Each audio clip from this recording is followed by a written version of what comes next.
to spoon. If you eat keep on crunchy like my brother to spoon. You got a sport TV, you got a spoon radio to spoon. Yeah, to spoon. What? Yeah, Rastafari. Kribaba, kribaba, kribaba, kribaba, kribaba, kribaba. What I want? Yes, I do today. School TV. Yes, I do today. School TV. School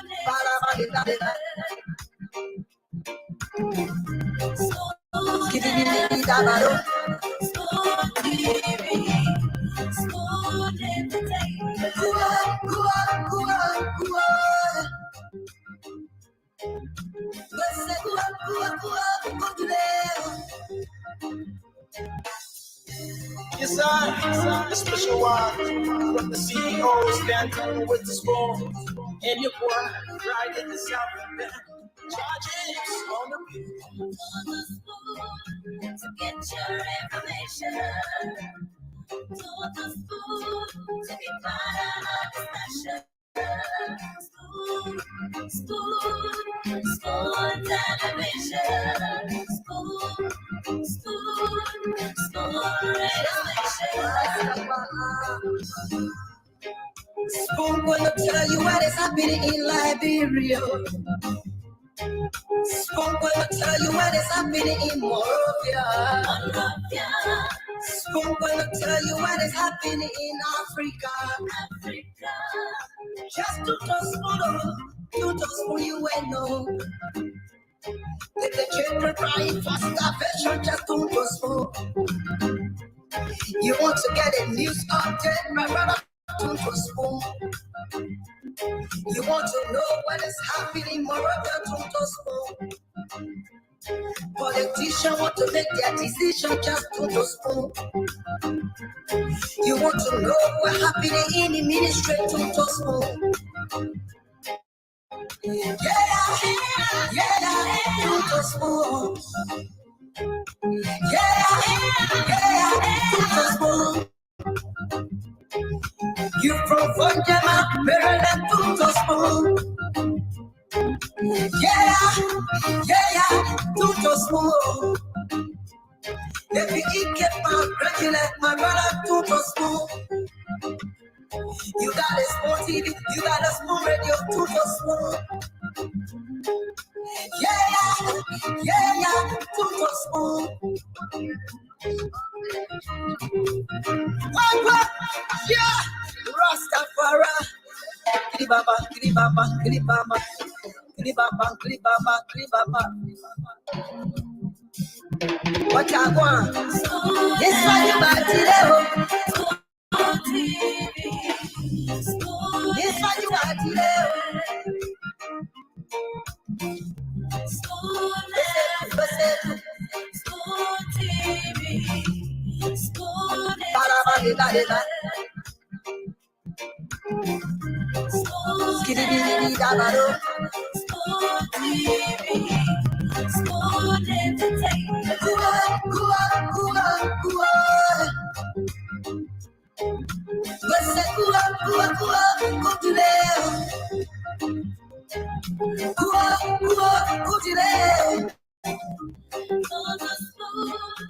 Yes, I do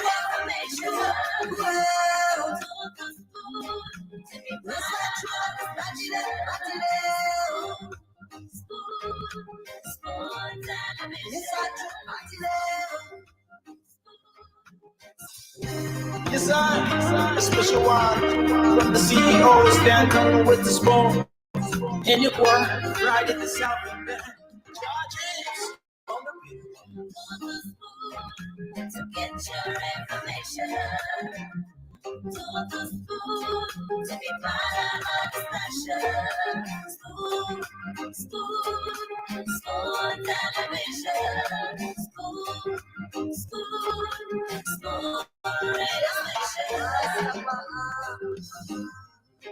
Spoon gonna tell you what is happening in Liberia. Spoon gonna tell you what is happening in Monrovia. Spoon gonna tell you what is happening in Africa. Just to spoon you and know. The children crying for starvation, just to spoon. You want to get a news update, my brother, to spoon. You want to know what is happening, my brother, to spoon. Politicians want to make their decision, just to spoon. You want to know what happening in the ministry, to spoon. Yeah, to spoon. To spoon. You from Jama, Maryland, to spoon. To spoon. If you eat it, congratulate my brother, to spoon. You got a spoon TV, you got a spoon radio, to spoon. To spoon. What? Yeah, Rastafari. Kilibaba, kilibaba, kilibaba, kilibaba, kilibaba, kilibaba. What I want?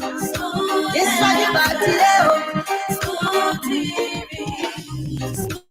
This one you back today.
Yes, I, a special one from the CEO, stand home with the spoon.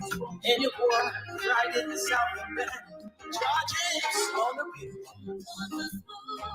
To get your information, to the school, to be part of our discussion. School, television, school, radio station.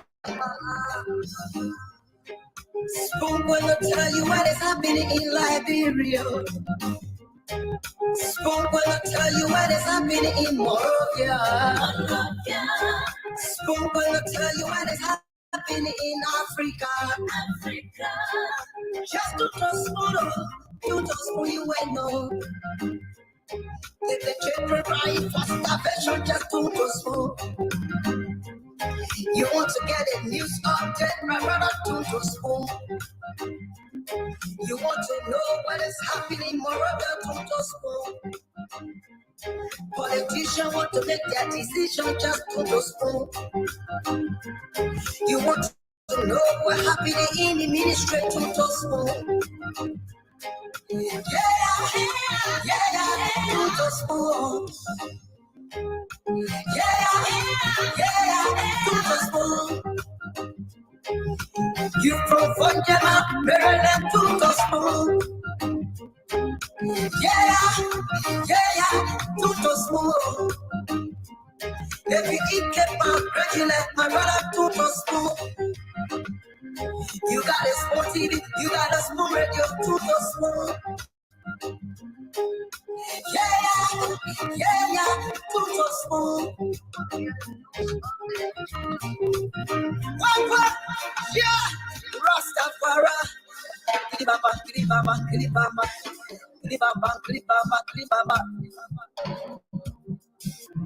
What you want? It's on your body, School TV. It's on your body, School TV. School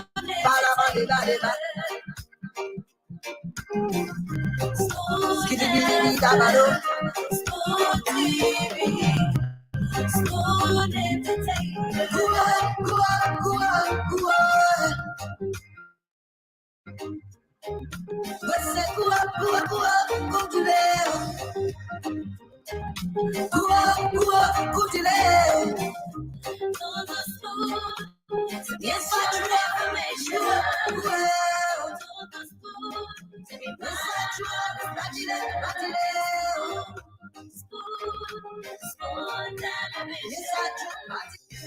Yes, I, a special one from the CEO, stand home with the spoon. And your boy, right in the south, man. Charges on the beat. To get your information. To the school, to be part of our discussion. School, television. School, radio station. Spoon gonna tell you what is happening in Liberia. Spoon gonna tell you what is happening in Monrovia. Spoon gonna tell you what is happening in Africa.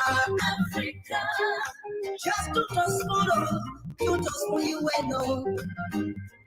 The children crying for starvation, just to smoke. You want to get a news update, my brother, to school. You want to know what is happening, my brother, to school. Politicians want to make their decision, just to school. You want to know what happening in the ministry, to school. Yeah, to school. Yeah, to school. You provide them up, Maryland to school. Yeah, to school. If you eat get congratulate my brother to school. You got a small TV, you got a small radio to school. Yeah, to school. What? Yeah, Rastafari. Kribaba, kribaba, kribaba, kribaba, kribaba, kribaba. What I want? This one you got today. School TV. This one you got today. School TV. School TV.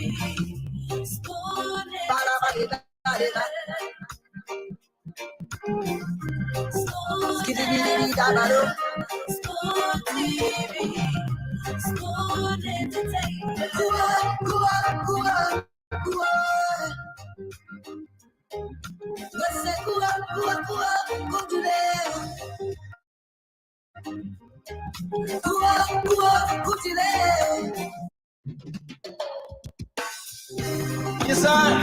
Special one from the CEO, stand with the spoon. And your boy, right in the south and back. Charges on the beat. To get your information. To the school, to be part of our discussion. School television. School radio station.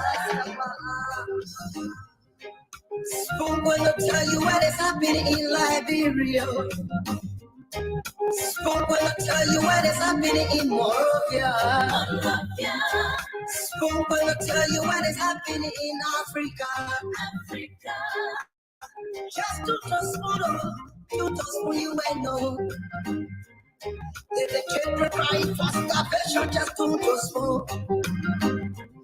You want to get a news update, my brother, to spoon. You want to know what is happening, my brother, to spoon. Politicians want to make their decision, just to spoon. You want to know what happening in the ministry, to spoon. Yeah, to spoon. Yeah, to spoon. You provide them up, Maryland to spoon. Yeah, to spoon. If you eat get congratulate my brother to spoon. You got a small TV, you got a small radio to spoon. Yeah, to spoon. What? Yeah, Rastafari. Kribaba, kribaba, kribaba, kribaba, kribaba, kribaba. What I want? This one you got today. School TV. This one you got today. School TV. School TV. School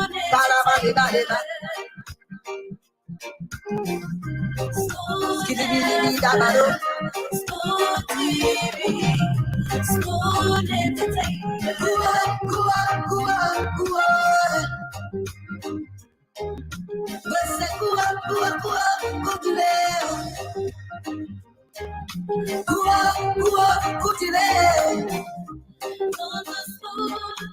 Yes, I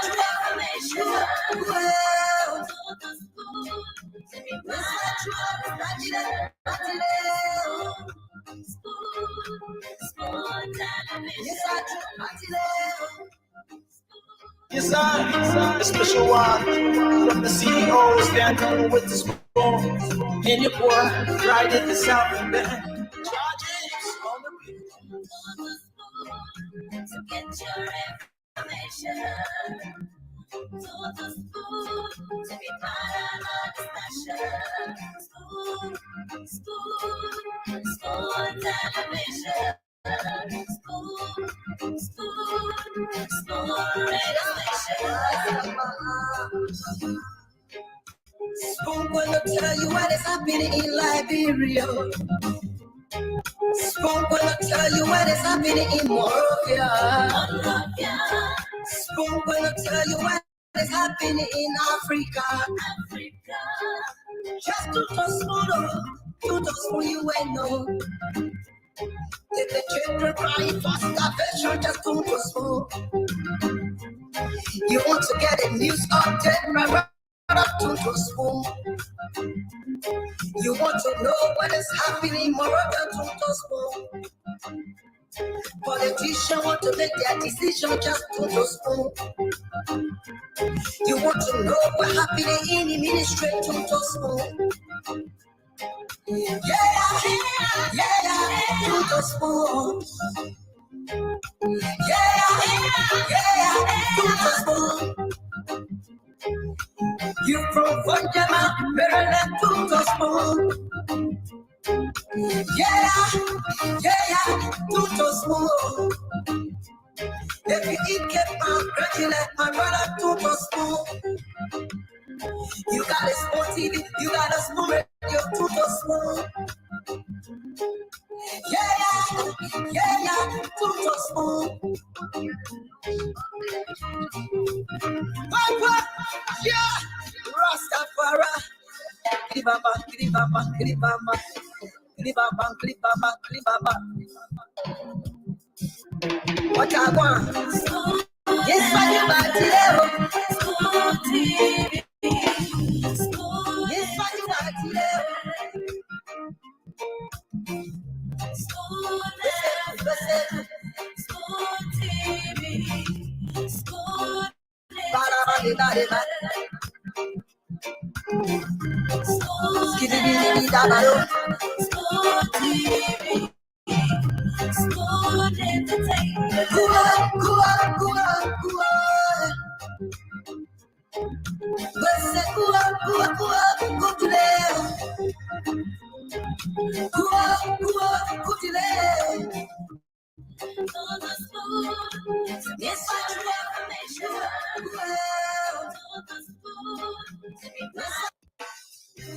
Yes, I, a special one from the CEO, stand on with the spoon. And your boy, right in the south and bend. Charges on the beat. To get your information. To the school, to be part of our discussion. School television. School radio station. Spoon gonna tell you what is happening in Liberia. Spoon gonna tell you what is happening in Monrovia. Spoon gonna tell you what is happening in Africa. Just to the spoon you ain't know. If the children crying for starvation, just to the spoon. You want to get a news update, my brother, to the spoon. You want to know what is happening, more than to the spoon.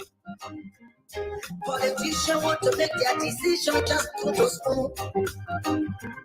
You want to know what happening in the ministry, to the spoon.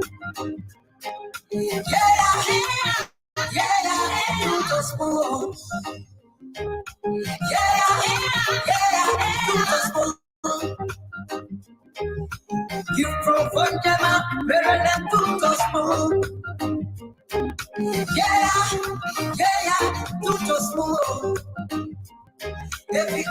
congratulate my brother to school. You got a small TV, you got a small radio to school. Yeah, to school. What? Yeah, Rastafari. Kribaba, kribaba, kribaba, kribaba, kribaba, kribaba. What I want? Yes, I got it. School TV. Yes, I got it. School TV. School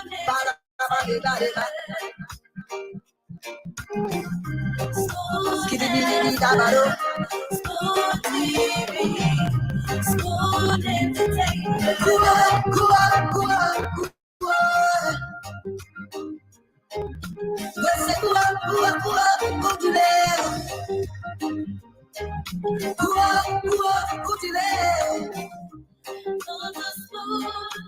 Yes, I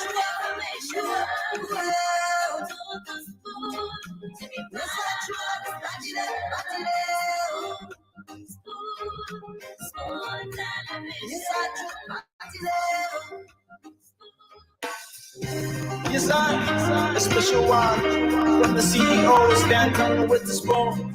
And your boy, right in the south band, charging on the beat. To get your information, to the school, to be part of our discussion. School television, school radio station. Spoon gonna tell you what is happening in Liberia. Spoon gonna tell you what is happening in Monrovia. Spoon gonna tell you what is happening in Africa. Just to spoon you and know. If the children crying for starvation, just to spoon. You want to get a news update, my brother, to spoon. You want to know what is happening, my brother, to spoon. Politicians want to make their decision, just to spoon. You want to know what's happening in the ministry, to spoon. Yeah, to spoon. Yeah, to spoon. You from them, Maryland, to spoon. Yeah, to spoon. If you eat, get my congratulate my brother, to spoon. You got a small TV, you got a small radio, to spoon. Yeah, to spoon. What? Yeah, Rastafari. Kribaba, kribaba, kribaba, kribaba, kribaba, kribaba. What I want?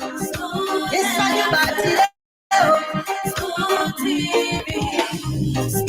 Yes, I got it. School TV. School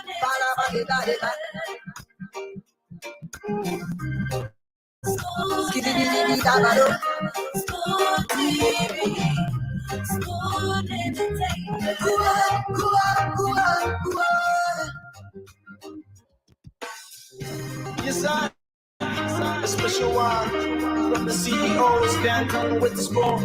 And your boy, right in the south band, charging on the beat. To get your information, to the school, to be part of our discussion. School television, school radio station. Spoon gonna tell you what is happening in Liberia. Spoon gonna tell you what is happening in Monrovia. Spoon gonna tell you what is happening in Africa. Just to just for you and know. The children crying for starvation, just to just for. You want to get a news update, my brother? To just for. You want to know what is happening in Moravia? To just for. Politicians want to make their decision, just to just for.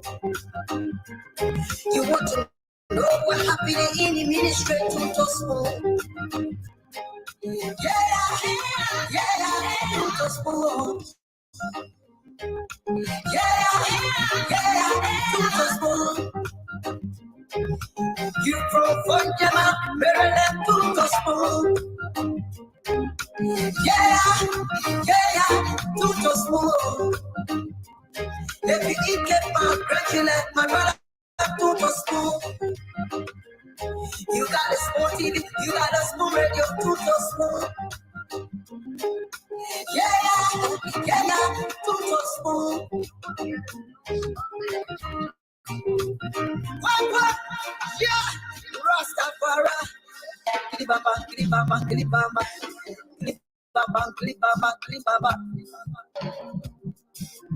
What I want? This one you got today. This one you got today.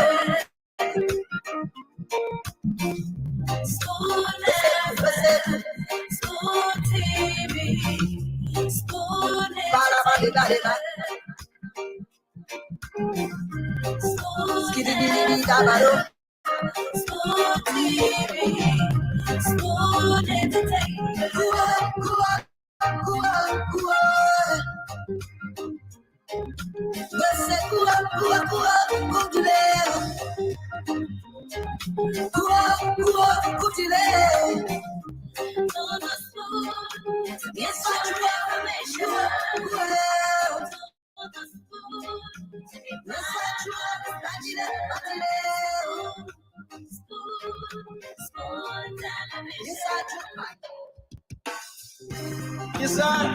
The special one. The CEO stand coming with the spoon.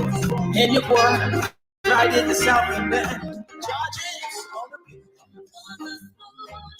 To get your information. To the spoon. To be part of our discussion. Spoon television.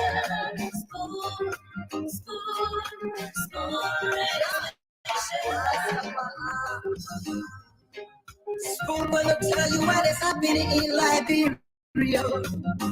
Okay, folks, 23 minutes up to 9 p.m.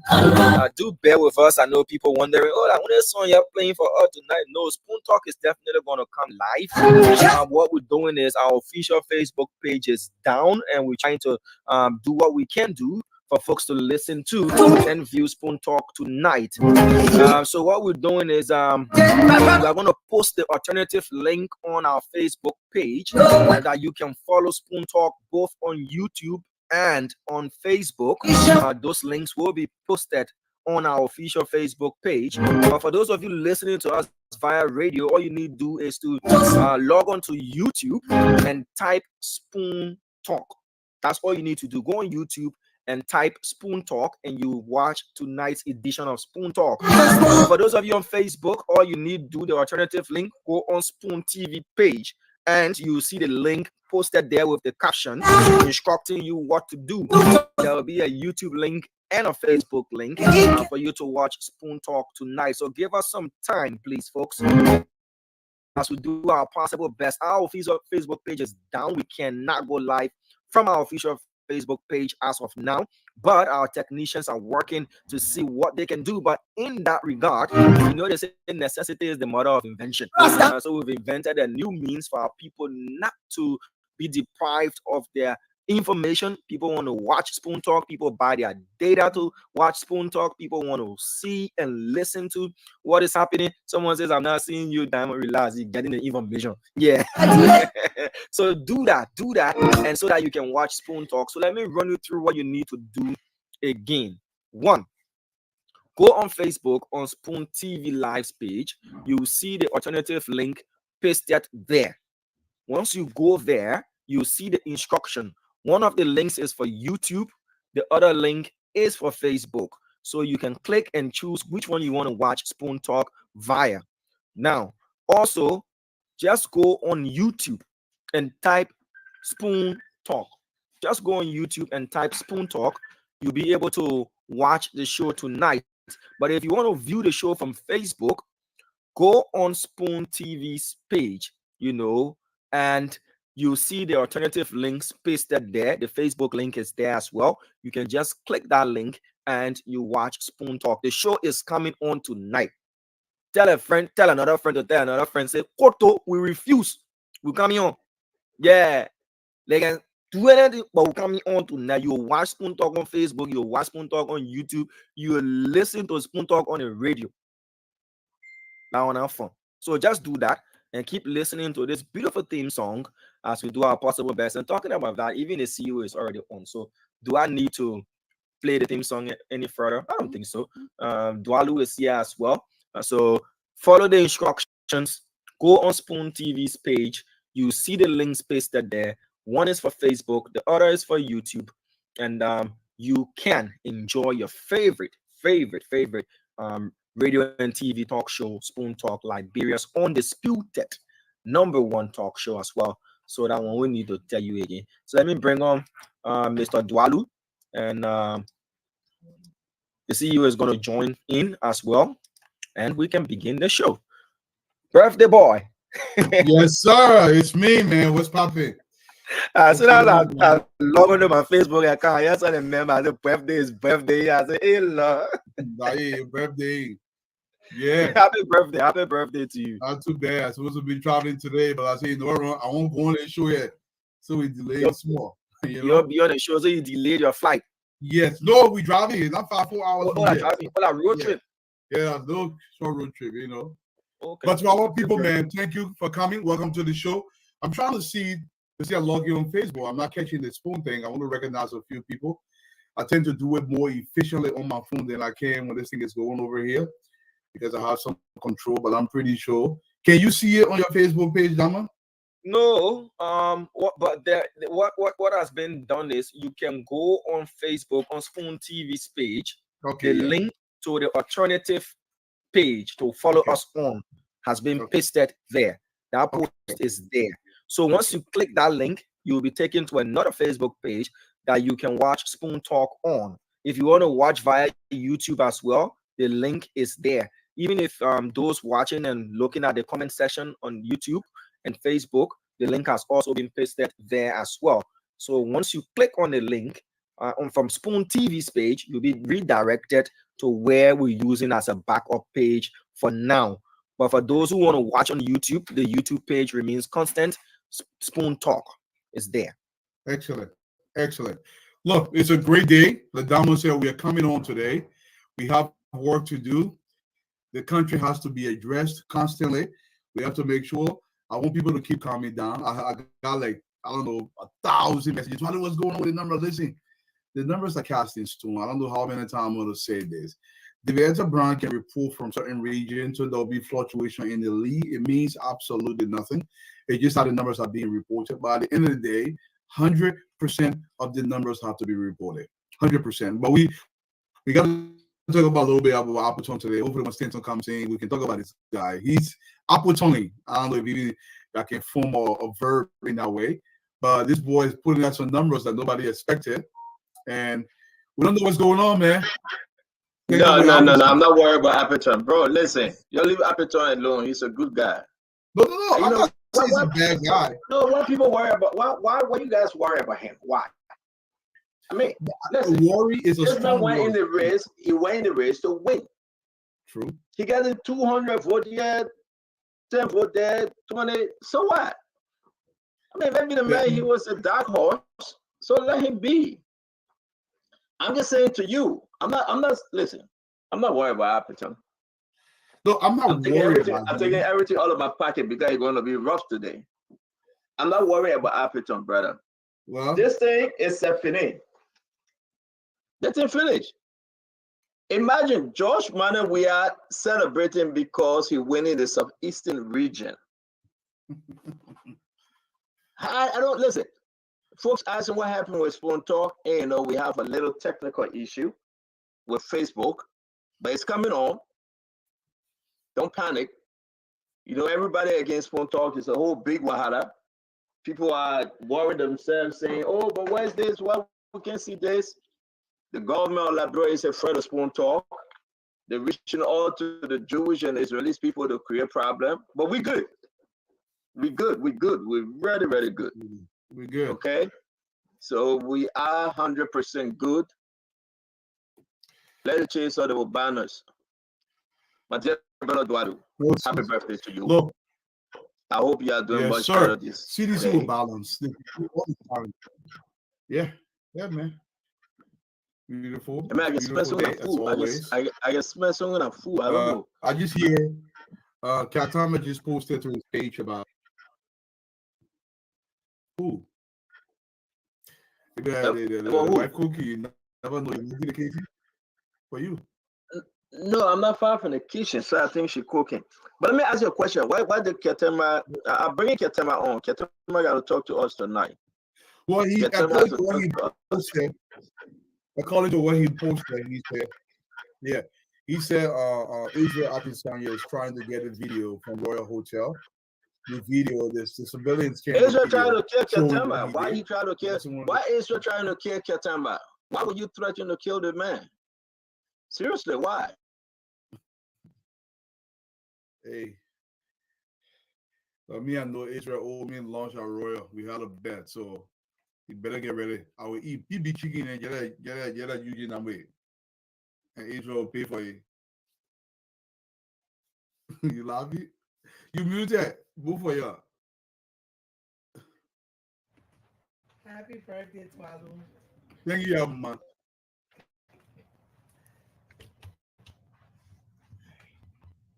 What's the laughing at that for? Lucky. They're not off the girl today, like going to see my video. Like I recently already. I don't know where I just came to the studio. Oh, okay. That's nice. I just happy. Today your birthday. We're still in the game, but we type no second round. So I'm sorry, Fatima. I got Ketema on the phone. Ketema will be coming on to explain the actual story. That Israel Adesanya shove him, beat on him, rough him up, and maybe Israel wanted to kill him. Who knows? But Ketema, you on Spoon, you live though. Yes, I don't live. All right. So basically, I'm gonna come to you guys when you guys are ready, but it was an assault order by Israel in the presence of Eugene Nangwe and Transport Minister Sam Lou. So basically, it's about my political opinion, especially the exchange between myself and Kanyo. They have said that Eugene, when I entered the coffee shop, I greeted him as I was going for the. He said, "You're telling people that it was Samuel Tua and myself that wanted to attack on you." Kanyo, I said, "Yes, that's true." I said, "That's what I heard from your campaign." I said, "But does that matter? Because we know the result of that exchange.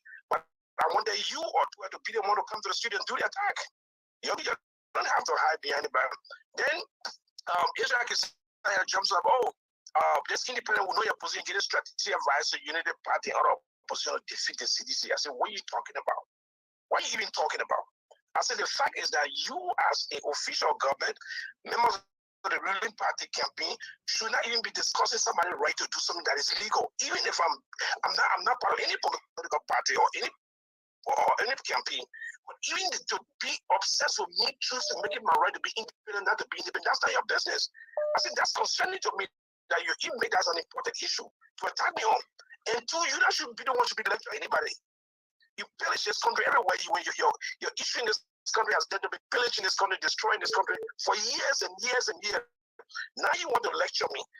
You didn't know it, but we'll stop you. I said, you can't do me a crap. I said, you can actually do me a crap. You know, so when I went for the coffee, he was still insulting, And while that was going on, then he called his security. Security came to me and said, my man, you got to stop attacking him. I said, what are you talking about? I said, are you the security for this facility? He said, no. Are you the security for the hotel? They, why are you getting me instruction? But I think you have to leave. I said, leave where? Oh. I said, you don't have that kind of authority. You have to tell them to leave the coffee shop. The people that have the coffee shop, you don't own the coffee shop. Only the owner. All the security can say, look, there's a situation where I ask you to leave, but you cannot do that. While we're discussing that, he pushed me to the door. And my coffee fell on me. Wow. So apparently, it was carefully organized. So when Eugene saw the discussion was getting heated up, he walked outside quickly. And at the moment he walked outside, Israel called his security to come at me. Israel called his security to come at me. You know. So, I mean, it started off, and I told you guys about it. That's your campaign strategy, but I'm very inconsequent. I'm very insignificant. Why you not focus on me? The studio say your spokesperson to focus on a guy who was the least important person in the studio, in not running, in not getting it. So what sense that makes? I said, when you saw the result of your strategy, you went to where? You saw what happened to your strategy. So then Israel jumps up. My man, I independent team who know what is behind. There's a hidden agenda behind it. You give it private strategic direction to you people who have evidence, who have strong evidence. I said, what is your evidence? I said, Israel, I'm independent. That is how your business. That's my right. You're supposed to protect that right as official government. Protect my right to choose to be independent. No, you gotta take us as a but take me to the side. You want me if you many know. You know what you think, but we'll stop you. We'll stop you. I said, you why are they threatening you, Ketema? Yeah. So when you guys come back on. Sorry. Yeah. So let's come on, and we'll bring you back on because now this is a lot of people asking questions, but I think you will answer the question when you get back on. This is crazy. So thank you, Ketema. Thank you very much. Dwalo, let me ask you, let's welcome Fatima and let's welcome Dazo. Thank you guys for joining us. The rest of the group will be joining us shortly. We are using our other, how you call it, a backup, because it's Spoon TV Live, and have some issue, but we'll be fun later on during the day. Dwadu, this is Ketema, man. The man will come on social media and joke, people will laugh here and there. But imagine, in the person of Eugene Lane Nagbe, in the person of transport director, transport minister, director, whatever he is, Sam Wudu. Israel is attacking. Yeah. Sam Wudu. Israel is attacking Ketema, man. Are you kidding me? Here's a problem, though. Ketema, Israel, myself, Eugene Nagbe, we've been in the chat room for over 15 years. It's called Coalition of Concerned Liberians. We've been in the chat room for almost 20 years. A lot of professional Liberians across the U.S. who've been in that chat room. So they are not stranger to one another. This is what is kind of a little bit worrisome. That even if Abdullah Ketema took a position that is contrary to CDC's position, that should not even matter. It should not matter. What the point they're trying to make. Ketema has a position. You can have a disagreement. This is a private outfit. Ketema has every right to be there as much as you do, as long as you follow the rules governing that private outfit. While Israel believe he has any right over Ketema for any reason whatsoever, even if he's giving strategy to the UP organization or any other organization for that reason. I think Israel has allowed this thing to get to his head. We actually call him back to the room. So listen, Israel, come back to the chat room, see what's going on. Let's just speed this up. Because Ketema is a member of this room for over 15 years. Why would you be behaving in this fashion?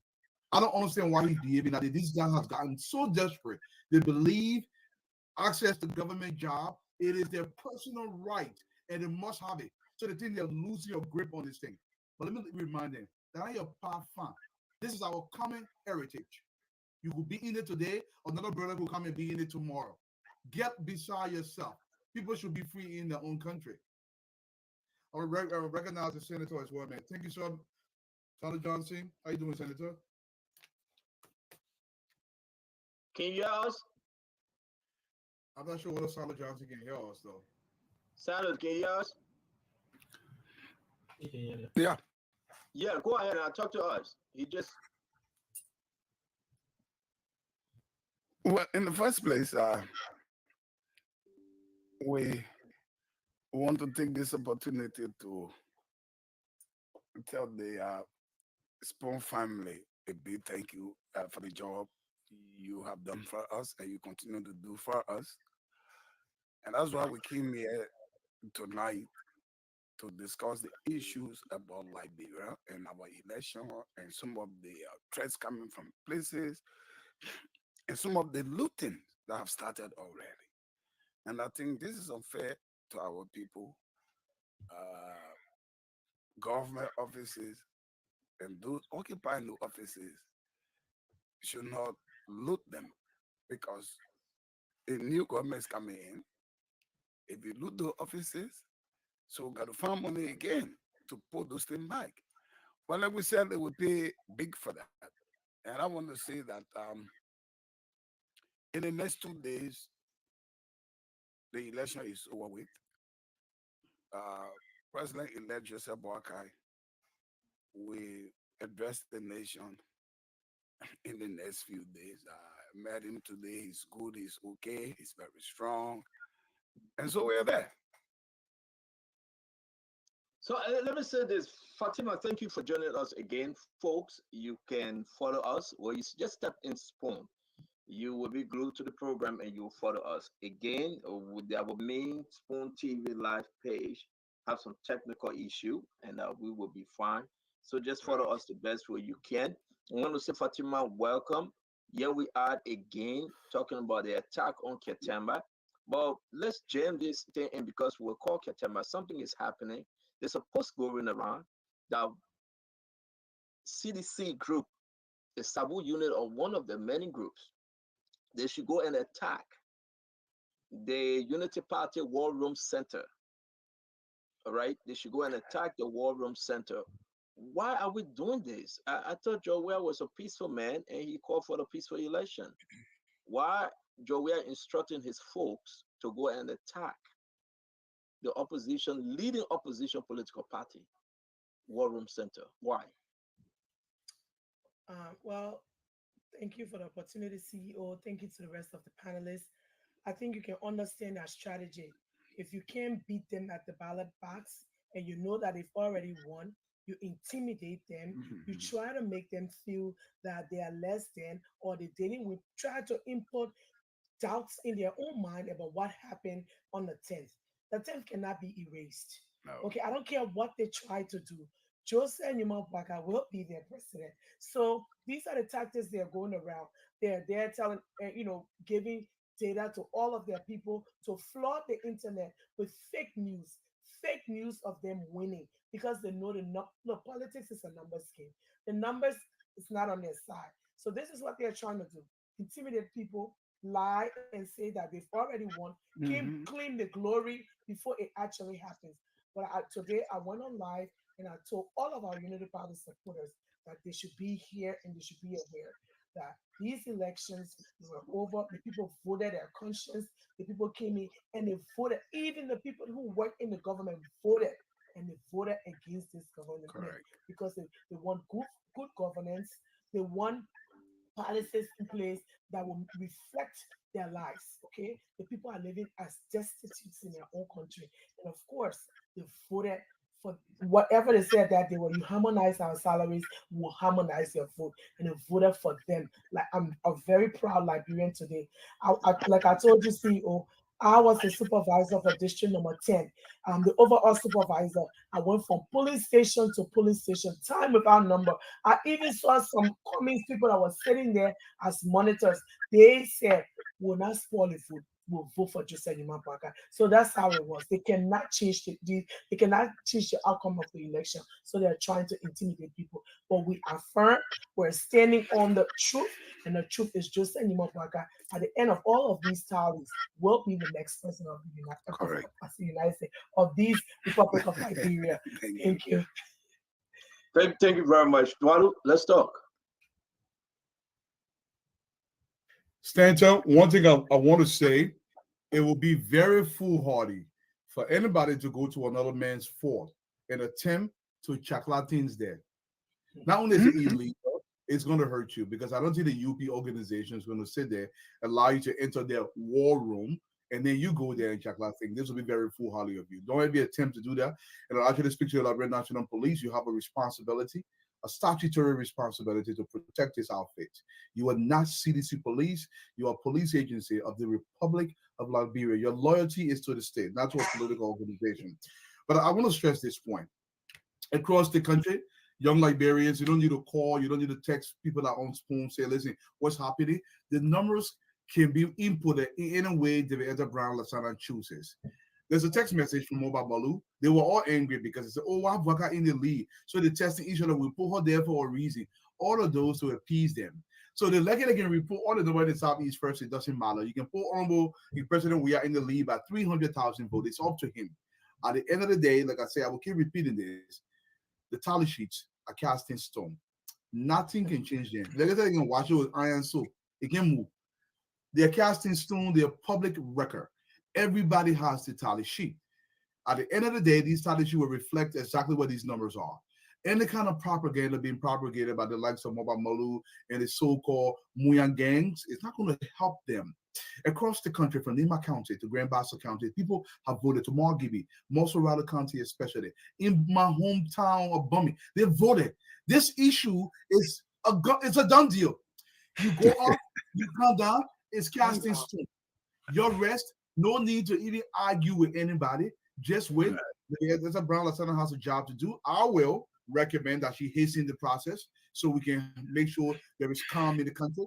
By the end of the day, there is work to be done. And let's get the people the numbers. And Senator, I will give it to you. Hopefully you got something to say, sir. Say that again.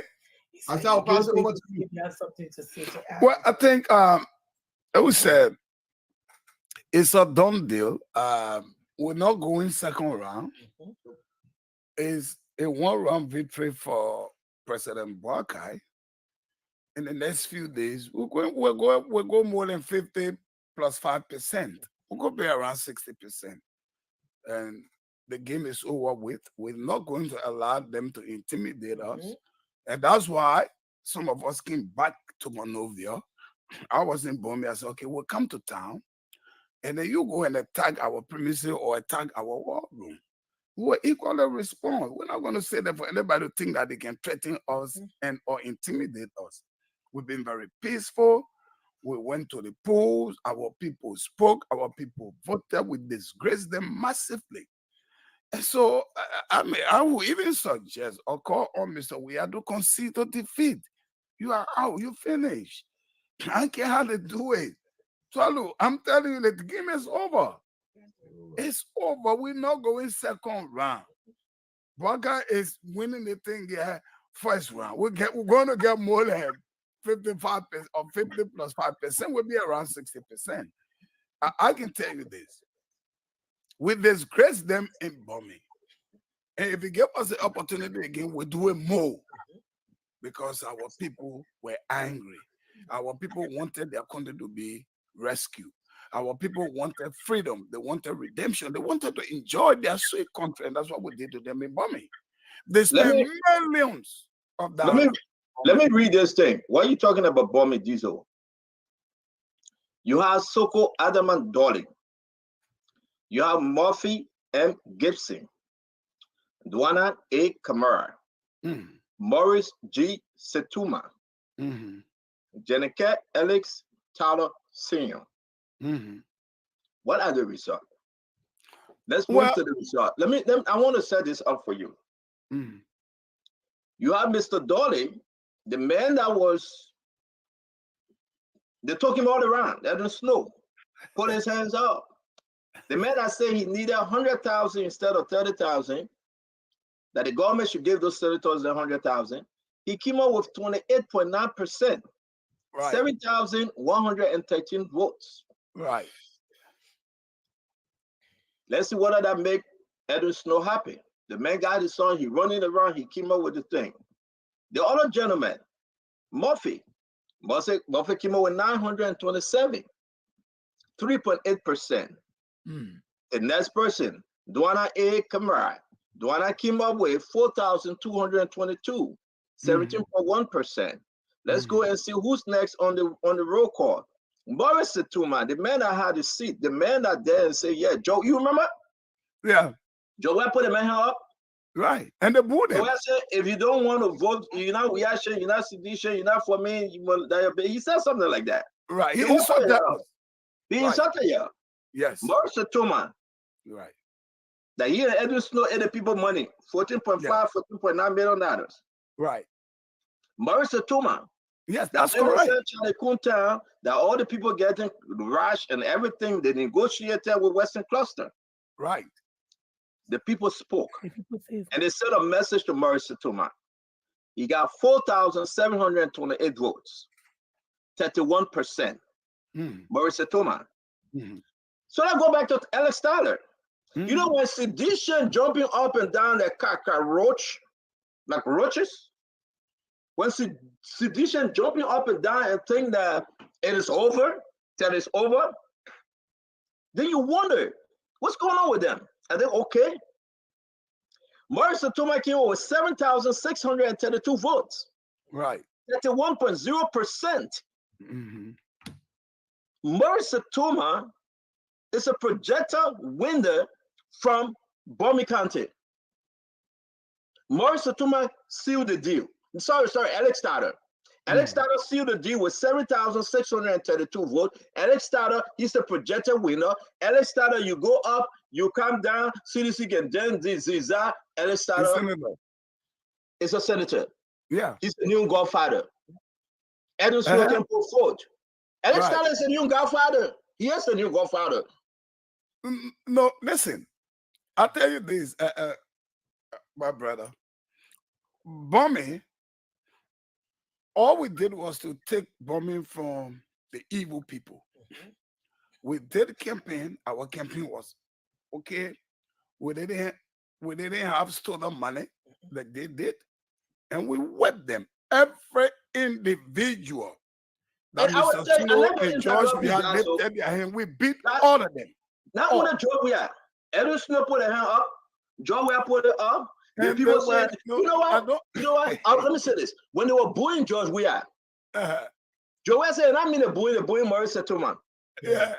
Joe check out from Maurice Tuma. All right. The people beat Maurice Tuma. Right. The people beat Edwin Snow.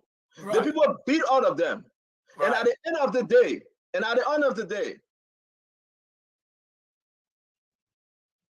we are getting information. Let's go to it. We are getting information that there's a problem from Milton Bly, General Bodnicki, the former General Bodnicki. I hope somebody can give us live feed.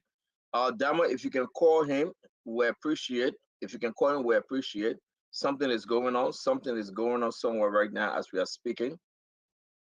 Around the SKD tonight, something is going on right now. We can say we are calling on folks. I hope Dama come on, give us a live feed. I know we are bringing Prince Stowe on tonight, likewise. Prince Stowe, can you change your name? The name saying Joseph Boy Cooper. The name under there say Joseph Boy Cooper. If you can change your name, we appreciate. Again, we want to say that we were talking about this bombing issue. Dama, you want to come on? Let me call Milton Bly. He's on a live Facebook feed now, so I don't know if he will answer his call, but you can try to place that call. But he's live now, and I'm trying to chrome that live feed. Can you chrome it in? Thank you very much. I'm reaching out to him. Maybe he will pick up too. Let's bring him on. But what's this going on about folks attacking people? I thought George was supposed to keep the peace during this election time. That's all. But Mr. Dwadu, what's going on? They're attacking Milton Bly. What just happened to Katama is coming from the top. Because if somebody in the position of Commissioner Nambe and somebody in the position of Akisaya believe they can attack people, it trickles down. And this is what we talk about leadership. It's not a child's play thing. Look, I know it is easy to always go back to, you General Bodnicki, until you can try him, which I believe they should be tried through the Truth and Reconciliation Commission's report. You cannot go to his home and attack him. It's against the law. And citizens have to understand, not every single person is going to support President Weah. And it's okay. There's nothing wrong with that. This is the evolution of our democracy. That's fine. Doing that is actually endangering your own life as well. People have to be free in their own home country. Now, If this is true coming from Bodnik's location or General Blai's location, okay, there he is. Let's listen to him.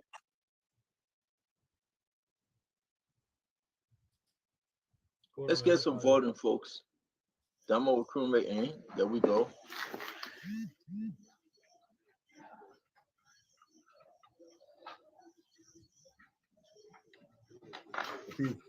Forward a little bit. I think it was a video. I don't know if they can forward. No, it's live. He is live right now. Yeah, he's live. We just got to get the audio. Yeah, I got 580 graduates. Out of that 580 graduates in 8 batches, some of them were notorious fighters. Since they heard the news, they've been calling me, and I don't want things to escalate anything. So I told them to remain. How can you walk on me? You think you can walk on me? Some of them renting all in this community. From here to real life, they own properties. When they were dying, you think they would sit down like that and you come harm me? What sense to make? People that were dying from drugs.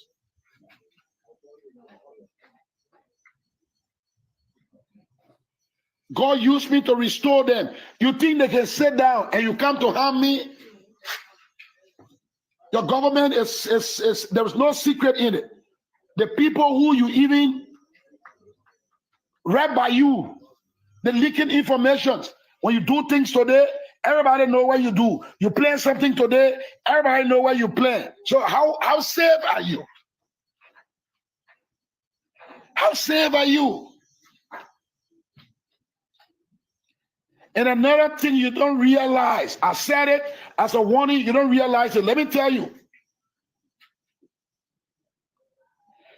John Taylor, Yummy,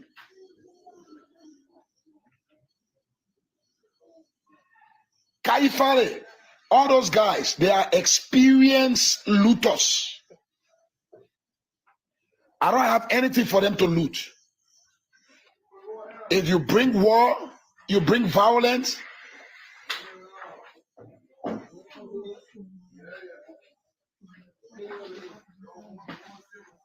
you bring war, you bring violence. that you they will loot. You don't want to get the money. That you house get money, you get the best guys in the country.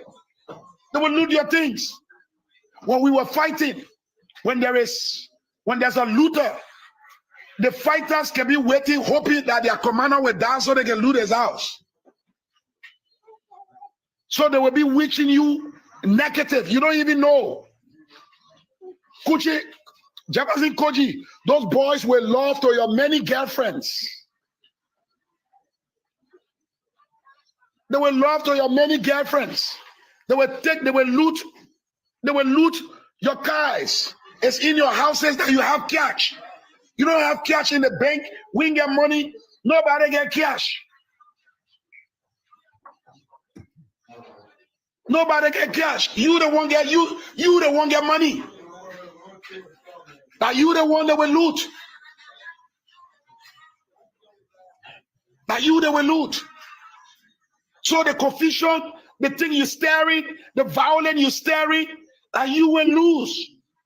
So Liberians are sympathetic people. All the money you guys have stolen, trust me, if you leave this thing peacefully, they will just take you to court 1 or 2 times. Liberia is embedded with the culture of impunity. In 4 or 5 months' time, they will forget about you. But if you decide to stir up violence, all the money you loot, you will not benefit. You may not benefit it. It will not benefit you. They will loot all from you. They will ride your big cars. In a country like this, you ride where no road, you ride $200,000-300,000 US dollars car, $500,000 US dollars car, and what have you? The clothes you wearing going to which function? Which function you take those clothes? You take $80,000 dress code too. Your shoes, this amount, your shirt, this amount, your watch, this amount. Which function do you take it to? What kind of restaurant you get in this country that you go into for dinner to take a wearing? How many classical gathering here? I'm saying this when I was invited to the parliament in South Africa to go to minister. The people look at my clothes, they say the coat I was wearing, they're not fit, they're not suit the parliament, the meeting. So they have to take me to go shopping and buy me a suit of $2,700, buy me a shoe of $300. I still got a coat, the suit's inside here today.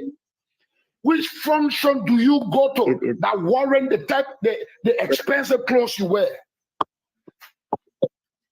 Which function? So they will just loot the thing you're having, loot all your cars, sleep with your girlfriends, your many women, your concubines.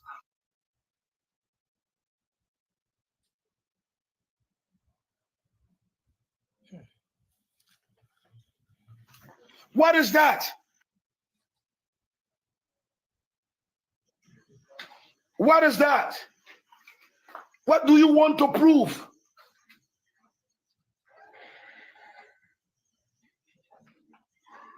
You see, you're really scared. I can see that you're really scared. Most of you know that the man that is leading, that is almost president, will persecute every one of you. You know him. He's not corrupt. He's going to persecute every one of you.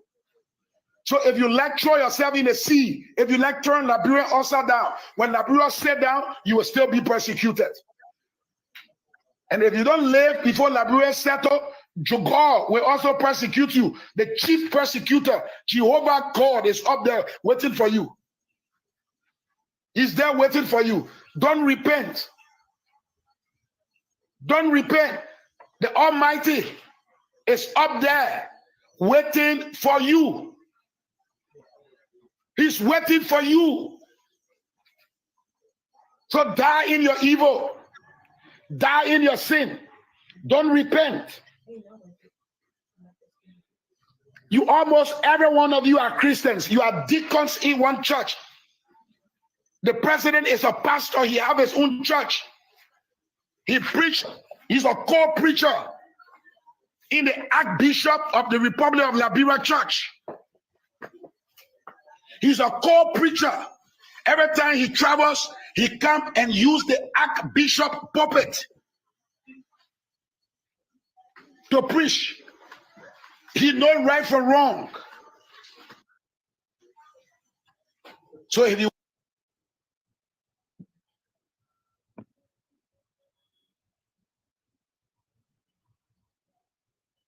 So Dama, let's remove it. I mean, the internet problem. Again, we can announce to you that there's Milton Blai, the former Butt Naked, General Butt Naked.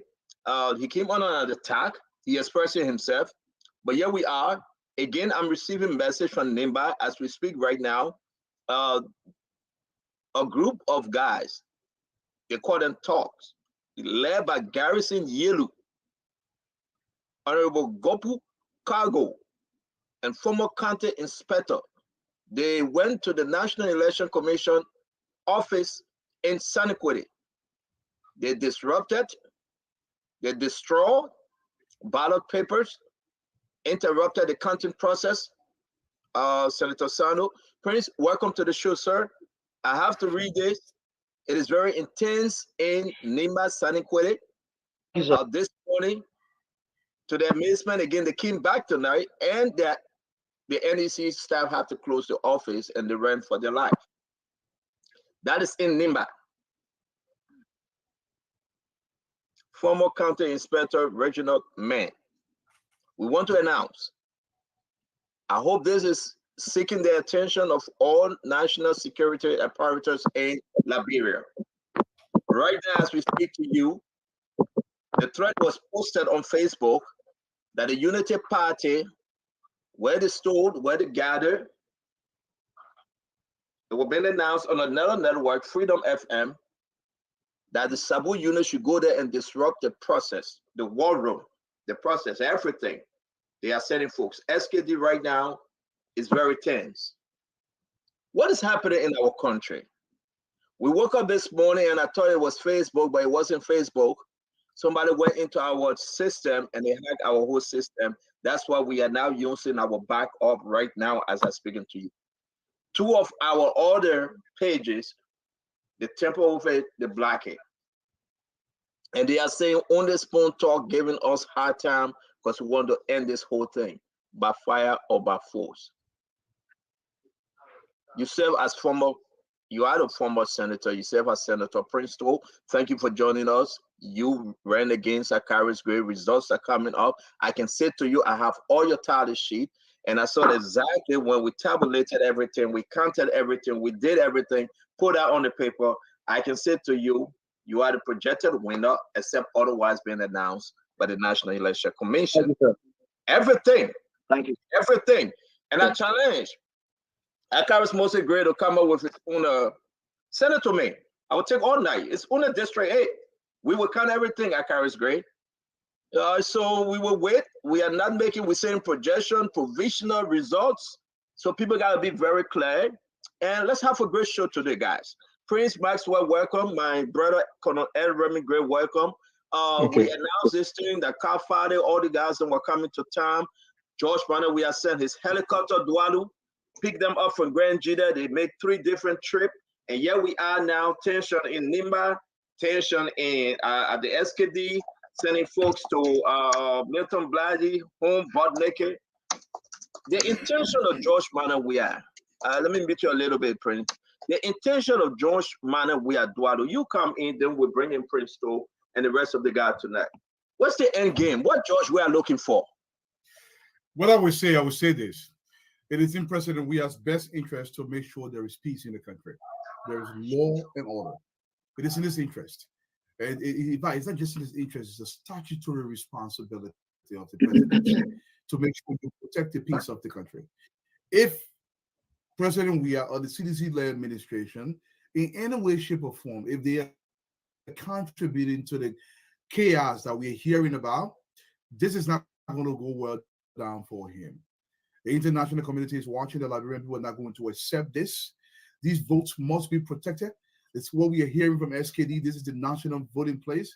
If anybody's going over there, the security arms of the country, the police, I don't care, the security folks, they have to protect the people's vote. We spend millions of dollars to ensure this process happens. Nobody's going to chakla. It's too late to chakla. The people have spoken. Nobody's going to re-vote. You lost. It's okay to move on. This is what democracy is all about. That's what I'm going to say. Again, let me bring you our sister here, Fatima. I understand that Dr. Richardson will be joining us tomorrow because she's busy today. Fatima, it's very interesting. I can start putting up a picture. Unity Party had to remove the tally sheets. They are relocating right now as we're speaking because the Sabu unit is after them. George Banner Weah have lost grip of his party. The president have lost total grip of it. Everybody doing their own thing. There is no control. They are stealing from the ministries. They are stealing from those entities. Here we are now, Sabu unit going to SKD, to the Unity Party, War Room headquarters. They are sending folks and talks over in Nimba right now as we're speaking. They are there disrupting things. The people have to close the place down. What's the voice of the National Election Commission? Where, I mean, the chief of staff, the justice minister, the Labrador National Police, the NSA director, PSN, what's going on over here? Why are these guys being so into themselves? If you say you have won the election, what the hell are you sending people around? Okay. Well, as you can see, CEO, like I told you, first of all, since Elections Day, they've not had any good work, if you know what I mean. They have not gone to work. They've not been to the ministries. You know, our country is not working. They've just been going to loot our various ministries, various offices, stealing all of the laptops and all of that. They have no plan. They have no agenda. They know that they've lost this election bigly. And so their plan is to disrupt the country, incite the minds of other people and tell them that, oh, we have won. Tell the young voters, make them feel that they've won. But all of Liberia know. All of the people who went to vote, they know who they voted for on that day. So you guys know the seditious and the reactions. If they truly knew that they had the numbers and they truly won these elections, won't you see them celebrating from Tuesday? Don't you guys know the kind of people we're dealing with? They would have been on the streets, but they are not, because they know they lost this election, and because they're embarrassed and ashamed, and they want to take an alternative route to present to our people that, guess what, we won. This is their strategy, but their strategy will not hold. Numbers don't lie. My people, the numbers don't lie. These people lost, and they lost bigly because one, they neglected our Liberian people. They've destroyed our country, sent it way back to like 30 years. I'm sorry to interrupt you. I have Senator Prince Johnson Salief. He want to give us update from Nimba County. Senator, welcome to Spoon Talk, sir. Well, thank you, CEO. This morning, we received credible reports and we dispatched our people there in Sanikoli, where the tabulation is going on, the net head office. And we got to know that the regional mayor, the former county inspector, the newly appointed Good Governance Commission chairman, Galson Yelu, who is also deputy national campaign manager for the CDC in the south of Nimba, and Gompo Kago in their talks, they stormed the headquarters of NET this morning. What I am saying to you is true and correct. The NET headquarters in Sanikoli already informed the NET head office in Monrovia. So we informed the justice minister this morning, this afternoon, and even this evening, because the matter is getting tense. They threatened to burn the whole building down. They forced the net workers to close by 4. They wanted to penetrate and move in and destroy all the ballot papers. So they had to close it by force, and they left for their lives. Their lives are in danger. We call the police, IG, to provide security, because what they are doing, it doesn't make sense. The entire world is watching Liberia. The election was very peaceful, one of the most peaceful elections ever I have known in this country. And to have the results tampered with by destroying them is not good for our country. And that's why we thought to call Liberia, to call this meeting, this station, to inform Liberians in the diaspora that Mr. Weah, who was duly elected but now being rejected, is up for trouble. He's haunting everybody. And this may be a recipe for another war, which we do not want. Liberian children are returning home. They are here.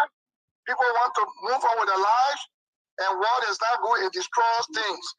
So we're calling upon Mr. Weah to please see reason for the sake of the people of Liberia to stop his thoughts, his Sabu unit, from destroying our country. Let us seek peace. Let us abide by the Farmington Declaration. And we call upon the international community, the American Embassy, the ECOWAS, to take due note and advise this government to stop. Senator Prince Johnson, is this the George Manneh Weah you know? Is this the person where you have worked with all these years?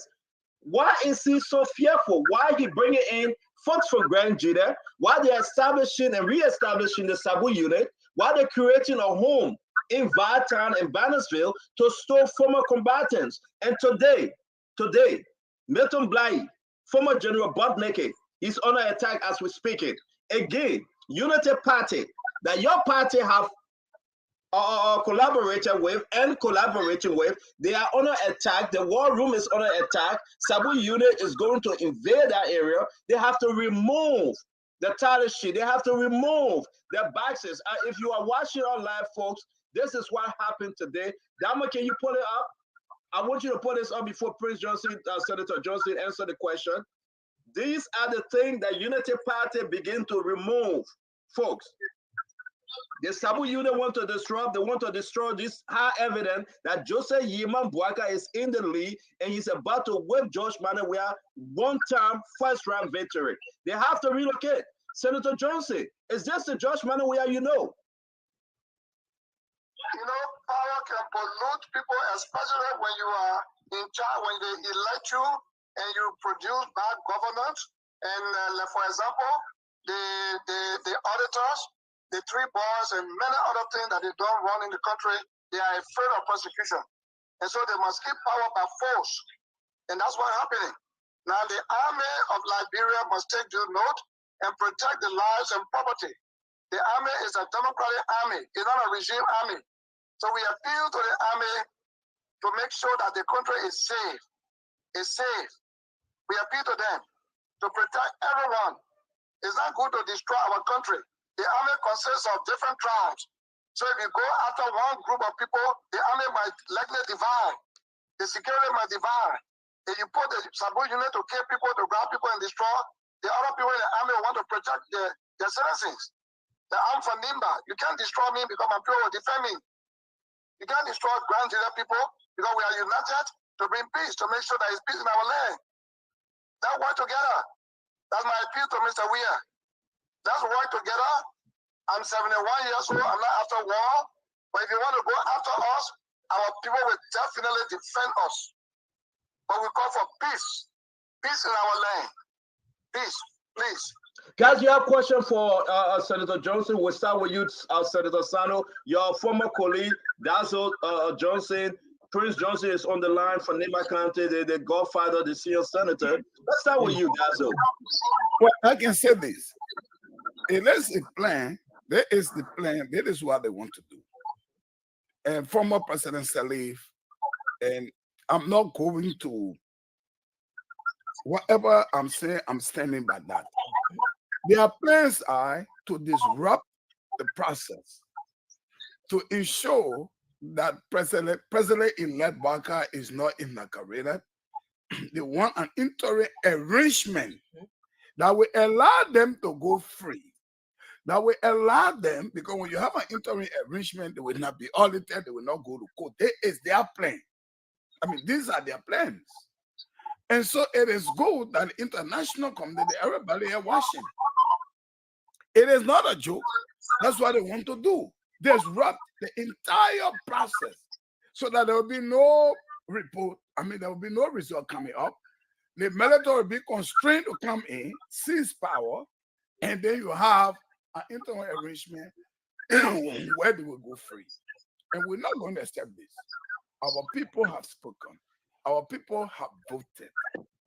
Mr. Weir should understand that we all want peace in our country. I'm not going to say that to allow anybody to think it can come and kill me. No. We've been very peaceful throughout the entire election. We stood by that. And I hope that the international community, they are listening. This is their plan to ensure that the process is disrupted, to ensure that there is no result.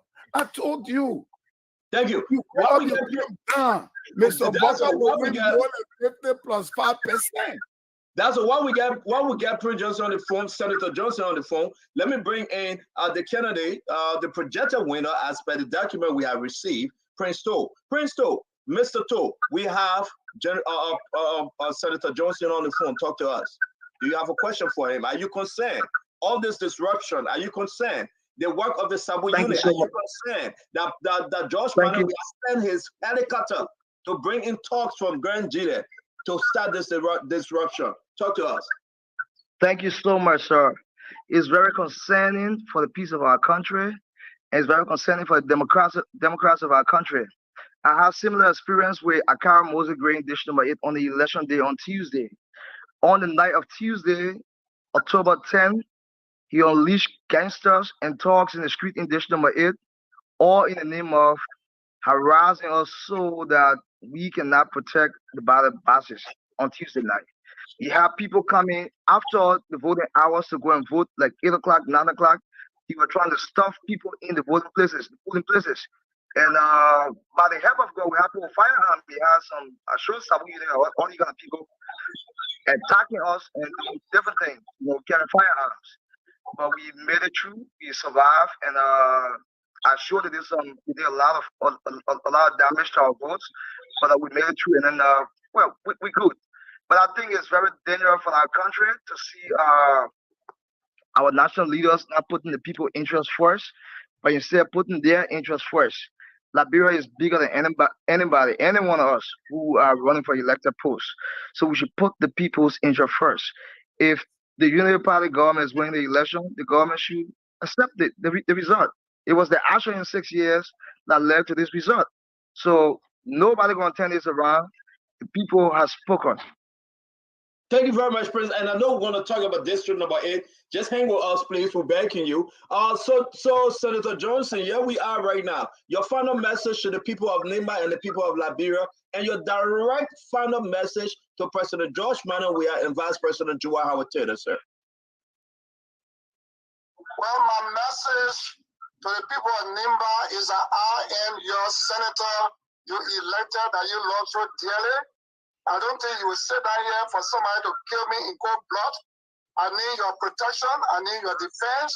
I need you to lead me and guide me and surround me with your protection. And I call upon all Liberians around the world in Liberia to be peaceful. But you see, to be peaceful in the face of aggression, it is difficult. To be peaceful in the face of aggression, it is difficult because the first law of nature is self-preservation.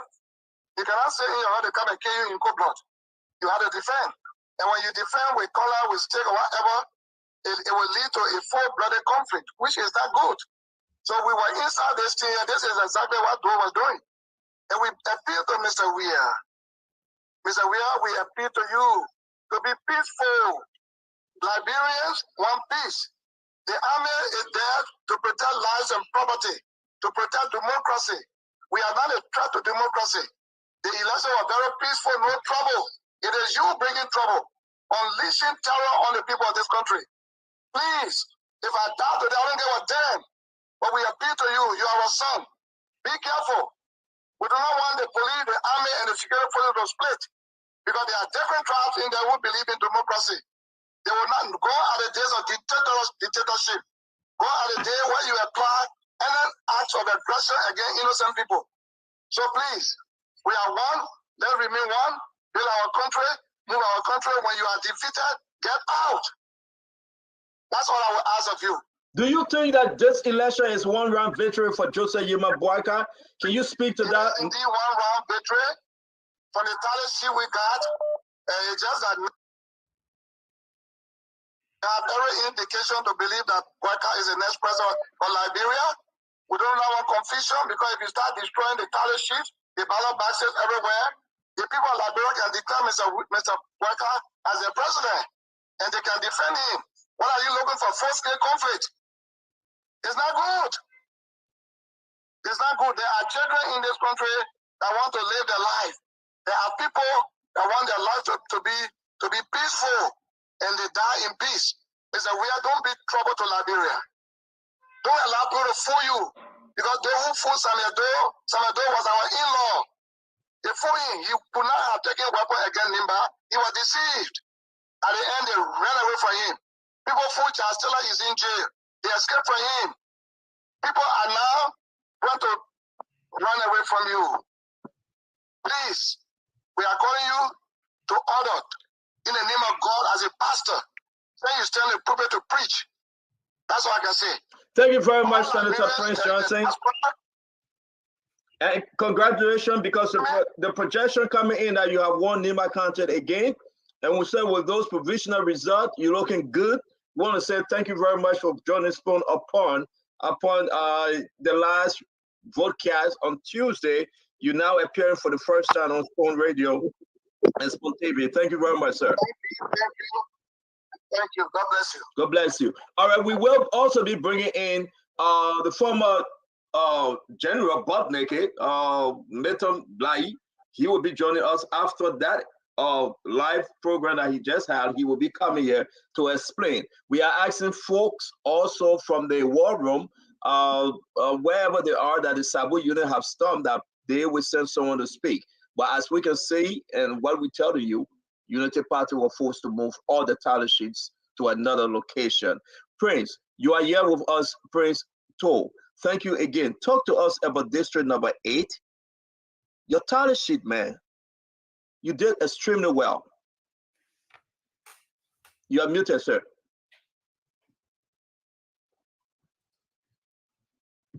You try to unmute him. You are muted, Prince. All right, while we wait for Prince to come back, let me get you guys 2 cents. Prince Maxwell, welcome. Don Fadika, welcome. Let's come to you first, Prince Maxwell. Yeah, Stanton. I've listened. I've listened to Senator Johnson of Nimba County speak.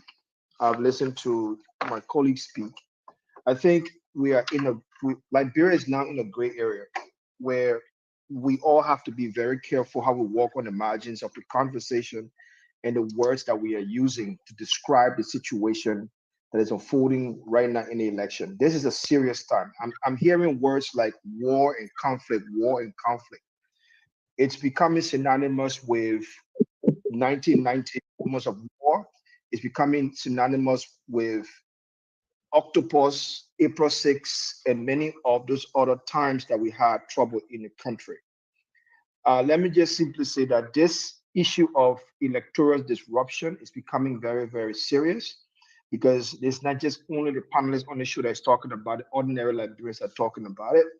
And as a result of that, it is putting fear in our people. I will say this without shame, fear, or favor. I think it's about time we call spade a spade. The Sabu unit should need to be designated in Liberia because they are disrupting democracy. And I think they need to be designated as a terrorist, a domestic terrorist organization that is terrorizing the democratic process and procedures in the country. The government needs to take a serious hand of that. Any kind of paramilitary organization that is outside the scope of the Constitution needs to be designated. We can have people in the country operating outside of the Constitution that are not sanctioned by the legislature or the president or the Supreme Court to provide security for Liberian people or to arrest situations. Thank you. Let me just announce again, Prince Master, it's important because we're getting everybody coming on to give the story. Jasper Milton Blake, the former General Bud Naked, will be on Spoon Talk to explain what happened to him. We're also going to bring in the spokesperson for the rescue team, Mo Ali. He will be speaking by way of the phone. Guys, consider us. We can only take 10 on this set. If I remove you, it just temporarily, I will bring you back. Let me go now to my brother, Fadika. Fadika, please, under 2 minutes. I want to give everyone a chance. Talk to us real quick. This nonsense that's happening. What's going on with Josh Weah? Look, to say I'm surprised would be shocking. I'm not surprised. Look, 6 years came too soon. George Weah had an opportunity to just do one job. Look, this man will grab the least competent person in Liberia and we said, you know what, manage our national wealth. The first thing George Weah did was to start enriching himself, buying cars, enjoying the best life, a life that the ordinary people couldn't have. General Rahman has to pay. Now they are seeing, look, when I hear that the government officials are looting offices and playing the SCA, and the people are taunting them now and telling them you misuse our laws that we have, abuse us for the last 6 years, and they are seeing what will possibly happen if they leave power, and they are one step away. These guys are fighting jealously to protect that, and they will do everything to protect that. And we have to be very. We are getting feedback. If we can just mute, and when your time to speak, then you can come on to speak. I see everybody muted now. Thank you.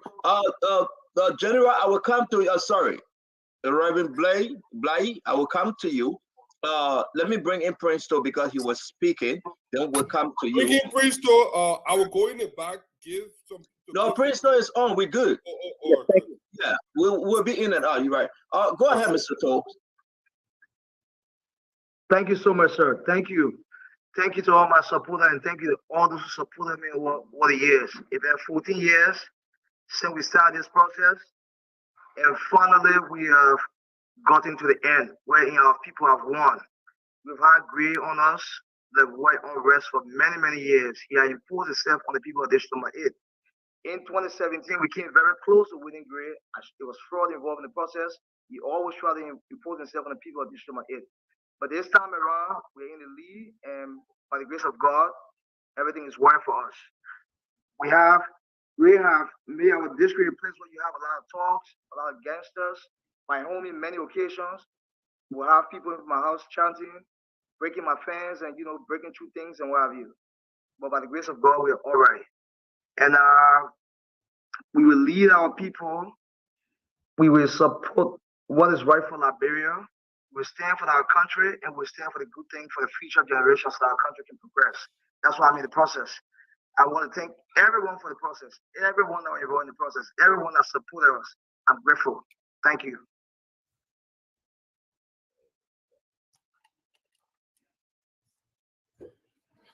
I think this guy is called Stanton. Are you For the there? break. Okay.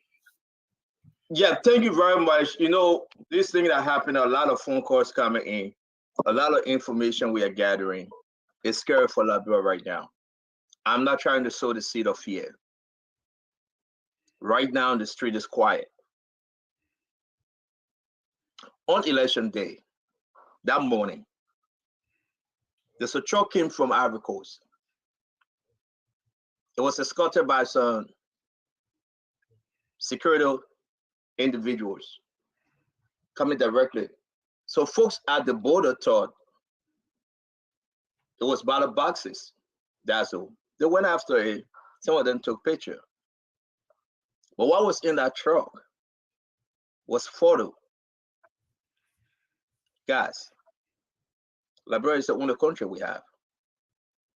We expect nothing but the president to hold and have the response. He should possess such power right now to create calm in our country.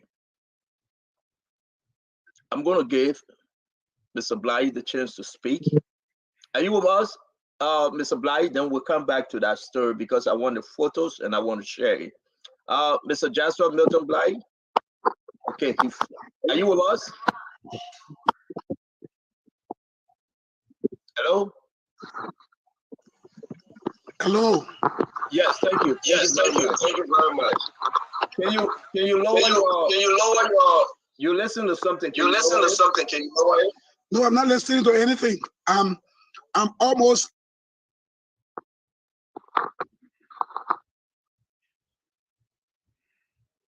72 feet in the air. I'm on one of my towers in my yard, watching as far as Mount Barkley. Thank you very much for joining. Spawn. We saw that you were online. Live. What's happening? That time. What was that? Well, there is some fear going on in some minds with my positions and decision to support the rescue train. They are afraid that their plans, when they continue,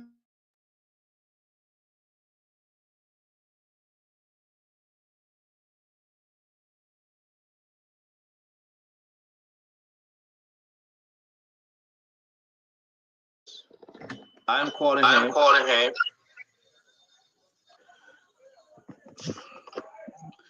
Spencer, Yeah, go ahead. Talk to us. Talk to us. Go ahead.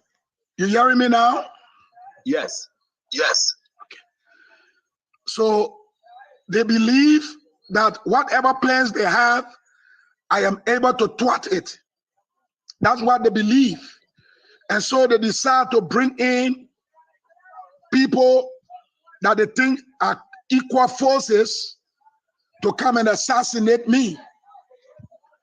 And what I have invested in Grand Jita over the years, in Sino over the years, I have people working on my farm. I have people working in my guest house and think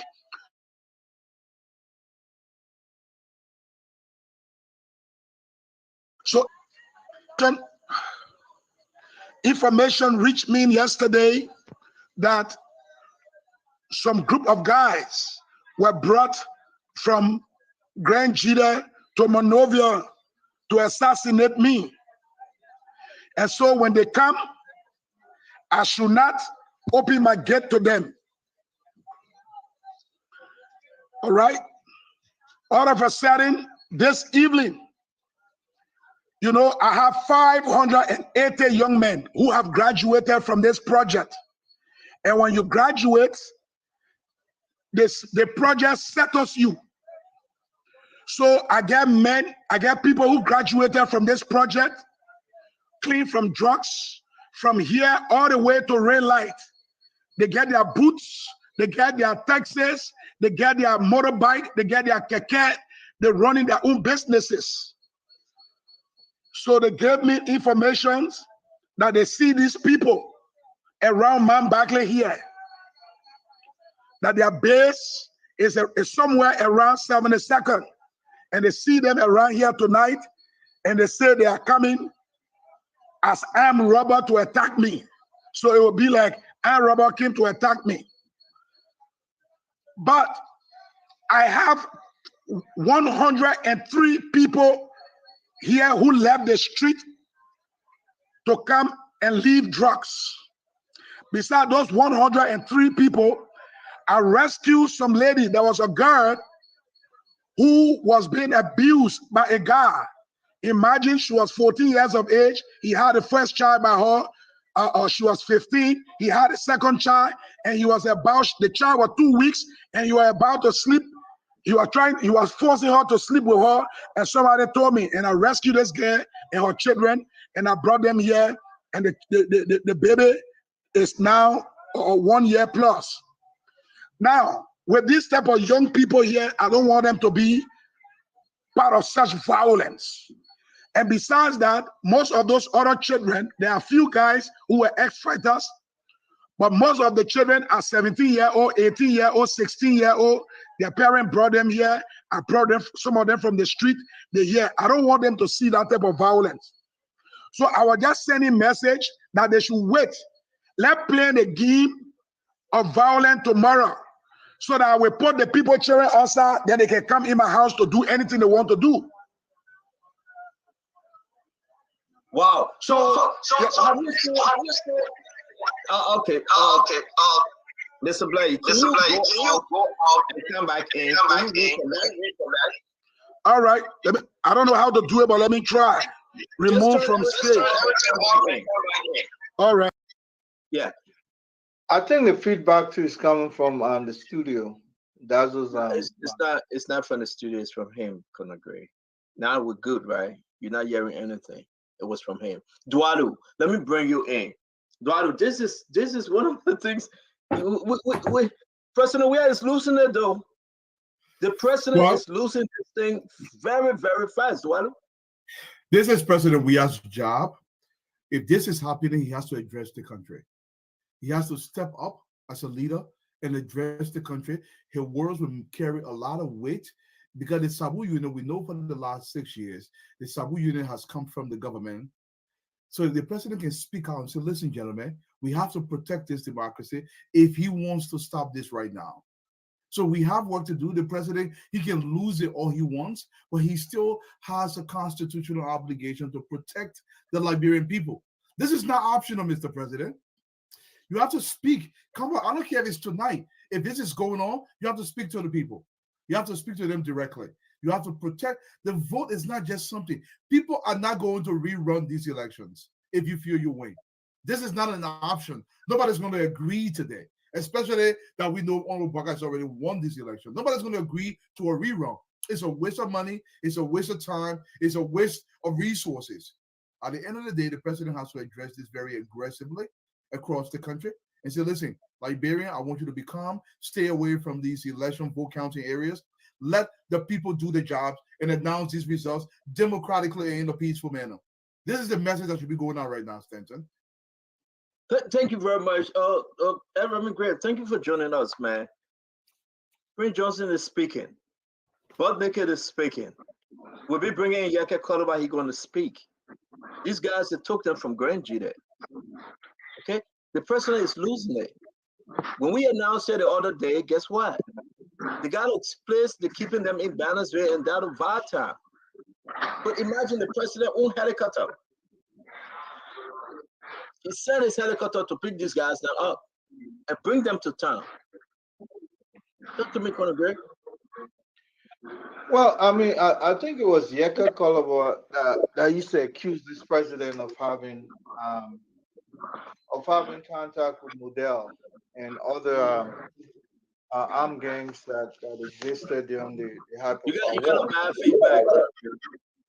You got a very bad feedback. It's terrible. Okay. I don't know. Yeah, the feedback is terrible. The feedback for me. Maybe I need to go out and come back. Try it. Try it. Come back and rejoin us, please. Let me bring in Senator Johnson. Senator Johnson.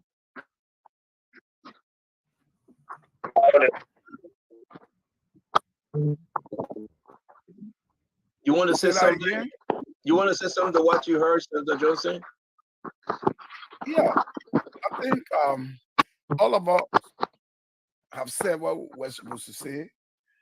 It's clear the guys want confusion, but we will try our best to be peaceful because the thing is in our hand. And we're not going to allow them to think that they will put sand in it. No. We've won. Bawka is president. No way, there's no way they can fight this battle. So like I said, they want confusion. They want to disrupt everything so that the country goes back to where we were, and then they leave. They want to take an exit that they will not account for the lootings, the killing, and what they did to us. But they will not succeed. We will maintain the peace. We will ensure that Bawka is announced first round winner, and that Bawka will be inaugurated, and that these guys will account for what they're doing. Listen, the president said, "You want to kill me? Yeah, come and kill me, but leave the people." They are doing scare tactics. There's no joke.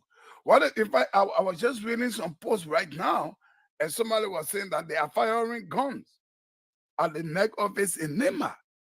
So the government has to come in. The Minister of Justice is an intelligent person. He went to school, and they're saying I here listening to all of these things. Our foreign partners are here. We are calling on them to come in. We do not want trouble. We want our country to be peaceful. We want a peaceful exit of Mr. Weah and his people. The best thing, I think I'm not on. You the on? Best We thing hear Mr. you. Weah can do is to concede. I mean, let him say, look, I've been defeated. And for the sake of Liberia, I will leave it. President Elect Bawka did the same thing in 2017. He said, I know that they did not win me, but because I do not want bloodshed, I will let it go. And our country was peaceful. So we're asking Mr. Weah to follow the same thing. We will not allow our country to go down. Don't take this for a joke. They're attacking all of people home. They're attacking the United Party war room. If we don't stand firm and condemn these acts and call the guys to book, within 3-4 days they want to disrupt this peaceful that we had, where our people went in the queue and voted peacefully. So there is not about United Party anymore. It is about all of us. And we have to stand our ground. With one. You were there for 6 years, you didn't do anything. That Brent Puff spoke on that. They don't want you to be their leader. Accept it. Thank you. I saw President Joseph Boakai for the 5-10 minutes, and he was relaxed. He was talking peace. He said, Senator Johnson, we all have to build our country. And so if the leader speaks like that, and some idiots want to sit in one corner and think that they can disrupt this thing, it's not going to happen. Thank you, Dazzle. You don't see us in the street. We are not causing no trouble. We are passing around. Thank you very much, Senator Johnson. Thank you very much. Let me bring in, guys, bear with me. Let me bring in Mr. Bly. Mr. Bly, you can join us now, finish up the story. My question to you was, on a serious note, did you see anyone strange in your neighborhood? Or you heard the information, you show these guys that were coming to you tonight? Are you relocating your children, your folks? Are you relocating them right now? Yes, I've relocated few to some of the I relocated the infants, graduate, because like I said, I have 580 graduates in 8 different batch. This is the 9th batch, and most of the graduates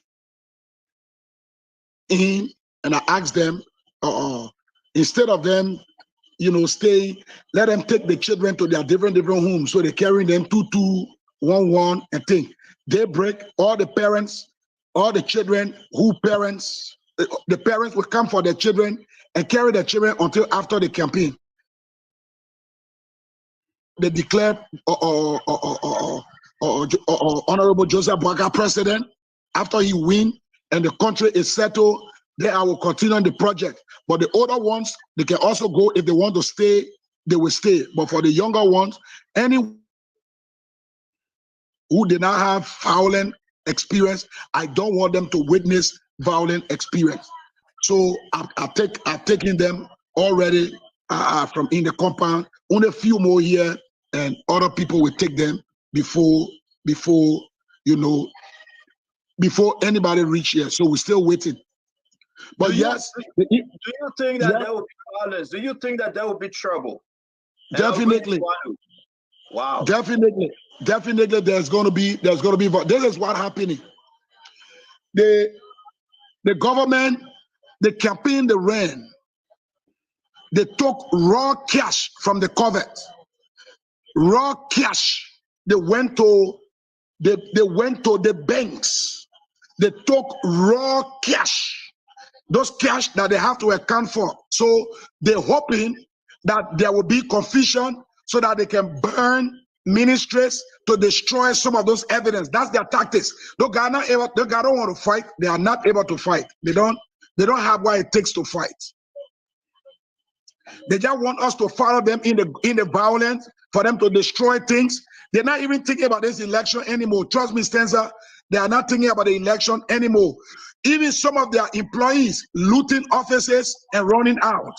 So they know they already lose. What they want to do, they want to destroy government records, tangible records they want to destroy. So that's what they want to do. Duadu, can you come in? We have Joshua on and ask your question, Duadu. It's scary. I mean, there's not much question. He said everything he needs to say. My thing is, do you feel safe?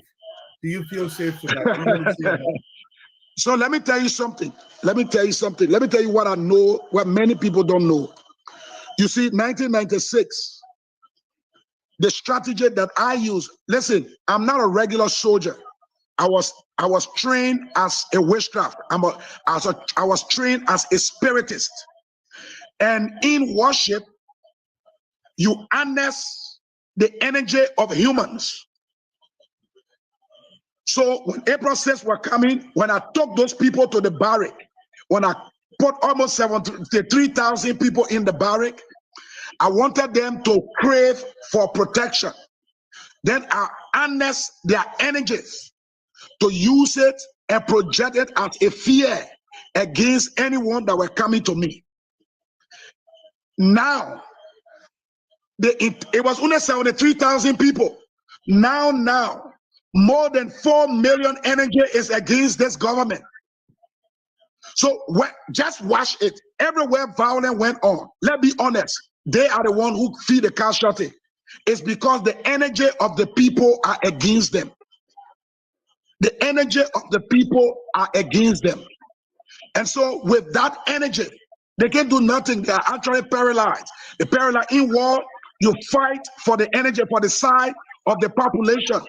When you get the side of the population, when you are able to appeal for the consciousness and the prayer of the population.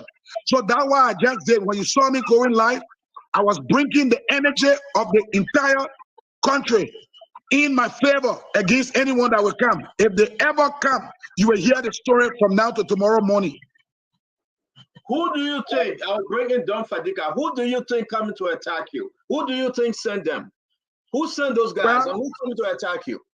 The same person who pay 1 2-year-old boy to come lie on me, who can do Flavzameton thing, who calls somebody who don't know my house and say a training or weapon, a fixing weapon.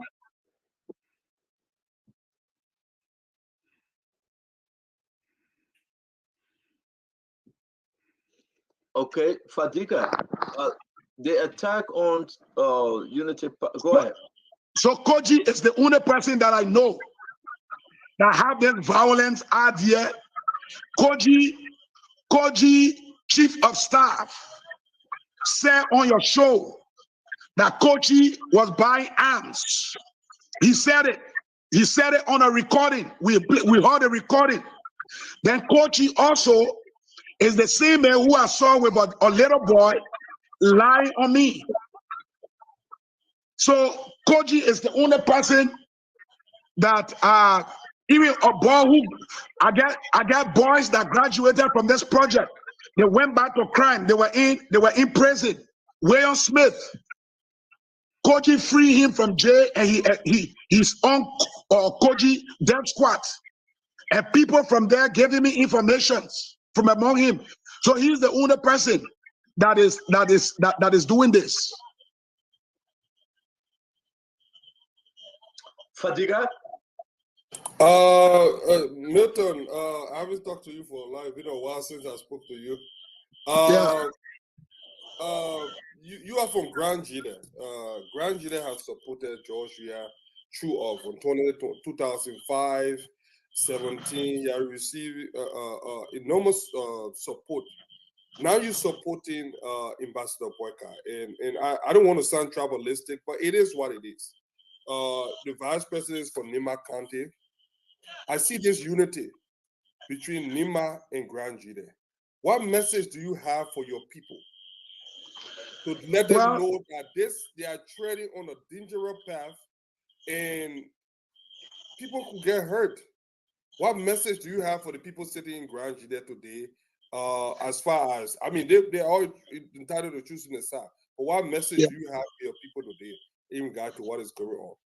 First of all, any real traditional Sapo crime man will know that once you wrong, the father's power do not protect you. We don't pick first.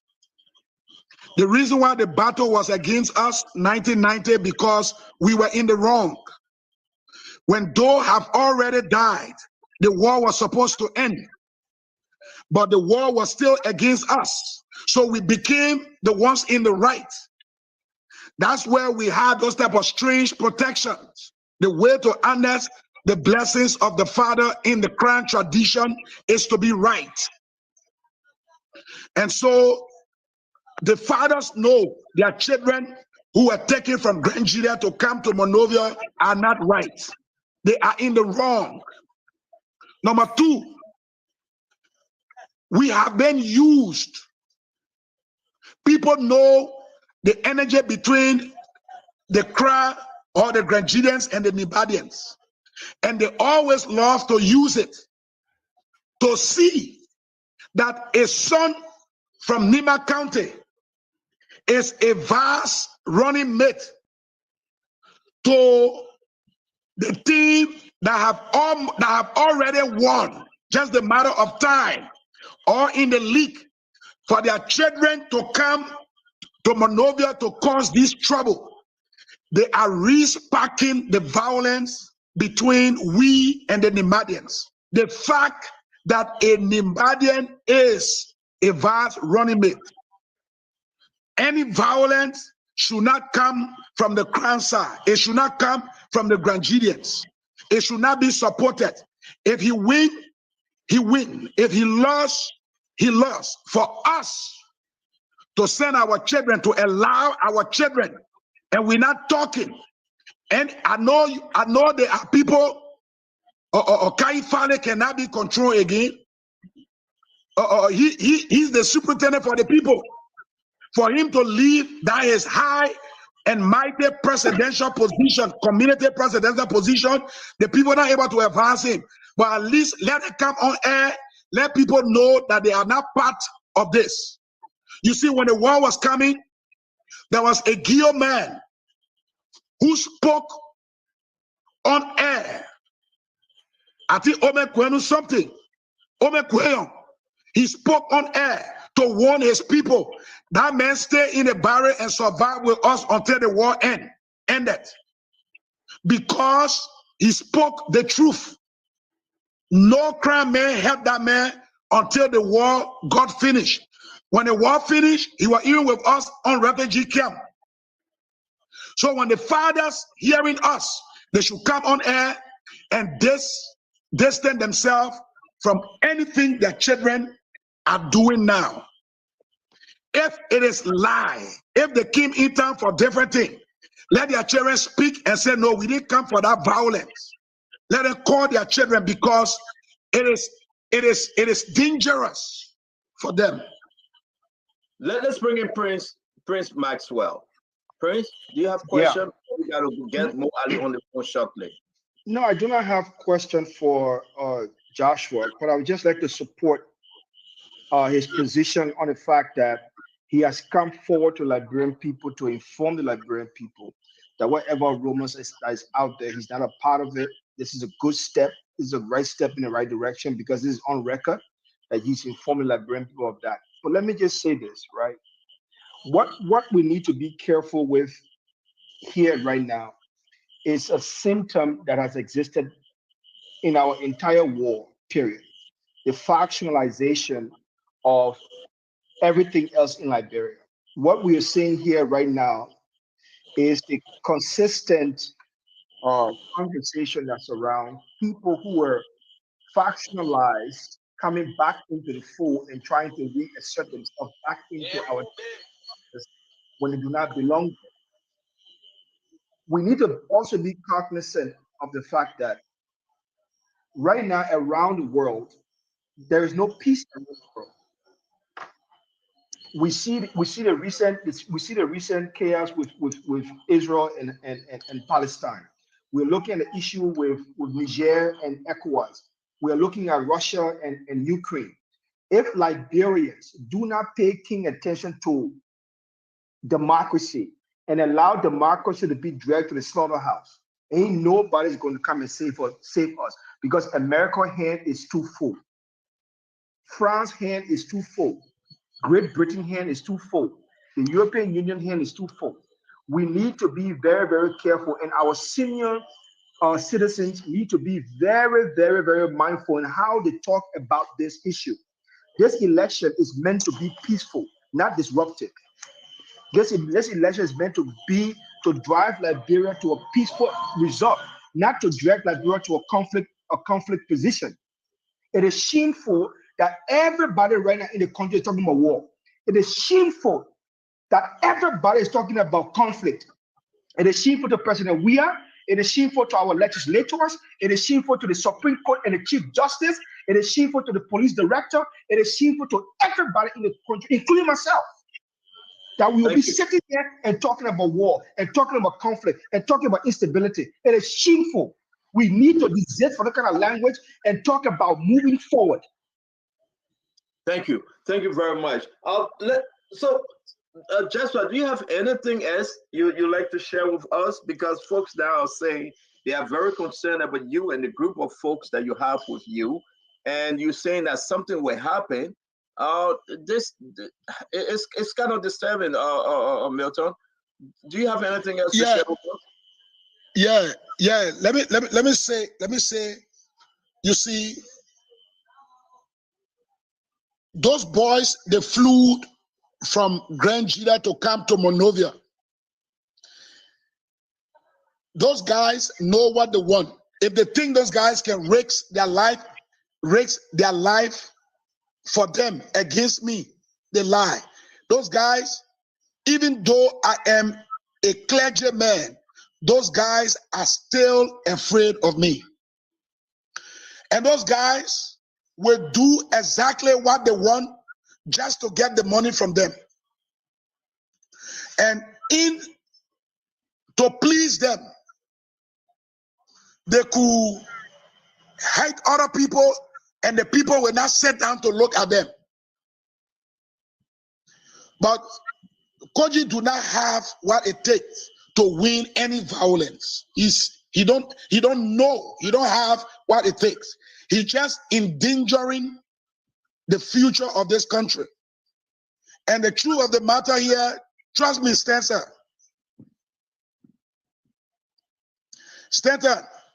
Yeah. Trust me, they are too stupid to back out now. They don't have the sense to back out. A true warrior will choose his battle right. But it's so stupid, they believe in their mind they can cause confusion to destroy evidence that the gold, that's his gold. There is no way. Even now, let me tell you the truth. Even now, if Kogi stops, he will still end up in jail because they are so. Joshua Milton Bly, got sufficient evidence. My project is called Joining Against Violence. It is not called Joining Against Violence for play.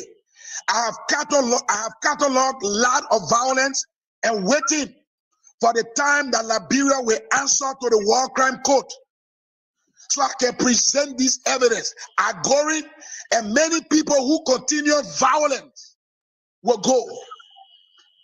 And so I have partners. Let me say this clearly. And I'm cataloging every violence in this country. So even if he stopped now, the evidence against him too much. So I beg him, let him even continue. Thank you very much, Jasper Milton Bly. We said thank you for joining Spoon tonight again. Please call us. Please keep us posted if anything happening in your neighborhood. We said thank you for joining. All right, no problem. Yes, sir. No problem. Yes, you will see it. I got 24. Let me tell you, I got 24 CC camera around 24 views around my whole community. So when they come, I will be playing fun on there. I'll be recording it from my room. You'll be seeing it live. Now, if I turn the camera around now, oh, how can I turn the camera around? You will see as far as Man Barkley. And so when they come, wherever they will be, a camera will pick them up, and I will be showing it on my TV from my room. I'll be looking at them all around here. So let them come. So thank you. I will keep you updated. Thank you very much. Thank you very much, Joshua. Thank you. And again, we appreciate your time at Spoon Talk. Thanks. Folks, let's try to wrap up with Prince Toll. Prince, you hearing this thing now, then we're going to go into our own raw room and have some conversation while we take leave of you. The result you heard today from the National Election Commission. Talk to us about your results, sir.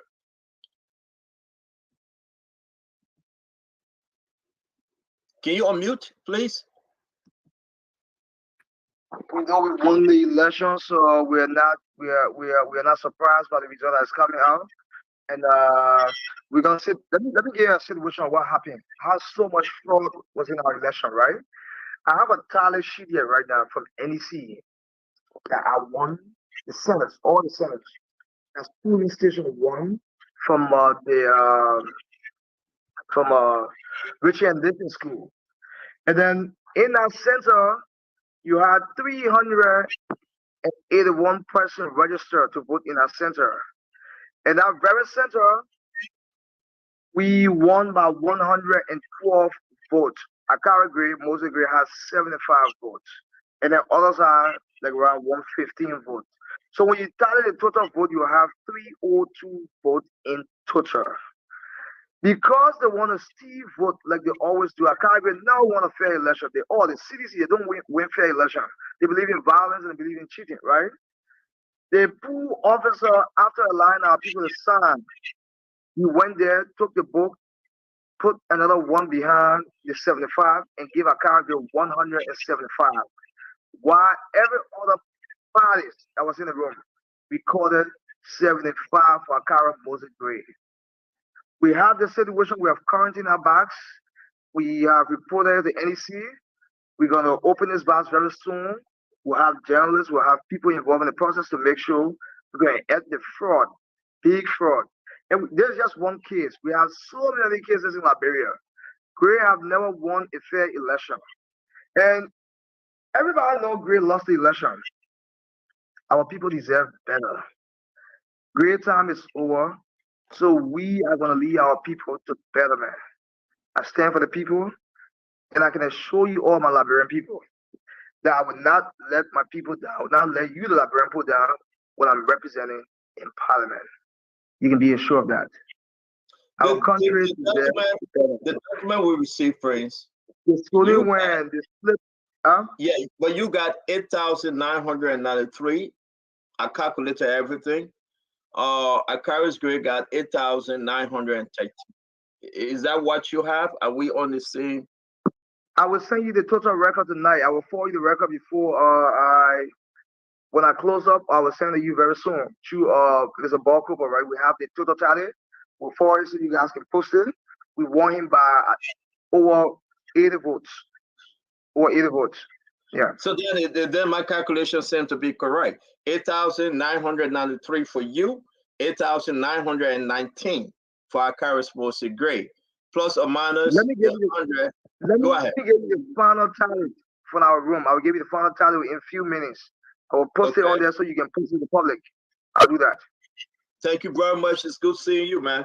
Again, we hope this is resolved. Thank you very much, sir. So, but as we speak, from the vote that were counted today, we have 37.99% of the vote, and Gray had 32.97% of the vote. So all our people who think that the vote have been stolen, you can rest assured, my people, your vote will be protected. We'll make sure we'll man the ballot boxes. We'll make sure one of your votes will not be missing. Gray cannot see the vote. Gray time is over. Gray will not have another wedding in Paris on the expense of the poor people. We'll stand for you. Your vote will be protected, and we'll make sure we deliver on what we promise. Thank you. Again, thank you very much. The boss, that's the man Prince Toll from district number 8. Again, we say thank you very much, and we'll be announcing these things as we get them. Have a wonderful evening. Thank you so much, sir. Thank you so much. Sir. Thank you. Yes, sir. All right, let's do this thing. I mean, we are all set to go now. One person we're waiting for, that person will be Mo Ali. Once he's ready to talk to us about their war room, their attack on the center, Unity Party Center today. Mr. Dualu, we'll start with you. We'll bring in Don Fadiga, Sister Fatima, Aaron Gray, Mr. Sandro Johnson, Alex Williams, and Prince Maxwell. Mr. Dualu, a lot of stuff unfolding, sir. Well, Stanton, we did not expect this to unfold post-elections. We expected most of the brouhaha to happen pre-elections. Now, there is only one reason why President Weah and his people will try to do what they're attempting to do. Because I'm saying attempting to do. These votes, and what Prince just pointed out, we got reports about this. But this is so crazy why people even attempt to do that. Every single voting place has a maximum amount of votes. Normally it's around 500 votes in a voting location. The tally sheet had 4 or 5 tally sheets attached to it. So every time something happens, they count those votes, they mark the tally sheet, and everybody gets a copy. If you write anything else on the original sheet, you're wasting your time. Because if something changes, people are going to verify this. I understand the likes of Greg can go and give you small thing and you circumvent the numbers. You are just wasting your time. Look, like I said, and I will continue to say, it's cast in stone. Nothing you can do. If it calls for us to go back and take a fine comb and go 1, 2, that's what we will have to do. These numbers have to be addressed. But President Weah, look, you have to address the country. If what is happening, if you know about it, if you're orchestrating it, this has to stop, but you have to address the country. You cannot have our people in fear. This is not saying, people go to say war. Listen, if you do not, wars do not come to a location because somebody says war. Wars come to a location because the actions that lead to war are present in that location. That's why wars come. Wars don't come because you mention wars. Let's stop this nonsense about somebody saying war. They come because of issues that lead to war, like election violence against people, like killing people, relatives, and friends because you hold government power. They're trying to cower people into a position that it should not be. Liberia is equally mine. Equally mine. You have certain privileges because of the position you hold. It doesn't mean my citizenship will be subjugated because you're a minister in the country. You have to understand the difference. As a president, you have to play your role and govern all of us. Stanton. Thank you, Eduardo. It's very shameful for Dika. That President Weah is sleeping on Hennessy XO after his own helicopter brought in those guys.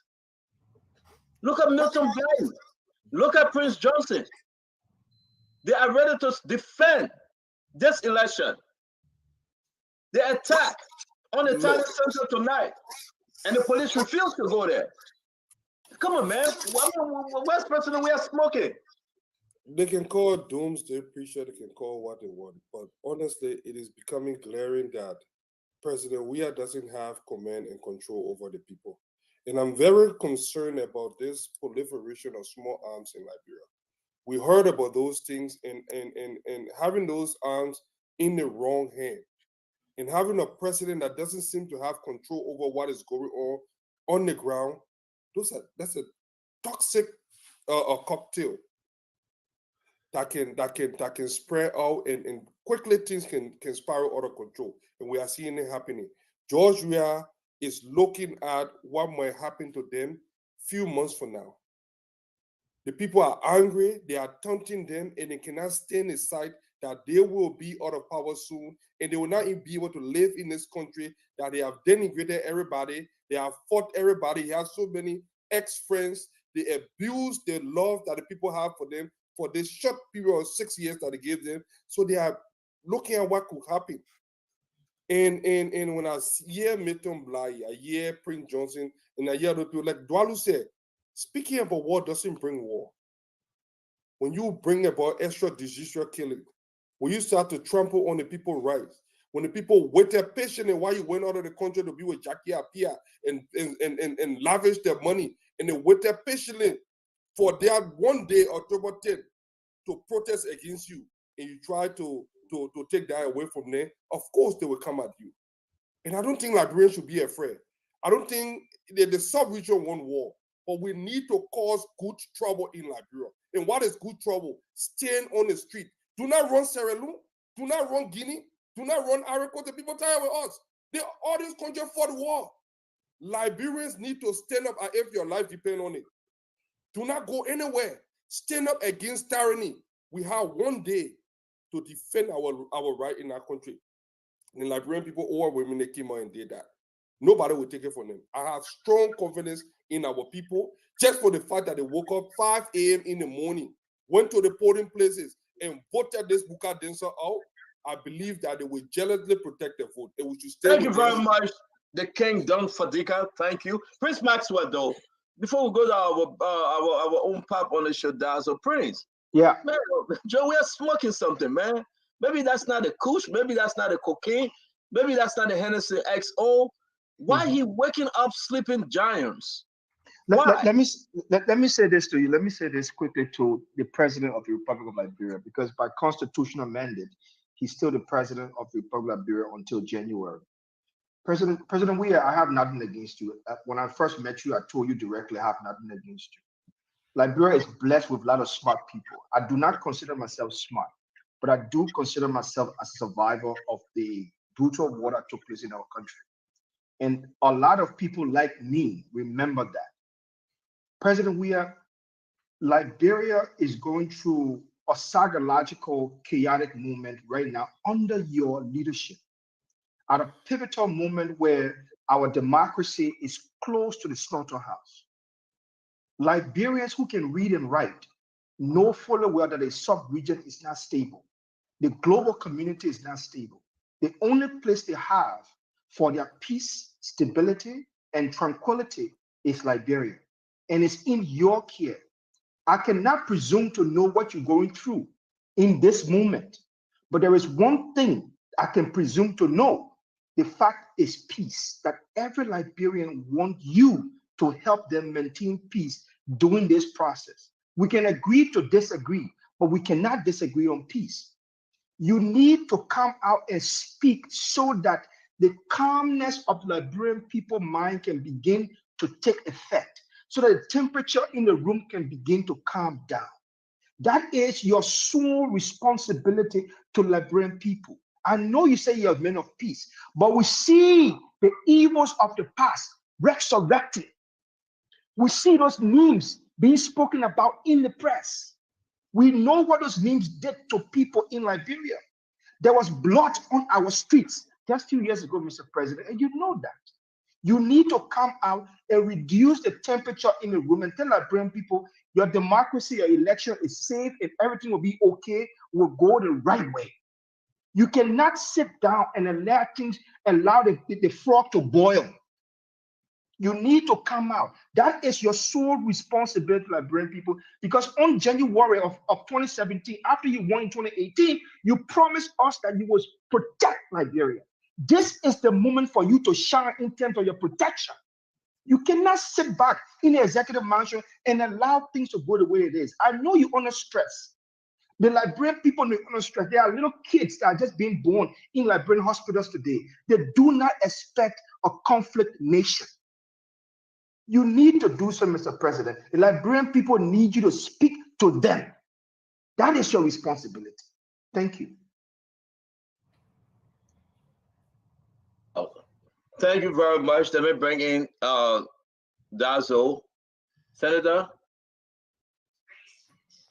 Well, I think everybody have said exactly what we wanted to say. And for me, I'm not going back again. I've said it, we won the election. The election is over with. Barkai is president-elect round one. We're not going second round. They've announced few results today. And watch and see what happens tomorrow, up to Saturday, up to Monday. And the results will be very clear. We will protect the results, just as we protected our votes. We will do just that. Because we stood by our votes, we protected them. We use our sweat, tears, and blood to get us to where we are. And we're not going to allow anybody to play with the peace. Nobody's going to play with this, with the results that are coming in.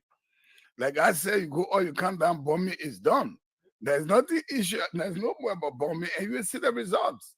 The confused stronghold of you people, you say you have one voice, one, then you're causing confusion. You are looting government ministry. The government, there's no government right now. Nobody going to work. You shut down the whole country. Nobody going to work. No minister go. So we don't even have a government in place right now. That's why these things are happening. Because if those people were going to work and taking full responsibility under the Constitution, these things will not happen. So Mr. Weah and people making the country to become very lawless. And so that they think that they can steal the election from us. They're not going to do it. We've won the election.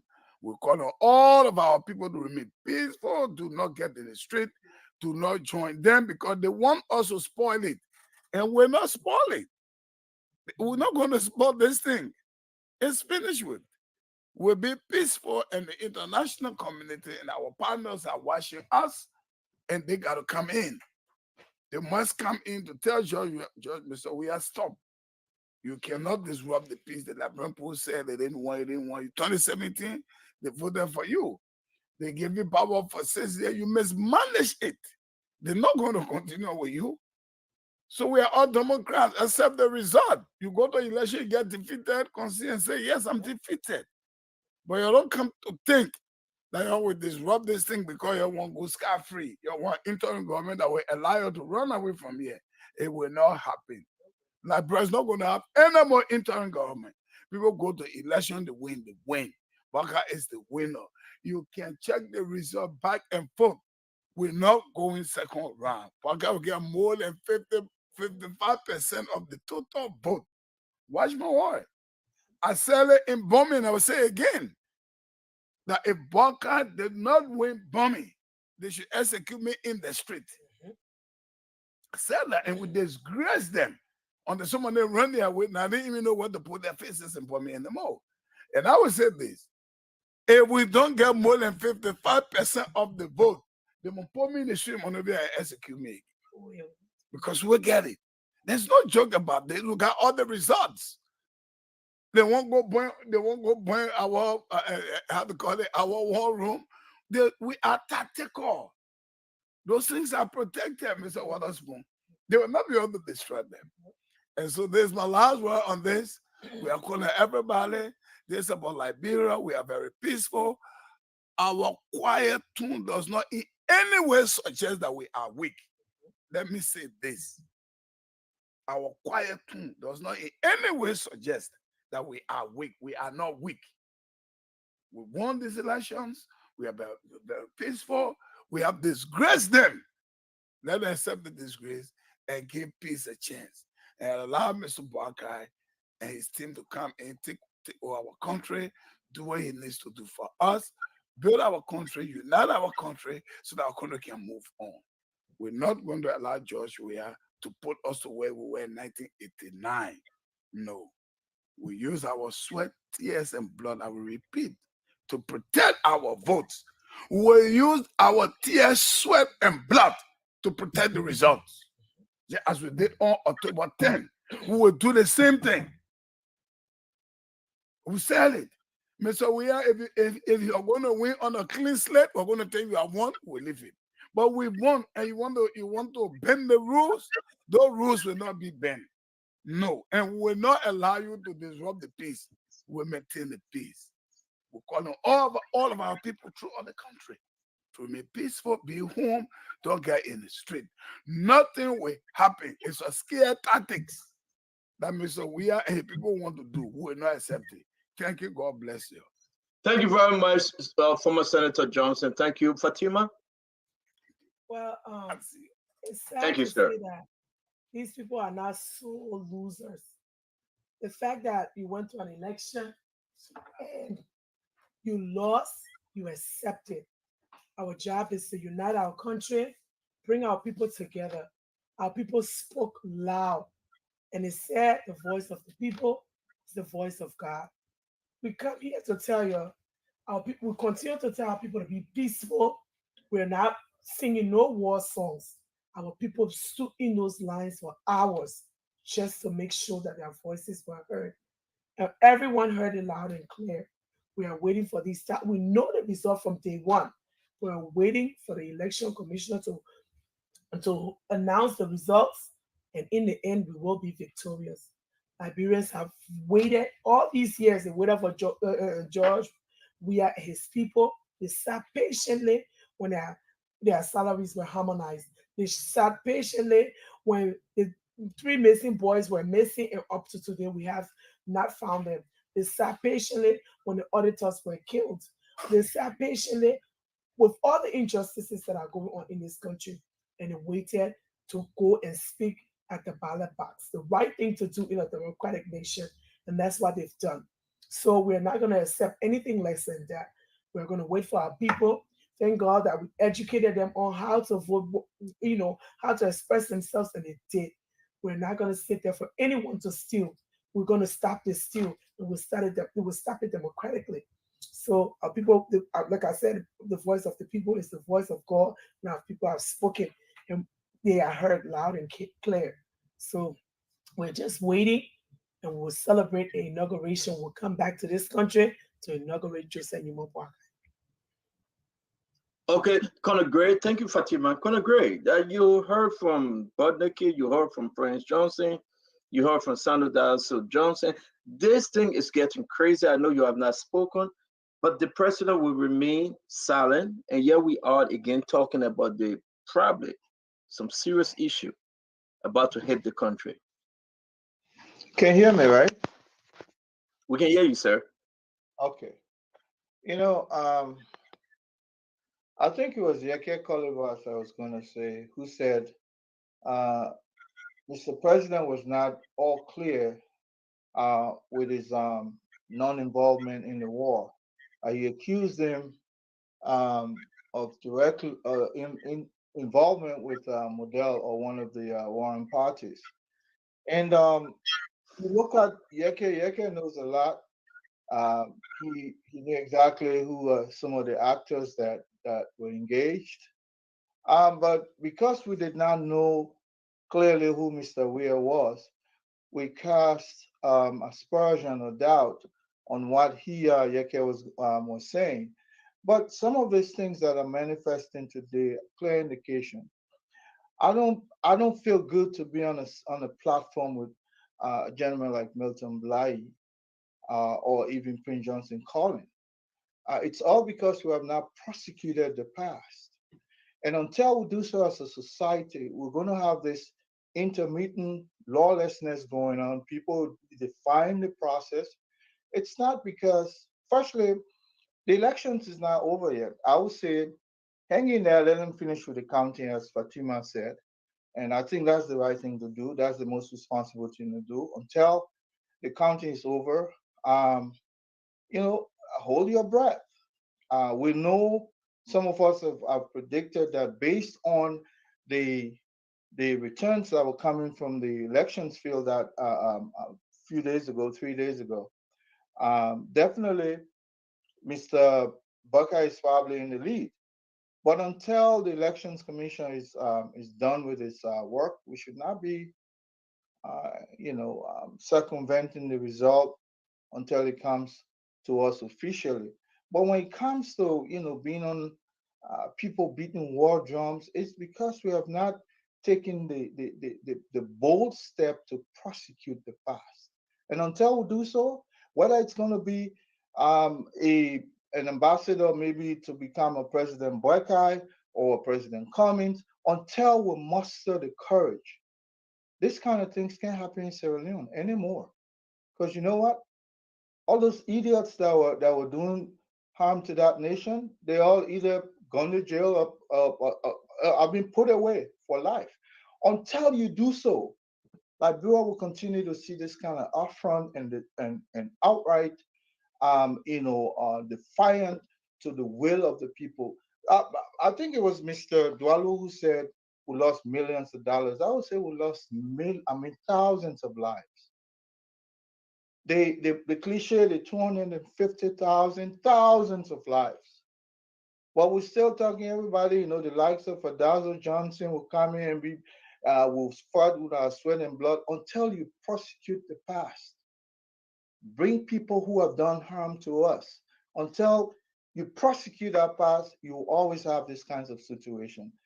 Now today's Mr. Weir. I don't support him. I mean, lots of things have gone wrong under his administration. It's all because we sit supinely as a people. So my own appeal to the incoming president, prosecute the past regardless who are your friends. That's the only way we'll have a straight society. I must rest there. Thank you. Okay, thank you very much, Edgar. We appreciate you. Let me bring in Alex, and then we'll go to Gibson. Alex, thank you for joining us. So thank you so much, CEO, for the opportunity once more. For me, this is not strange because we have experience on exactly how the CDC operates. And we know folks who are capable of doing things. And I know for a fact that on many occasions, people or criminals are taken from South Beach and other places to implement certain activities. What I like to say is that 81% of the total 2.4 million votes resides in 8 counties. And those 8 counties, like in America, we say they have gone green. Grand Cape Mount, Bapolu, Bombing, Monserrado, Nimba, Bong, and Mangibi have 81% of the registered voters, constituting over 2,005,089 votes. Those places have gone green. The Southeast definitely have gone blue in the case of the CDC. So the CDC has Grand Jita, Grand Coup, River Cess, River G, Sino, and Maryland. That's just 12% of the votes. There's a huge concentration in Grand Bassa that account for 6.4% of the votes. Owing to the fact that we do not have a brown skin in a race that is a popular candidate, we do not have a Prince Johnson in a race that is a popular candidate, this election has been won on the first ballot. And I know for a fact it will be difficult for CDC to concede. I also know for a fact that CDC has absolutely nothing in their tally room or war room. They were in Tata in rooms. And that is why CDC, what they are doing to delay the results and demanding Unity Party to put up the tally sheet is because upon seeing those tally sheets, they will know exactly how to manipulate the results. but that's not going to happen. And this is a first round victory for the Liberian people. Thanks to them, they have saved millions of taxpayer dollars. And all we can say, there's going to be peaceful transfer of power, and we are not going to play to the tune of those who want to perpetuate themselves in power through violence. Thank you so much. Again, thank you, Alex.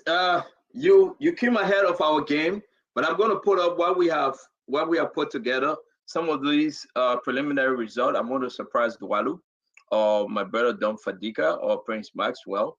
These numbers are very interesting, and they are all leaning towards Unity Party. What we receive, like I told Prince Stowe, I have the tally sheet for District 8. It's something similar for all the counties. I'm going to put up 6 right now for you guys to take a look. Then we can discuss. But let me hear from our brother Gibson Jeru. Mr. Jeru. Thank you very much. I've been listening since I was driving from Bismarck to my office in Fargo. I just arrived, and I apologize again. And I'll be leaving to go back to Bismarck this evening, and tomorrow I'll be joining you from Bismarck. So it will be like that continuously until the snow starts. So we want to know your schedule. We don't want you. Are you sending code to somebody? Is that code you sending to somebody? Because I don't think it's for anybody here, bro. My PA here, that's the problem. Yeah, that's a code. He's sending code to my PA.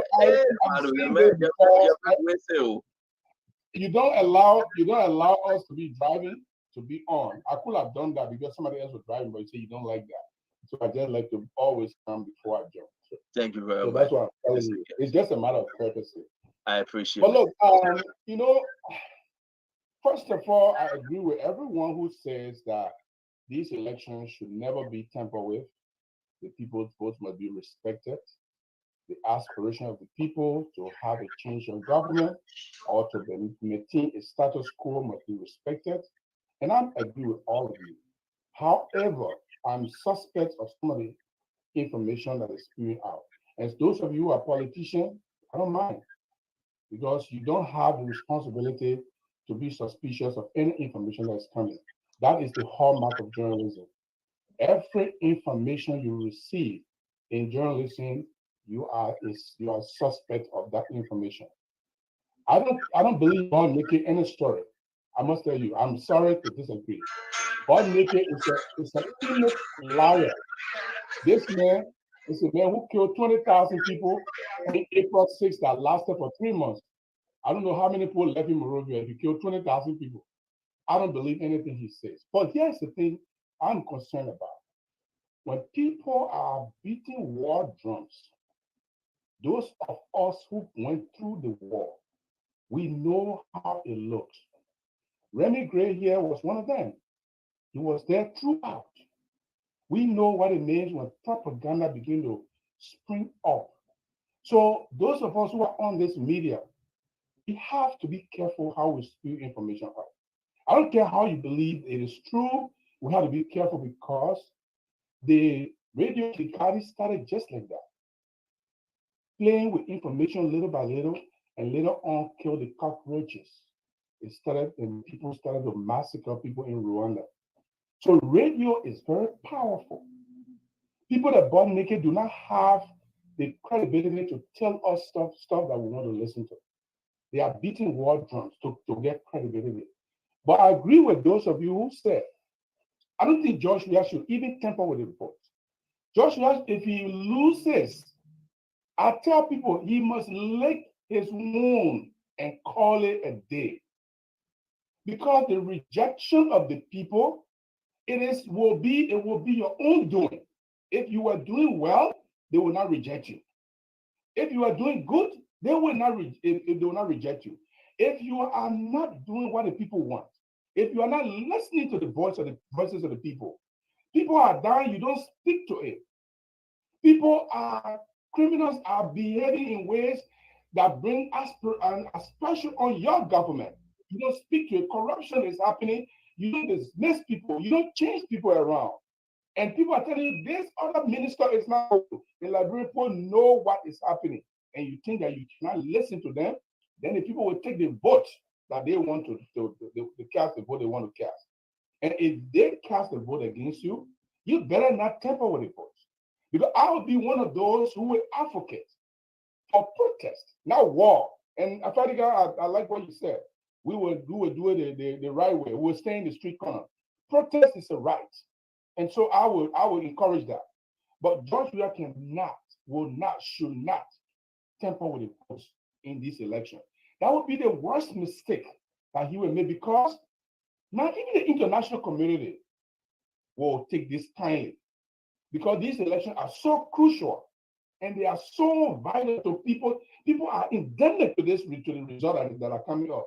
People are now seeing it like there is a plaster on their skin, and emotion is going to run hard. Therefore, if there's any plan to subvert the process, to change the vote, to cheat in this election, I pray that nobody should even do that. And I agree with those of you who are there, but let's be careful how we spew information of war. It is dangerous. Thank you, sir. Stanton, please, can I get 10 seconds to ask Jason? I mean, quick question. Go ahead, make your point. Okay, I want to say this, and I'll give you some of my time, but I'll take 10 seconds. Has anybody, you have to say names, because this is a very important, who's talk about war in the way that you've spoken about it. Has anybody on the platform said something that alludes to bringing war to the country? Hello, I don't want to answer the question, because when people say something, the way they discuss it can give a different impression. It started yesterday. You were not here. It started yesterday. It's continuing today. Bob Naked is coming to tell people things that he believes is happening. This is what we call war drums. Okay, thank you. So I didn't say Dwalu is preaching war drums. I just say we who on this platform, we should be careful. That's what I'm saying. Okay, I understand that, because for me, I don't care what platform I go on. I'm responsible for what I say and what I do say. Now, I'm not responsible for what Fadiga says. I'm not responsible for what somebody else said. Liberians will have their peace. They will talk their mind. But one thing I want to stress, saying war does not mean war. What means war are actions employed by people in government or in the surveillance sector that lead to war. We have to discourage those actions. This is my argument. At the end of the day, President Weah must govern all of us. The issue of flying somebody from Grangeda County to go into Nima County, we need some evidence to support that. But if that's happening, that must be discouraged. But I'm going to say this, and I'm going to agree with Brother Jerome here. These elections are not something you toy around with. I don't care what position you hold. The election is being looked at by the entire world. If you lose this, you have to step aside. You cannot mess around with the ballot. I don't care if you take thugs and they go to an election place and they burn the pages. There are 5 or 4 additional copies. You can't toy around with the election. The election is not going to be rerun because you lose the elections. This is not how things are done. We want peace in the country, but we're not going to say alibi and allow somebody in government who feels that he or she cannot get a job anywhere else in the world unless he or she works in government. So they're going to ensure they stay in that position. That is not going to hold. The people are not going to accept this. Liberia must matter far above each one of us.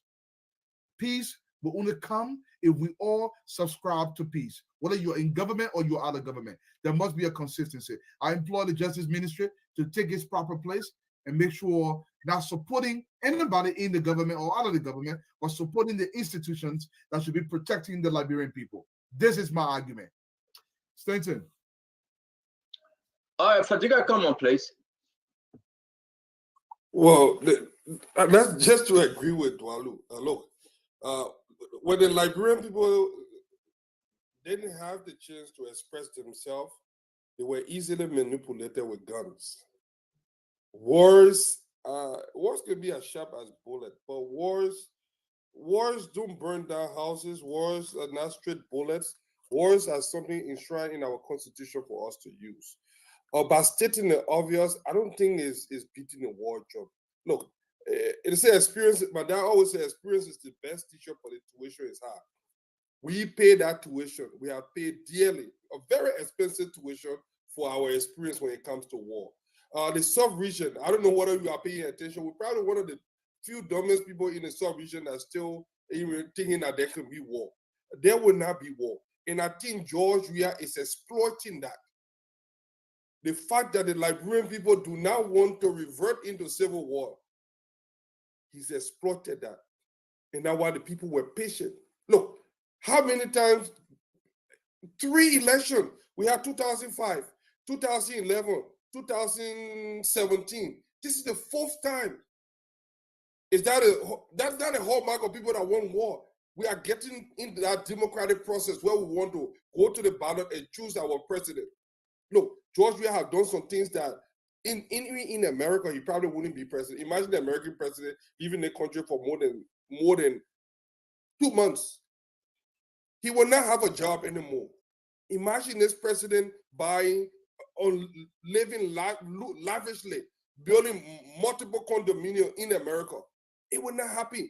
Only in Liberia, only under George Weah, in this Renaissance democracy that we now enjoy. So honestly, we need to talk more about these things.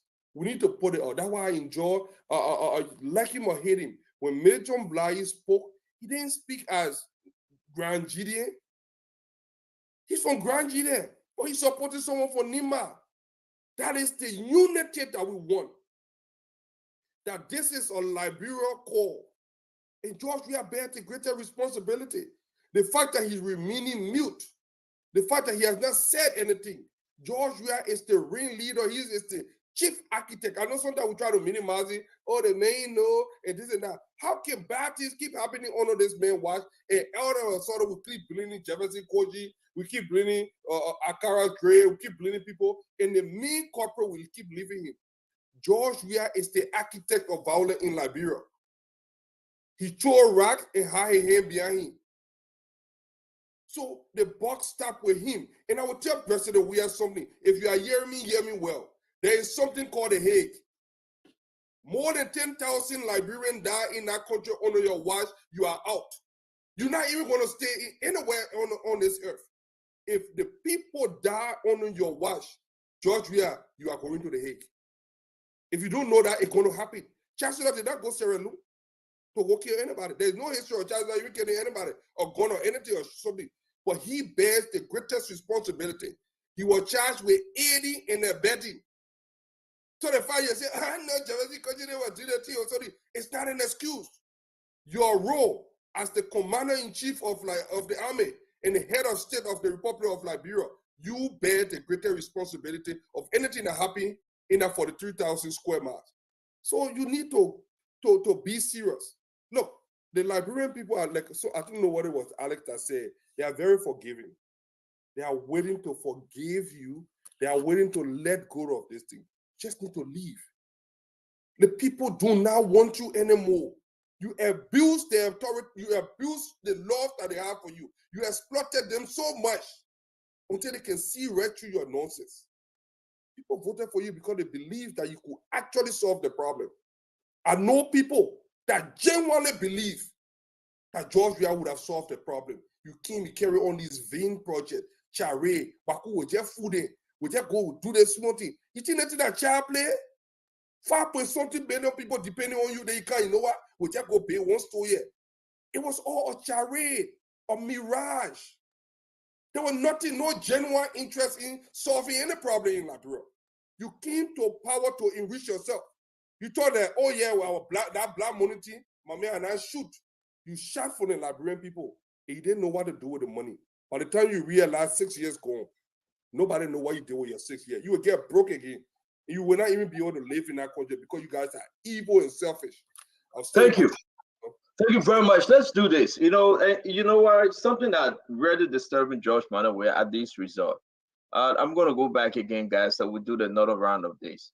These are the provisional preliminary results coming in. As you can see, Joseph Yima Boaka 57.62%. To George Manneh, we are 32.64. Appleton get 1. All right. All right. So let's walk you through. These are our tally sheet we have received. We are compiling them. And Alex, I'm going to share this with you, Alex, for you to please understand that here we are. I can also add, because he's saying that, let me add to this the county, since we are talking about this thing. The reason why I'm bringing it up, because I wanted to do all of them, but Alex, you came up with some numbers that I respect. You know, I respect you. Since you exposed legit, I respect you. That's why exactly we are where we are today with Josh Weah and his gang. Now, the general result, the general presidential result, when you come down to say, oh, but then what's happening here? You're going to understand that at the end of the day, what is happening is that CDC smelling something. Make no mistake, CDC smelling something. Then you go up, you come down, they know exactly what folks got in the corner. This is the general presidential right now as it stands, Alex. I'm going to send it to you. I want our audience to see it. Jose Yima Boakai is in the lead. He is in the lead. So while he's in the lead, I just want you to understand that at the end of the day, this is not a child play. These guys that will fight, they will do everything they have to do because they don't want Jose Yima Boakai taking the seat, but they cannot stop it. All right. For the 6.68 to 45.85, this is Monserrato. We didn't send our folks out there for nothing. No, we didn't. This is Monserrato. So as you can see, Monserrato is hanging right there. People are afraid. CDC getting some information that the old man Jose Yima Boakai is running with this thing. So as you can see, the next one here, again, at the end of the day, let me bring in my Gibi. Well, a lot of folks begin to wonder and say, but what's going on here? This is my Gibi, 51.21. The surprising, the score that break the camel's back. Jose Yima Boakai beating Josh Manawea in my Gibi. Take anything you want to take. Go on the website here and there. We are putting these things up for the people to see. These are not the final numbers. These are provisionals. We're working along with every group, and asked Alex today. He and myself were back and forth. He sent his own. He reading his own document. He will bring it in. Duadu, these different results from bombing, from my Gibi, bombing is 57.62%. From my Gibi, from bombing. You know, when we talk about Grand Cape Mine, people saying, so today, Duadu, I will put this down. We are putting only 6 up for now. I will go over it again. But let me ask you, Duadu, it's not looking good for President Weah. But today, they get more result from the southeastern part of the country. So therefore, President Weah went ahead. I see that his folks begin to celebrate. But you're forgetting, southeastern are only 6 counties, less than 350,000. When I was arguing with Alex today, he and myself were cracking down on the numbers. Alex said, but don't forget, 75% of those people voted. So you cannot only hold it to 370,000, no more. They are down 280,000 or less. Talk to me, Duadu. Jose Yima Boakai is moving in a positive direction, while Josh Manawea is fighting. That's why you see all the problem. Well, the thing here is, Alex gave you the numbers. There are 8 counties that make up approximately 81% of the voting population of the country. There is no argument those 8 counties are going to be won by Honorable Boakai. This is not suggesting that he's going to win every single vote in those counties, but the majority of those votes are going to go to Honorable Boakai. Now, let's go back for a second. Another thing that's kind of worrying me is, not worrying, but concerns me is, I'm not kidding, by myself, I can tabulate this number in one day. If you give them the pre-plan. Before the elections, I can set up the platform, and as the number comes in, you plug them in. In one day, it can be done. What is taking the National Elections Commission so long to do this? This is a question. I believe Alex can do this.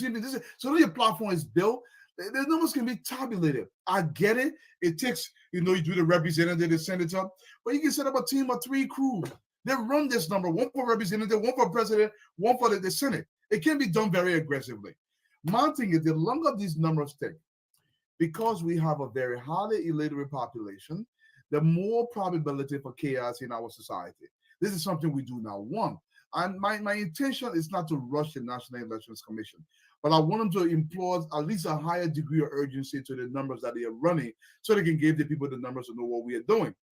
Because Bapulu will vote, Mark Gibby will vote, Monserrato will vote. In Monserrato County, Honorable Boakai is winning around 13 districts out of 17.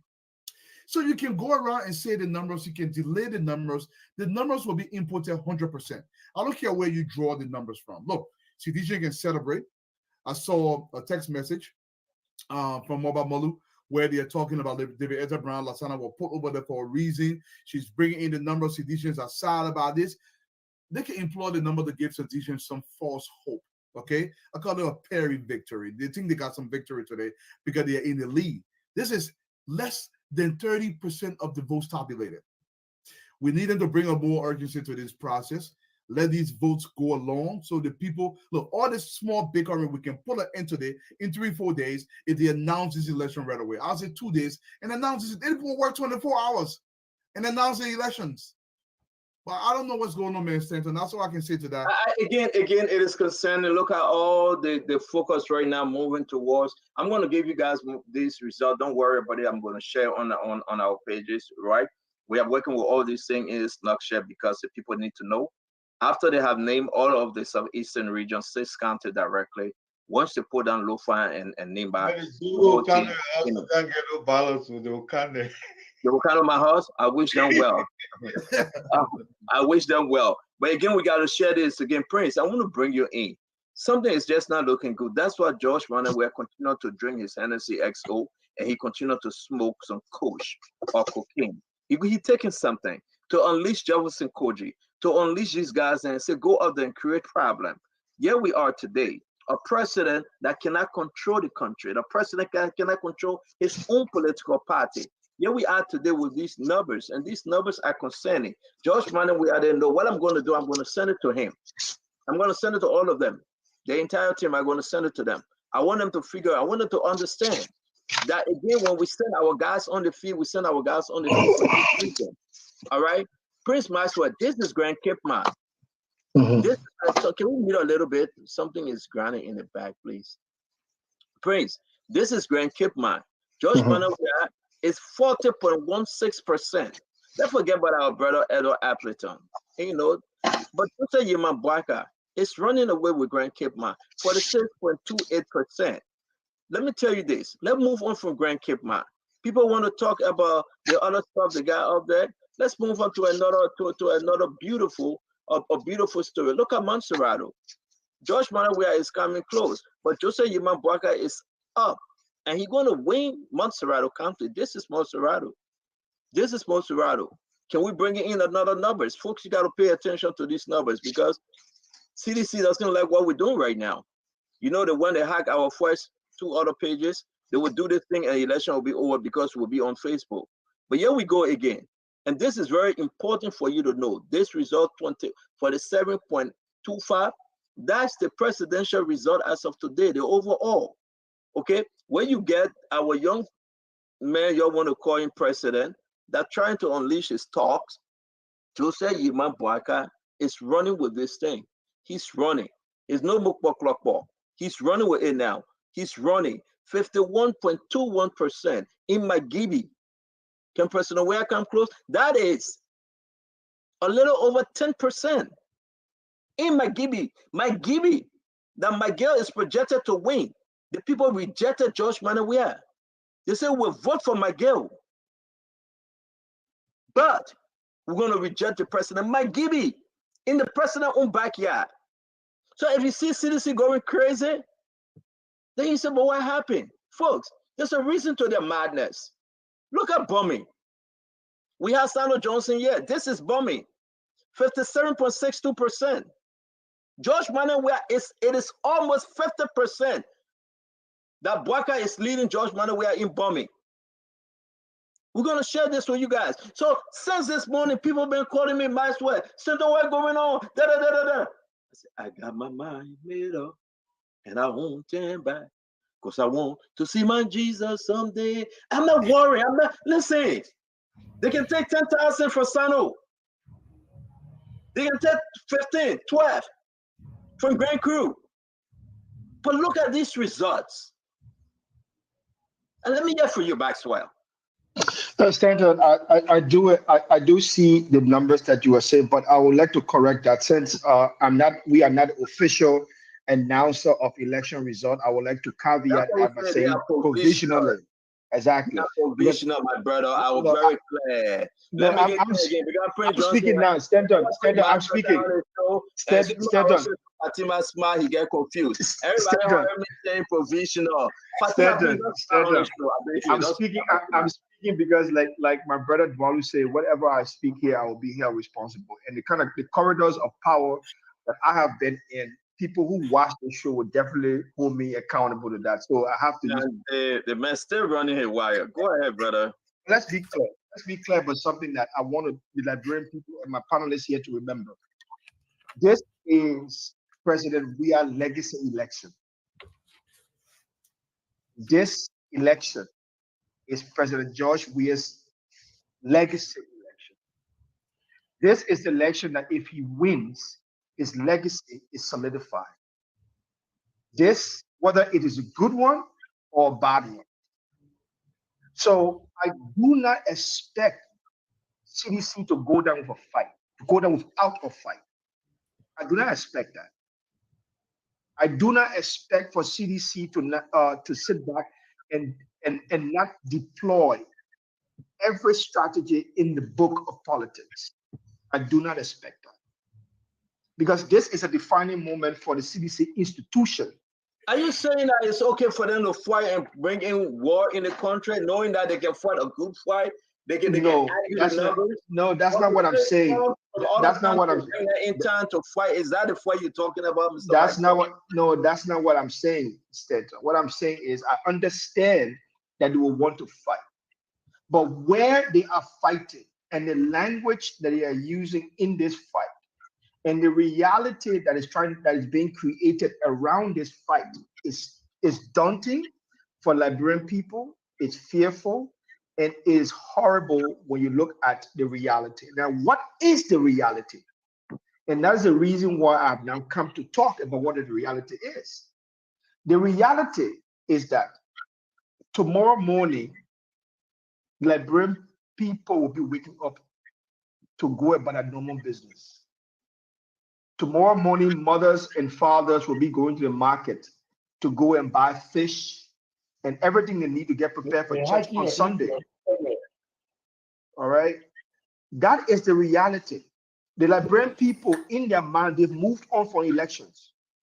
They want to get back to normal. They want to go about their normal business. They want to go about taking their sons and daughters to church on Sunday. They want to go back to Waterside Market and buy the things they need to buy for their houses, to go to Real Life Market, to go to Douala Market in peace. That is the absolute reality of Liberian people. We are here telling them this is the reality about the election. We know fully well that George Weah is not going to allow this to just be an easy run for Ambassador Boyka. So hence, the idea of this fight that we are talking about. But to turn this fight into something physical is where I want the buck to stop. I'm not contradicting myself. There is absolutely clear that we are pointing to factors that can turn into violence. We are pointing to factors. We are calling names, the demons of the past. We are calling those names. And we are seeing them re-emerge and reappear in public discourse. We are seeing those demons re-emerge and reappear in our democratic process and trying to own it and secure it for themselves. We know that. That is what I'm talking about, that we should not go down that route, because we now see all of those individuals that will enjoy the moment of carnage and chaos. They are coming back to the fore. I was speaking to a friend of mine recently. He told me, Maxwell, I was getting ready to leave the country immediately when I was hearing about all these things. And I said, dude, do not leave, because we will not allow this to happen. One thing we should know. Sorry to interrupt you. One thing we should know. Maxwell, it's important I interrupt you, please. I beg you. It's very, very important. It's not a joke. Sorry for that, and I will give you your time. Folks, this message been coming to me all day, right? Maybe like an hour or so ago. I want us to play Mobile Model and some sedition. I think we also hearing Nathaniel McGill. Let the lady explain. I want you guys to listen and listen well, please. All right, let me take it from. Destin T scoring already. Let's start from the beginning, folks. Liberian, listen, this is very, very important for you to listen The to. police are jam-packed here, guy in the area. But and that's the deals going on right now to SKD. After we got through checking check marking the tally sheets, and then we got outside, the people started talking, say, oh yes, you're making your girl outside, we want off the light. How we came outside and then they off the light. And now, what Moluba Molu coming do here at SKD? Wow, we already leaving SKD. As you can see right now, the police are jam-packed here, guy in the area. What Moluba Molu come for, nobody knew. He across the road, he from SKD. Nobody know what he came to look for here. Nobody stupid here. The thing he come for, our people, they already here. He said that he will be here on the day. And our people too said that they will be here on the day. So, folks, again, let me do this. Let me play it over. I want to play the whole thing. The police are jam-packed here. If you're hearing this thing, it's because we're trying to fit it in. We're trying to fit it in, but I won't play the whole thing. It will be better we play it from the beginning. SKD is going on right now to SKD. After we got through checking check marking the tally sheets, and then we got outside, the people started talking, say, oh yes, you're making your girl outside, we want off the light. How we came outside and then they off the light. And now, what Moluba Molu coming do here at SKD? Wow, we already leaving SKD. As you can see right now, the police are jam-packed here, guy in the area. What Moluba Molu come for, nobody knew. He across the road, he from SKD. Nobody know what he came to look for here. Nobody stupid here. The thing he come for, our people, they already here. He said that he will be here on the day. And our people too said that they will be here on the day. As you can see, the United Palestinians are standing here. And here, there the police is standing over there with a protector in their hands. Yes, now what happened to us? They were rushing us. And this morning, before they open the ballot box, they opened it in our absence. They opened it in our absence, and before we could make up our mind, the tire sheet that they took off as grade tapping. Yes, it is not supposed to be like that. So that what happening here, we just seeing all kinds of cars entering. All kinds of cars are just entering SKD.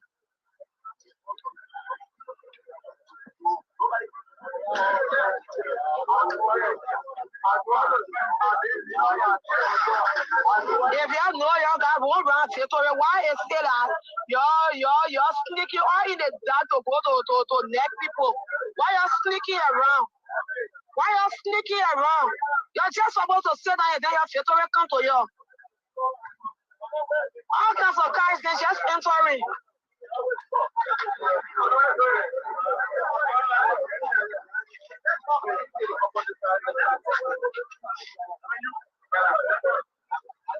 Government, that's SKD. This is a video, Guadalupe. This is a video. We're just trying to upload it, but it's like 7 minutes, so it's hard to upload. They're wanting the witches up now to enter. They're wanting the witches up to enter. And Nathaniel Magay was here too at SKD as well. What do you mean by that? Go back.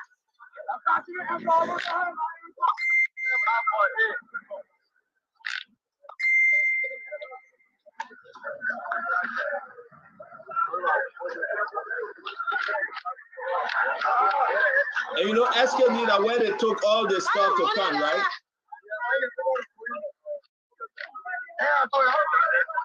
Yes, there are some papers entering right now. And they are lying the papers to enter. Nobody know who in that paper. What do you mean by anything start? Get out. Let the person get down.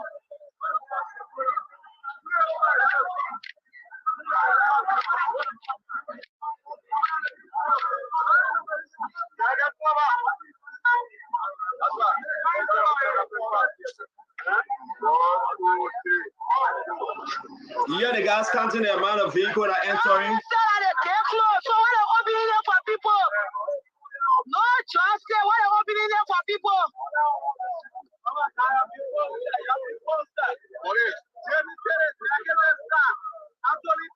These are common Liberians, though, washing. They are washing.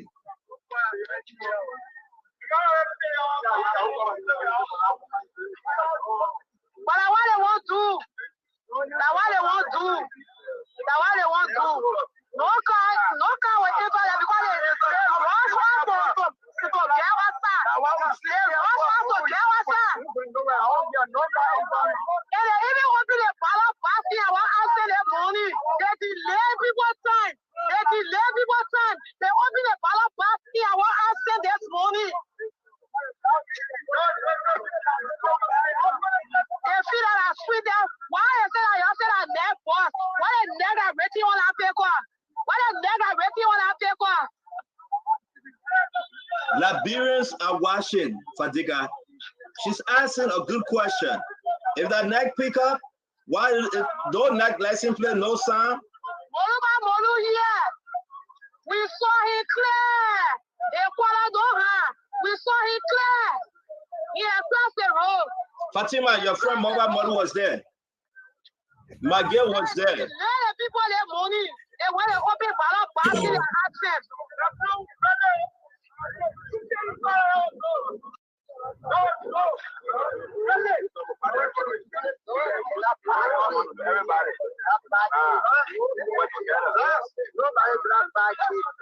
They're passing around. Nobody to that back. They're passing around. Nobody there. Yes, nobody to that back. Nobody there. Yes, they're passing around.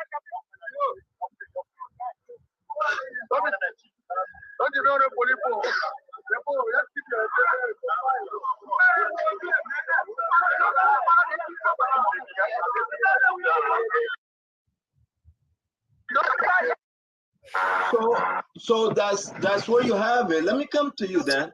I bet you guys. We'll come back. Fadiga, this is about 7 minutes video. These guys are going at the center in the mobile model, Nathaniel McGill. They're all going in the for what? Since this morning I got it, I've been getting a message. Even Luther Tappe was here on the line and told me, my man, what I can't understand in what these guys are doing in Liberia, they are sowing, they are creating an environment that will cause serious chaos. Why are they taking so long to announce these results? I don't understand it. We get less than 2.something million people that voted. They say now you can't vote. Why is it taking 3-4 days to announce these results? I know we got 15 days, but very rarely do we reach that amount. By the second tier, the countries that even are more populated than us do not wait this long.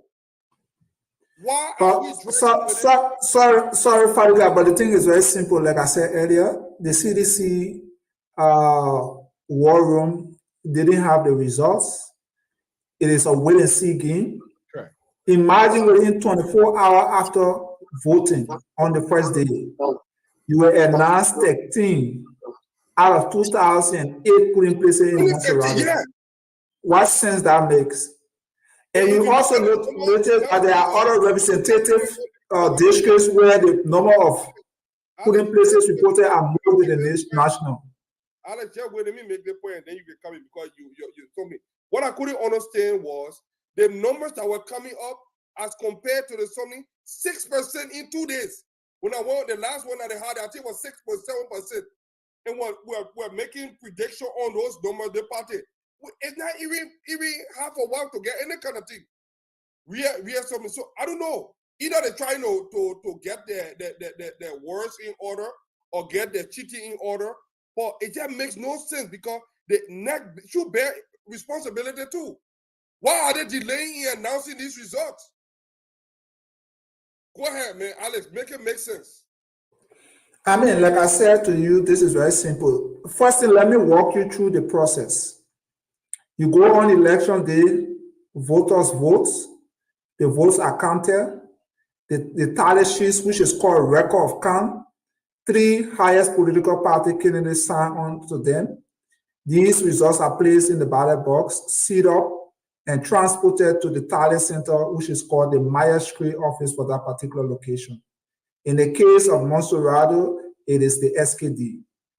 So when that is transferred, the following day, you send a representation of your party at the tally center to corroborate each of the information for data entry.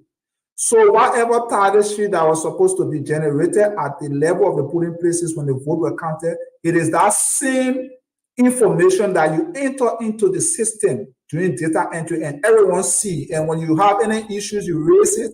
If everything is okay, you all approve of it. And that all blows immediately to the server of the National Election Commission. And that does not take you no time.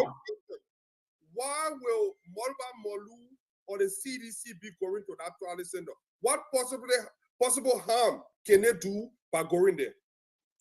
Again, like I said, this is a wait and see situation. If after the counting process, say. We're not getting you too clear, Alex. A lot of you got to get out and come back in. You in darkness, we're not getting you too clear. Please, Okay, let me bring in Gibson, Jerry. Gibson. I mean, Alex sounding clear enough. Huh? Alex was sounding clearer. It's not from my end, though. Okay. Yeah. Alex was not coming clear for me. Yeah. No, not coming clear for me too. I mean, everyone want to keep him. That's fine.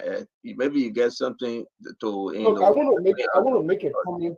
I want to make a comment. Gibson, talk to us, Gibson. This thing about these guys that going over there, and also Miguel was present. He was at that place today.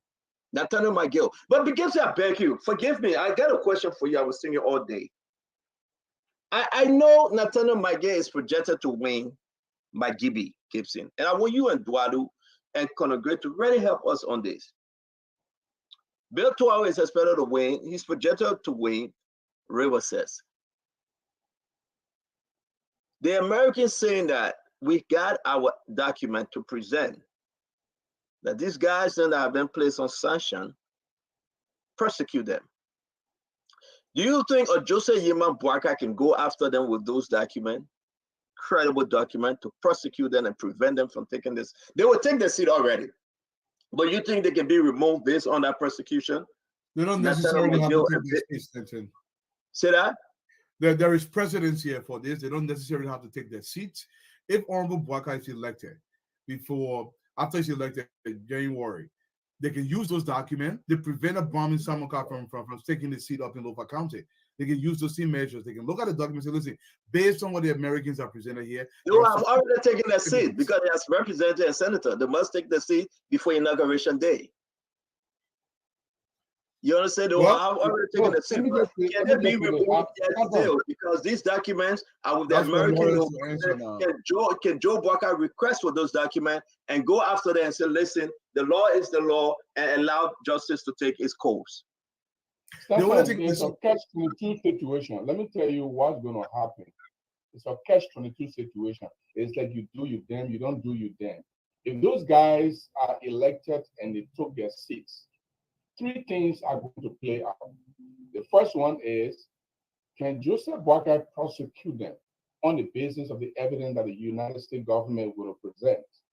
The second scenario is, can these guys claim that they were acting on the orders of the president of the Republic of Liberia? And in our case, the Constitution says that whatever the president did during his presidency cannot be questioned after he leaves office. Can Joseph Boakai go beyond them and ask the president, say, okay, you gave these guys orders to do this, now it is a crime. Can they prosecute Joshua? Which will be I disagree with you with that, but go ahead. Yeah, that's the essence of democracy. Disagree. No, the third scenario is. The third scenario, I said 3 things. Let me just finish. Okay, I'm sorry. Let me exhaust my two minutes, and then you can just come and punch me if you want. The third scenario is, if Joseph Boakai does nothing, to me it will be ineffectual. It will be like Barney Shammer is a sanction, a Magnitsky sanction, and Prince Johnson Mandisi sanction and it's in the government and there's nothing happening. It will be non-effectual. When it's going to be effectual is when George Weah wins, because it is the sitting government during which the government of the United States Manisky sanctioned these people. So if George Weah wins, then it becomes an affront to the United States government. Otherwise, if Joseph Boakai wins, it's going to be non-effectual, and you cannot prosecute it on the basis if they claim that what I did it on instruction of the president. You cannot go after the president because the law said no. When the president, you can't ask him. Jason, stop that, Jason, don't do that to us. No, don't do it. I'm telling you why you need to know. Jason, that's not true. Jason, that's not true. That's not true. Jason, that's not true. Let me finish. Anything the president does in his presidency, when he leaves office, he's not prosecutable. Jason, that's not true. That's not anything. That's not everything. That's not anything, and that's not everything. That's wrong. You are mistaken. Gibson, you are mistaken. Go back and read that article. You are wrong. That's not anything, and that's not everything. You read it further. I'm not reading it. I'm not reading it. Stop doing what I'm not reading it, and I will not do it, Gibson. You cannot say anything on everything. Let me ask you a question, Dualu. The issue here is that Nathaniel McGill, they have won an election. The projections say they will win. Yeah. Okay, preliminary provisional results saying they will win. So let's just address this. Here comes Joseph Yima Boakai, president of the Republic of Liberia. They put this document on his desk because I know Clyde Edward Martin going to remind him and say these were our recommendations that were taken by the American government. American government brought sanction. These are the documents. What say you, Mr. President? Do you think Joseph Yima Boakai can bring back that case through his new justice minister? Yes, he can. But I want to address a couple of things on what Brother Jerome just said. First of all, that law about the president having total immunity has not been tested in court. And it contravenes the Constitution. In fact, the Constitution is very clear. And the law, even within the confines of the Constitution, that contravenes the overall tenet of the Constitution of equal protection under the law, it becomes unconstitutional. So we have to test that law in court. But let me tell you another thing also. You asked a question. The Senate has a rule. Every single member of that Senate has to be in good standing. There are several things Omar Boakai can do. He can insist that the Senate expel these guys, or the House of Representatives expel these guys from the Senate based on the evidence that he presents to them. Now, this will not be the evidence of the Americans. This will be the evidence initiated by the Americans, but gathered by the Liberian government. So there will be the evidence of the Liberian government. In that case, you can go after these guys because they will be considering now taking them to court. So listen, you have to clear your name through the courts before you can take your seat. Now, the president does have tremendous amount of power and say, listen, we are going to suspend every payment to these guys until after they're going through the courts. So you can stop for these guys in so many other ways. McGill and the left, they have to be prosecuted. President Weah cannot suspend these prosecutions, and these guys go with impunity. It can't be possible. And something back everything you sent in. I see where Jerome coming from. Jerome, do you remember the article in the Constitution? Because I have it right before me. That they said the president cannot be prosecuted. I think it's 41. I beg you, check it. Let's see, please. I'm not sure. Don't hold me to it. No. I'm trying to find it myself because no, I know it's very big. I wanted to come. Yeah, come in, Ed, because we got to go to the phone line. Let's do this close. Why you disagree before you made a research? No. I disagree because I know we had this argument on the show before. Gibson, Jerry. Gibson.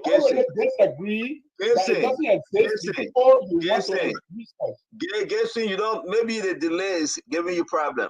We had this argument on the show before, my brother. We had this argument on the show. We went after Nathaniel McGill with this same provision within the Constitution. It's Article 61. Article 61. I know it was something like 1. Thank you very much. Thank you, 61. Let me read the article very slowly so the audience can listen, because this is not just vague. It says the president shall be immune from any suits, actions, or proceedings, judicial or otherwise, and from arrest, detention, or other actions on account of any act done by him while president of the United States, of Liberia, pursuant to any provisions of the Constitution or any other laws of the Republic. The president shall not, however, be immune from prosecution upon removal from office for the commission of any criminal act done while president. So guess who want to twist it? And it's wrong. Listen, Miguel was here. Miguel was here. We had this whole argument with Miguel.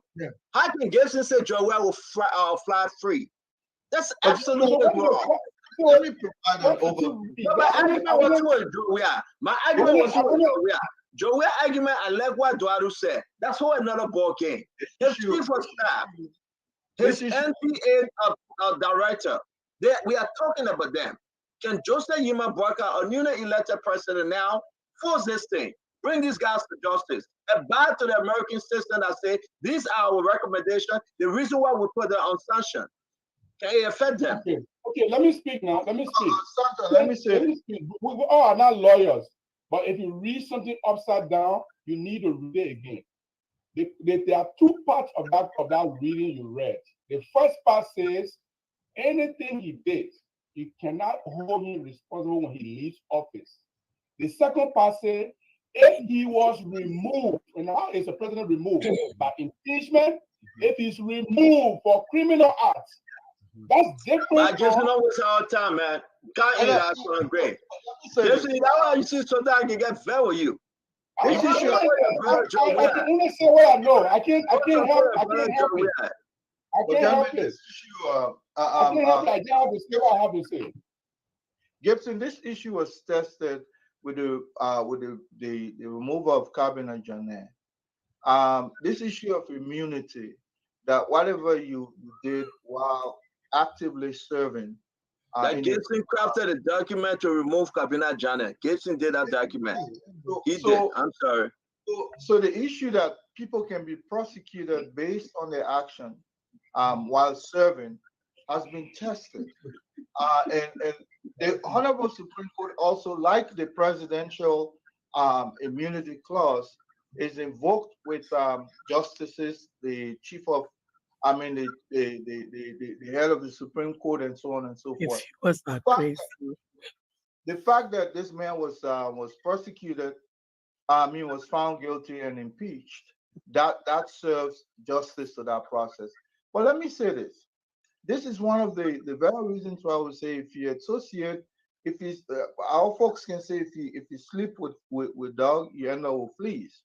Now, if President elect or whoever it is becomes Joe Boakai, for instance, is he going to also invoke the same privilege against Prince Johnson and those who also are brought down by Magnitsky Act? The fact about the matter, if you did it to Bill Twagwe and others, you must also go after. Beautiful question. Fair argument. Good, fair argument. We can leave it to them to argue it. But our question was very open. And Duadu read this thing. And I like the other question you added. Under the Magnitsky Act, how can President Joseph Yima Boakai implement? So fair question. And again, that's why this brings us to an end. I just want to ask a question. And my brother, Gibson, a lot of folks, they are tearing you up, Gibson. Sometimes they go, hello. You gotta leave. Go ahead. Can I say something? Can I just close and leave? Because she gotta leave. Please. Can I just close and leave? Oh, okay, yes. Go ahead. We've heard all of what we've said tonight.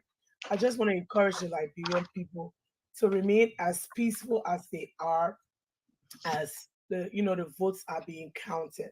At the end of the day, the results will speak for themselves.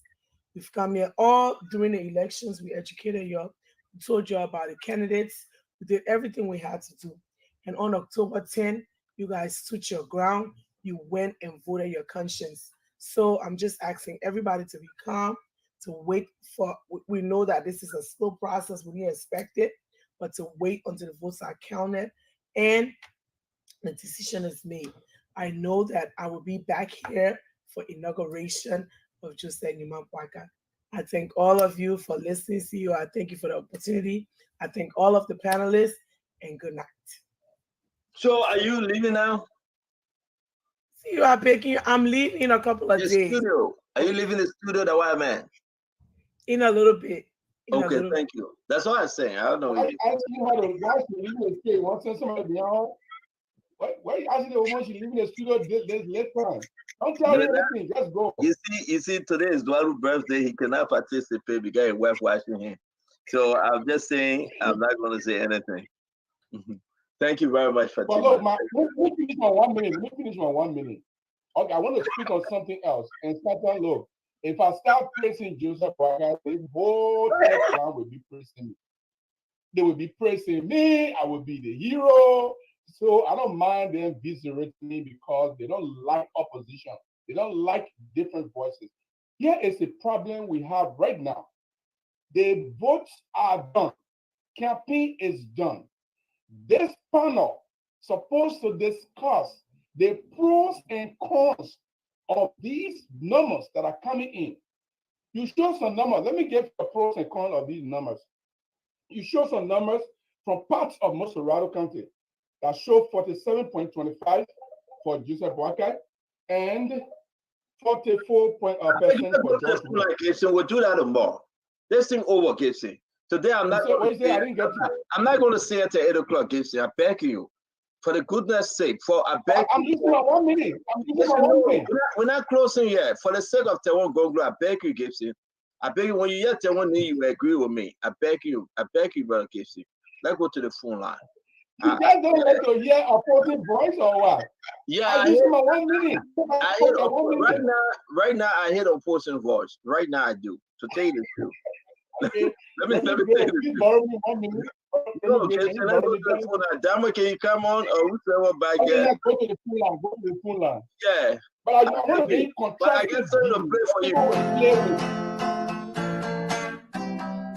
Who are you, baby? Oh, yeah. Who are you, baby? Come on, y'all. Hey. Who are you, baby?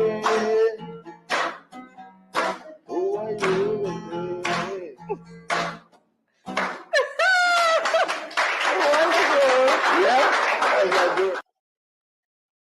We have no copyright to that. Gibson, I did it for you because I knew that's the only way you could leave me alone.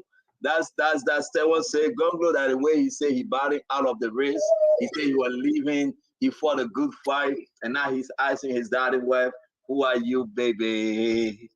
We got no copyright. Taiwan Gonglo was just doing his thing. Facebook, please don't black us. But again, I gotta do this one for my brother Gibson Jeru. A good fight, the counselor fought a good fight, folks. I want you to enjoy it.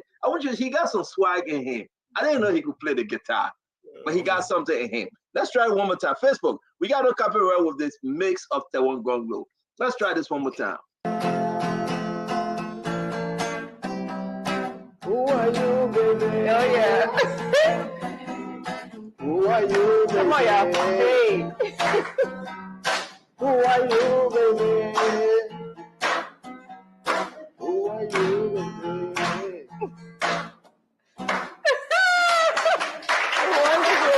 Yeah, that's good. So that's Morris Golden. You remember? Yes. Thank you so much. Thank you for that beautiful rendition of Who Are You, Baby? Yeah, did you all enjoy it? That was wonderful. How did it feel playing again? Good. I mean, Don't be that way. There you go, folks. That's the beauty right there. Who are you, baby? Hey, again, I love it. Councilor Gonglo is a very, very nice, good man. He fought a good fight, but again, every good thing must come to an end, and now he's backing off, waiting for 2029. I brought this up to teach my brother Gibson Jeru, and I wish Councilor Gonglo and his beautiful wife, Auntie Sony. Now, you guys don't know my relationship with Auntie Sony. I said it the other day, I'm going to say it today again. I know her. I know her family. We are family. None of you guys know this, but Auntie Sony, we are family. And I want to wish her well. Okay. You don't understand. The woman was 2 minutes away from me. You don't know our relationship right here in New Jersey when Taiwan Gonglo came and took her away. But anyway, Dama, let's go ahead. Just tell us, no problem. Now let's take some calls. Let's take some calls. A beautiful, beautiful program today, and we'll wrap this thing up because our brother Gibson, Eduardo got to go on his birthday treat. Damo? Okay, so the numbers to call 0777 771075 0555 101075. Those are the numbers to call. What's the lead question the Liberians have to give their opinions about? No, nothing. They're just going to tell us what on the mind. Listen to that video from the SKD. Why Mobile Modu going there? Why Nathaniel McGill is going there at night? Why are they putting out the NEC staff and taking 3 pickup trucks in that place? Liberian need to talk to us. Yeah, just before the people I don't know what I give can. their views and all of that. When I was backstage, I got a couple of calls from people from district number 6 saying that they too are at the Samuel Kayando Sports Complex and they are not going to leave from the sports complex as well. They will remain there to see how this plays out and how it ends. So the ordinary Liberians who have gathered there at the stadium as well, and they said they will remain there and they're not moving an inch. If one of you guys live around there, please, you gotta go and interview them. You gotta go and interview them. Diamond, if you guys listen now, Gibson, one at a time. I beg you, good job. We pray if they are listening to us, they should be awake, they should watch, they should record, they should take video, because this nonsense got to stop. John Manuel cannot be in his palace smoking kush or drinking his XO and sending talks in the street to harass our Liberian people, to embarrass them. We got to wait for the final result. And he don't lose this thing bigly. Or Jose Yimabwaga is in the lead wildly, and they will beat him in the second round. That's my own. So let's go ahead, Damo. Yeah, so I don't know, CEO, before we go to the phone lines, something very important. Just to say that the tallying is not done at the NEC headquarters, but rather at SKD. And most importantly, I said that for the last two results, for the last 2 results, first day and second day, you go on the next portal and you get a result per electoral district. But as we speak, there's no result for today that was announced on the portal, and that is very important. Thank you very much. Good news, Alex. Thank you very much. Again, Damo, it's up to you. Damo, please allow us to leave here at 8 o'clock. I'm tired. I beg you. And Eduardo got to pay respect to Eduardo. He got to go on his honeymoon. Is that Sarah? Is that Sarah? Or who? Go ahead.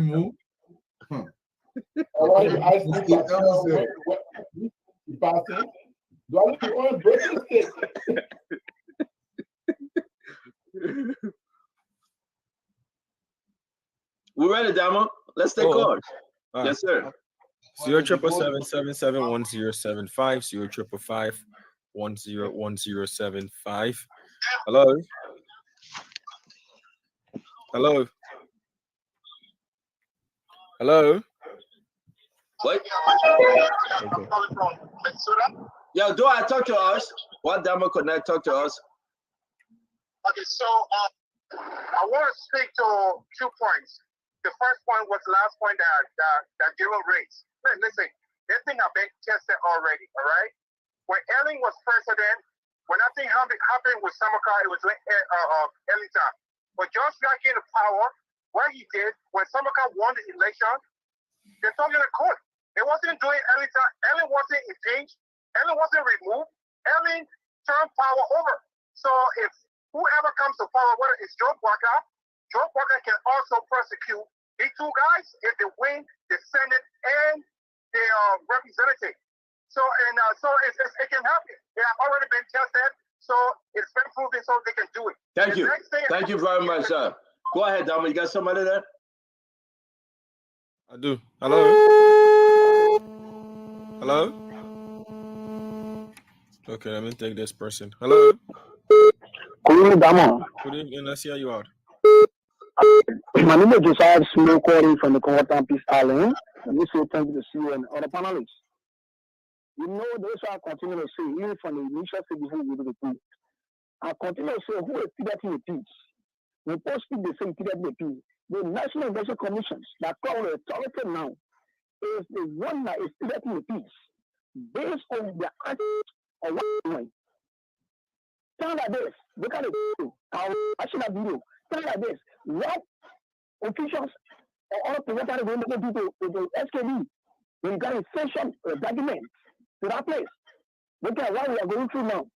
No, this is the government and that National Election Commission. Okay. We want to respond to laws. And equally, that constitution that the better of country and the constitution, if they not say, they say you move from laws when you are in power. After you need power, we're not going to get tested against you. We read the law. Thank you. So you don't levy all there. You can levy other people that are not reading the law. They're not from us. Okay, Thank sir. you. Thank you. Hello. Let's hear you out, please. Thank you. I'm happy to be on this media tonight, and also along with me being on the media with Senator Witherspoon. My name is Mustafa Roger, and I'm calling you from Cannonsville, Chipitu Factory. You know, something the commissioner usually the statements you can make, I'm not very satisfied with. There's a candidate in a race, and our son as a supervisor at 4 police station in St. Paul Bridge, a school called Margin. This individual, even of one single vote, according even where he name on it. And even if there is another coming there, somebody win 1, somebody 2. Then what this guy is tapping in certain county and even we getting vote close to our incoming president. I'm asking the upper brand Lafena, it's hard to do anything with fraud. Let us try to just close it up. We don't want to get anything pertaining to fraud on our election because when she tries it, we get a quota, we can bury our life. Okay, sir. We wouldn't take such as part of your comments. Let's keep it that way. Hello. Hello. Hello. Hello. Let's hear you out, please. Yeah. There's someone calling from the Houses room. Go ahead. Yeah, you know, all of the things when people are seeing, they are seeing the defeat. We always say that. Everybody, kind people, and we always say that we're kind people. If we make kind, we went to the ballot box, we make kind until she can go ahead to see what she can do when it comes to the election. But we know that she's not going to play with the election. They can move, go anywhere, even go down there. We know that they're not going to play with the election. The election, we have been suffering so much, and we tire with it. So anyway, the tennis, we know the election for Joseph Nyima Bwaka. Thank you. Thank you. Thank you for your comment. Hello. Hello. Let's hear you out. Yeah, this is Ibrahim Sabah calling from Israel. Go ahead. You know, the inarticulate part will say no matter how the devil finds, the only place can bend and make money until they can't the they can't die in the bullet and make money. Nobody can offer the devil money in the book. So no matter how the election or whoever thinks that they can do, election result will come out. And when it is coming out, you want to delay it, it will not help you. Just wait and look what you're supposed to do. This power, they control billion started by CDC. It started by people way back, and they will empower the left. So when the time finishes, it's finished. So the devil can then the president when I say then it can. So no matter how they delay the result, it will come out. Thank you very much. Thank you. Thank you very much. Hello. How you doing? I'm fine. Let's hear you out. Okay. My concern has to do with the international observers. I don't think the purpose of being here is to just sit and watch things happen and carry information back home to say, oh, we observe X, Y, Z. I think they are also here to prevent things from happening.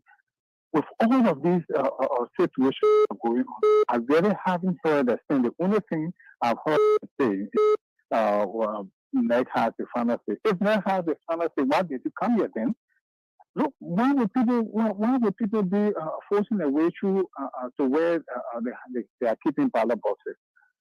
I said something the last time to my friends and they were laughing. I think one of the political parties that will never register during this election but forcing their way through, it is the Liberian National Police Party. Because they start with government and they're supposed to show neutrality, but now they're starting with government. Instead of preventing the people, they're lying to people. So I think they want chaos. That is exactly what they want. They just want chaos, and it's not good for our society now. People trying to renew their minds, and they're trying to do something different. So I mean, I want to use this time to render my appeal when it is not done for, because when expectation fails, things changes. I'm G. Gabriel Williams. Thank you, sir. So we'll take one more call from Liberia. CEO and the rest of the guys. You can then use that time to take all the calls from the diaspora. Hello. You live? Go ahead. Okay. My name is Elton S. Nemo, and I call from the Rescue Center. All right.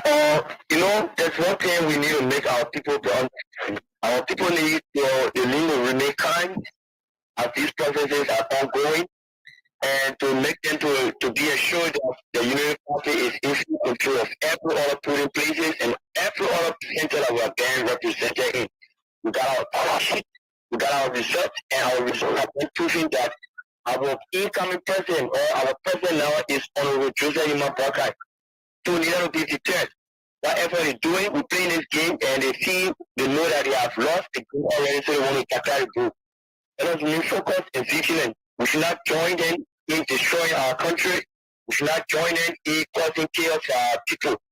So remain kind and wait on with the director Brown Lafana of our referee result. Whatever they are doing, whatever we're going to do with this result, we're going to take it to the law. So thank you. Thank you. All right, so that concludes the calls. Dama, thank you very much. Just hang with us. Don't leave. Let's close this show. Because if you leave, these guys now will drag me through.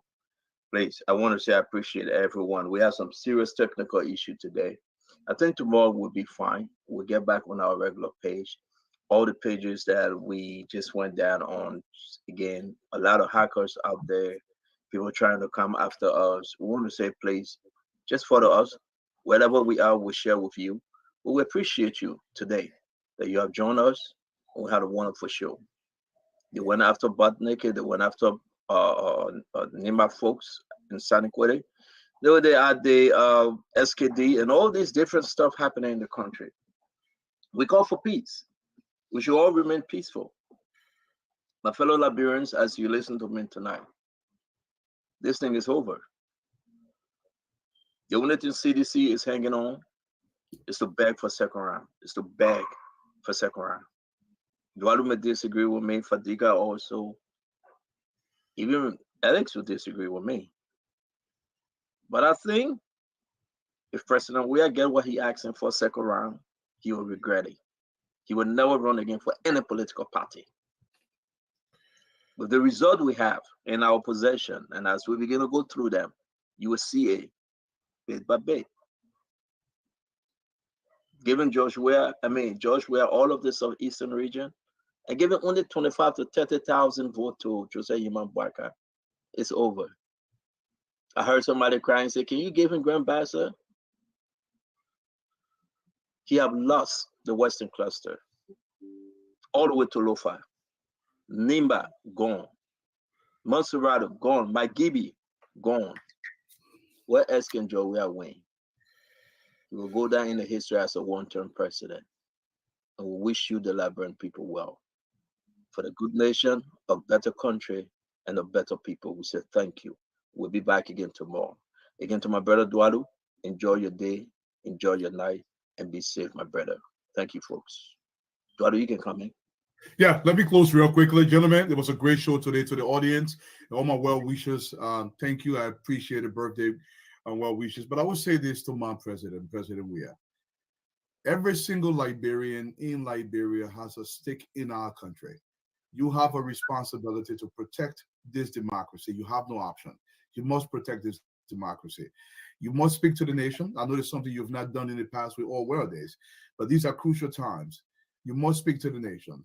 Chaos comes to a location when we do things that are chaotic. They don't come simply because you wish they did not come. You cannot pray for a mountain to be removed.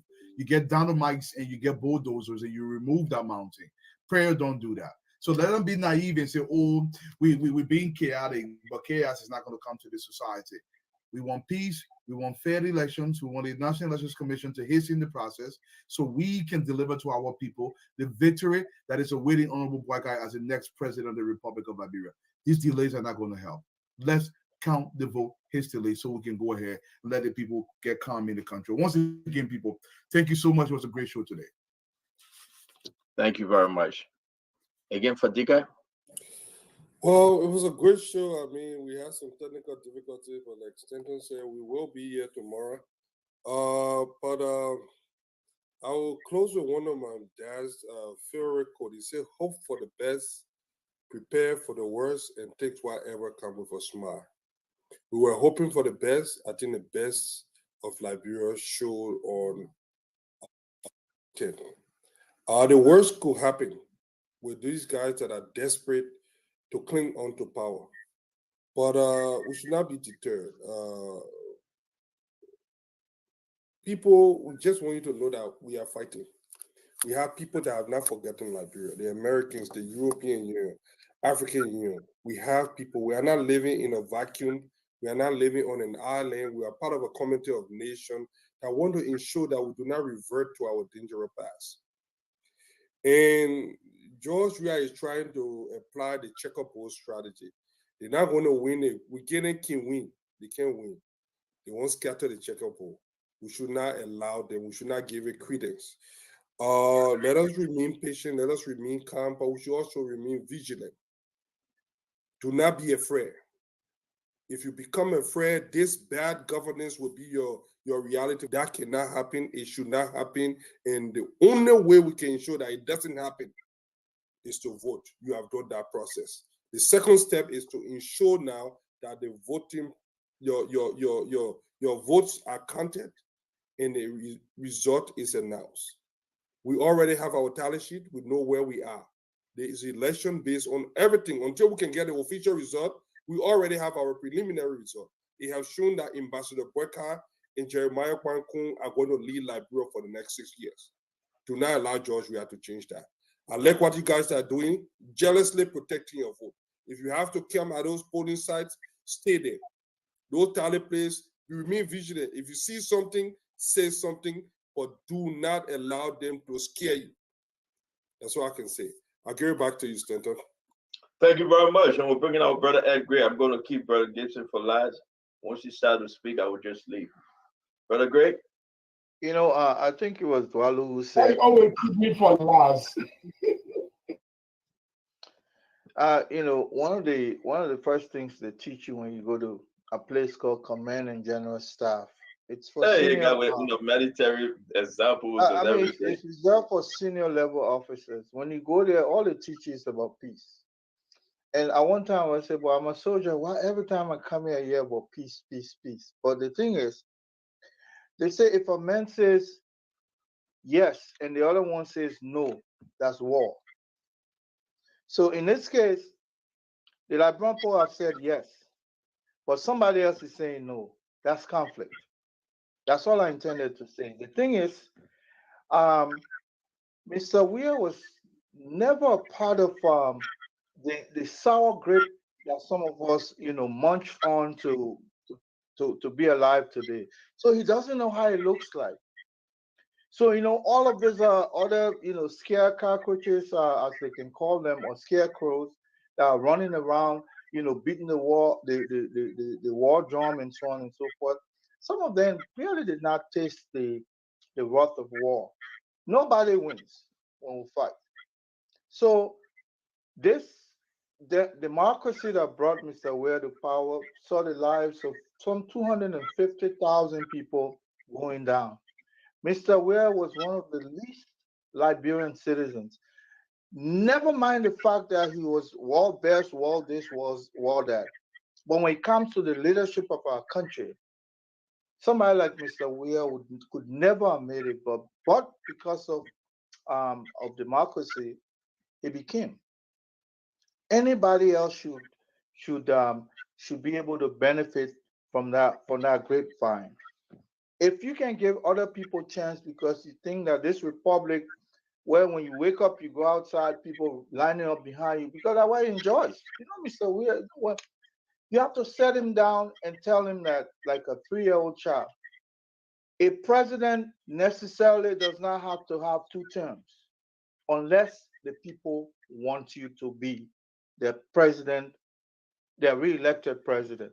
So what they can connect to, oh, Madam Salif got 2 terms. Why not? Why are you denying me from getting 2 terms? That's not how it works. The people have decided that you did a shabby job in the first term, and based on the results that we're getting, you're losing. I know it hurts to lose, but you got to go. If the election comes out to be that you lost, hey, accept it, dust up. You can always come back after 6 years and recontest because you have not served that 2 term that you so desire. But like Brumpo will not just give you power because you're George Weah or you're world best. It's not going to happen that way. And those who are beating the drum of war, look, nobody wins. And that's why I say I hope to see a day where Liberians who have done, harm to their fellow Liberians will be brought to justice. Until you do that, we're going to have this kind of lawlessness, where Jefferson Koju will feel that he's above the law. Carlos Gray will take talks of people. Look, these people, I want to see people laying them on the bench, quartering them for their actions. If you don't do that, not physically per se, but the fact that if they were the ones responsible like that issue at the University of Liberia, that has to constitute a war crime. People like Carlos go where they march on unarmed Liberians exercising their democratic right. Those are war crime actions that we need to prosecute. Or I want to see a new president that would say, let bygone be bygone. They will have me to contend with, regardless. I know I'm harmless, but remember, some of us can talk too, and we should prosecute the past. That's the only way we live peacefully as a people. Democracy, you understand, is a law-abiding activity. Until we do that, we're just wasting our time for now. May the best winner wins. Yes, indeed. Alex? So once again, thank you, CEO, and thanks to the Liberian people for always listening. There are just 2 points that I feel they are cardinal and need to be stressed as we close. The first thing is to inform everyone that 80% or more, in fact 81% to be precise, of the votes lies within 8 counties. And these 8 counties are in total, JNB is in total control of it. Lastly, NEC, we want to appeal to you. This election must be free, fair, and transparent. All of the results that have been announced previously were placed on the NEC website. And if you go to those websites, you were able to access the result per electoral district. Unlike today, it has been, I think, more than 5 hours, and we still don't have the results up. Please put the result up so that we can be able to compare these results you are releasing with the actual tally sheets. Thank you. Thank you very much, Alex. I appreciate you, Alex. Mr. Gibson. Okay, thank you for coming for last. First of all, I've got 2 things to say quickly. Madam Iripoa, the president of the Graduate Association, will be speaking on the alleged general issue in Liberia tomorrow, Saturday. The other thing I want to suggest here is that the campaign is over. The voting is over. We need to discuss the pros and cons of the numbers that are coming to give the people something to talk about, to learn from. But if I had a Rattan, Fadiga is going to work with 25 lattice because he behaved like the election is over, and then tomorrow when JNB loses, then everybody jump in the street and say they take JNB. This is absolutely wrong. The media is supposed to dissect the issue. The election is not over yet. The election results are being counted. And Alex and all of you stop giving the impression that the election is over. Listen to me. Cheating is not done at the ASKD complex. Cheating is done in the election commission office on in Synco. You go to the SKD, you sit down there, you see there from now judgment, they will not see nothing. All the government people can go there, they will not do nothing. In the office, they want to play with numbers. So is there anything we should be able to guard against the manipulation of number in the computer? But if you want to go sleep to SKD, you go sleep there and leave your family and go sleep there and enjoy yourself there. But the last thing I want to say is this. I want to use this medium to warn all Nigerians. If you are in any activity that will subvert the democratic process, you need to back out now. Don't put yourself between an individual and the country. This country has suffered enough, and election matters to be political. It should not be war. It should not be violence. And I will stop at that, and I'll say thank you, Senator, always for us to be here. But I believe that election, the numbers are getting closer. We, as a panelist, tell you got to think, and please share with us so we'll make informed decision. You get keeping it to your chest. Give it to all those numbers, the moving numbers. I don't trust you. But why you get me on the show? You not trust me? I don't trust your information. Your panelist. You're working for Joe Weir, so I don't trust you. Stato, I'm not working for George Weir. Give me the numbers of it. We analyze the number, we analyze the moving numbers, we entertain the people with ideas. Alice will not do it, Alice one-sided. Fadiga will not do it, Fadiga one-sided. Brother will not do it one-sided. All the other United Party, Baku, they will not do anything. Me, Remy Gray, maybe you, because sometimes when you read it, you can be something away. So let's analyze the numbers, the way they are moving. Let the people learn from us. Let us see how much we understand the issue. Let's forget about the thing is finished. And now it's finished, my brother. No more camping, no more inclusive people. Let's analyze the numbers and let's see how the people enjoy us. Thank you. Thank you very much, my friend.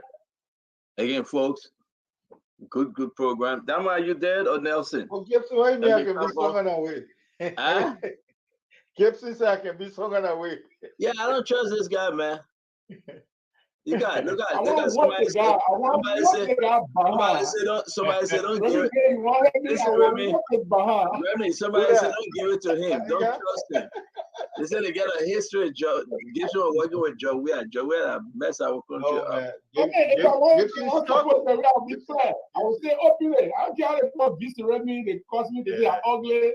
I'm supposed to say Gibson don't hide his feelings, man. Gibson don't hide his feelings. Look, when ECOMOG were quartering people, Gibson and myself, man, we used to be running the press, man. I'm begging, man. No matter people, they are not seeing nothing. They tell you what run the press. Gibson, where in America? Why do you think George will do this?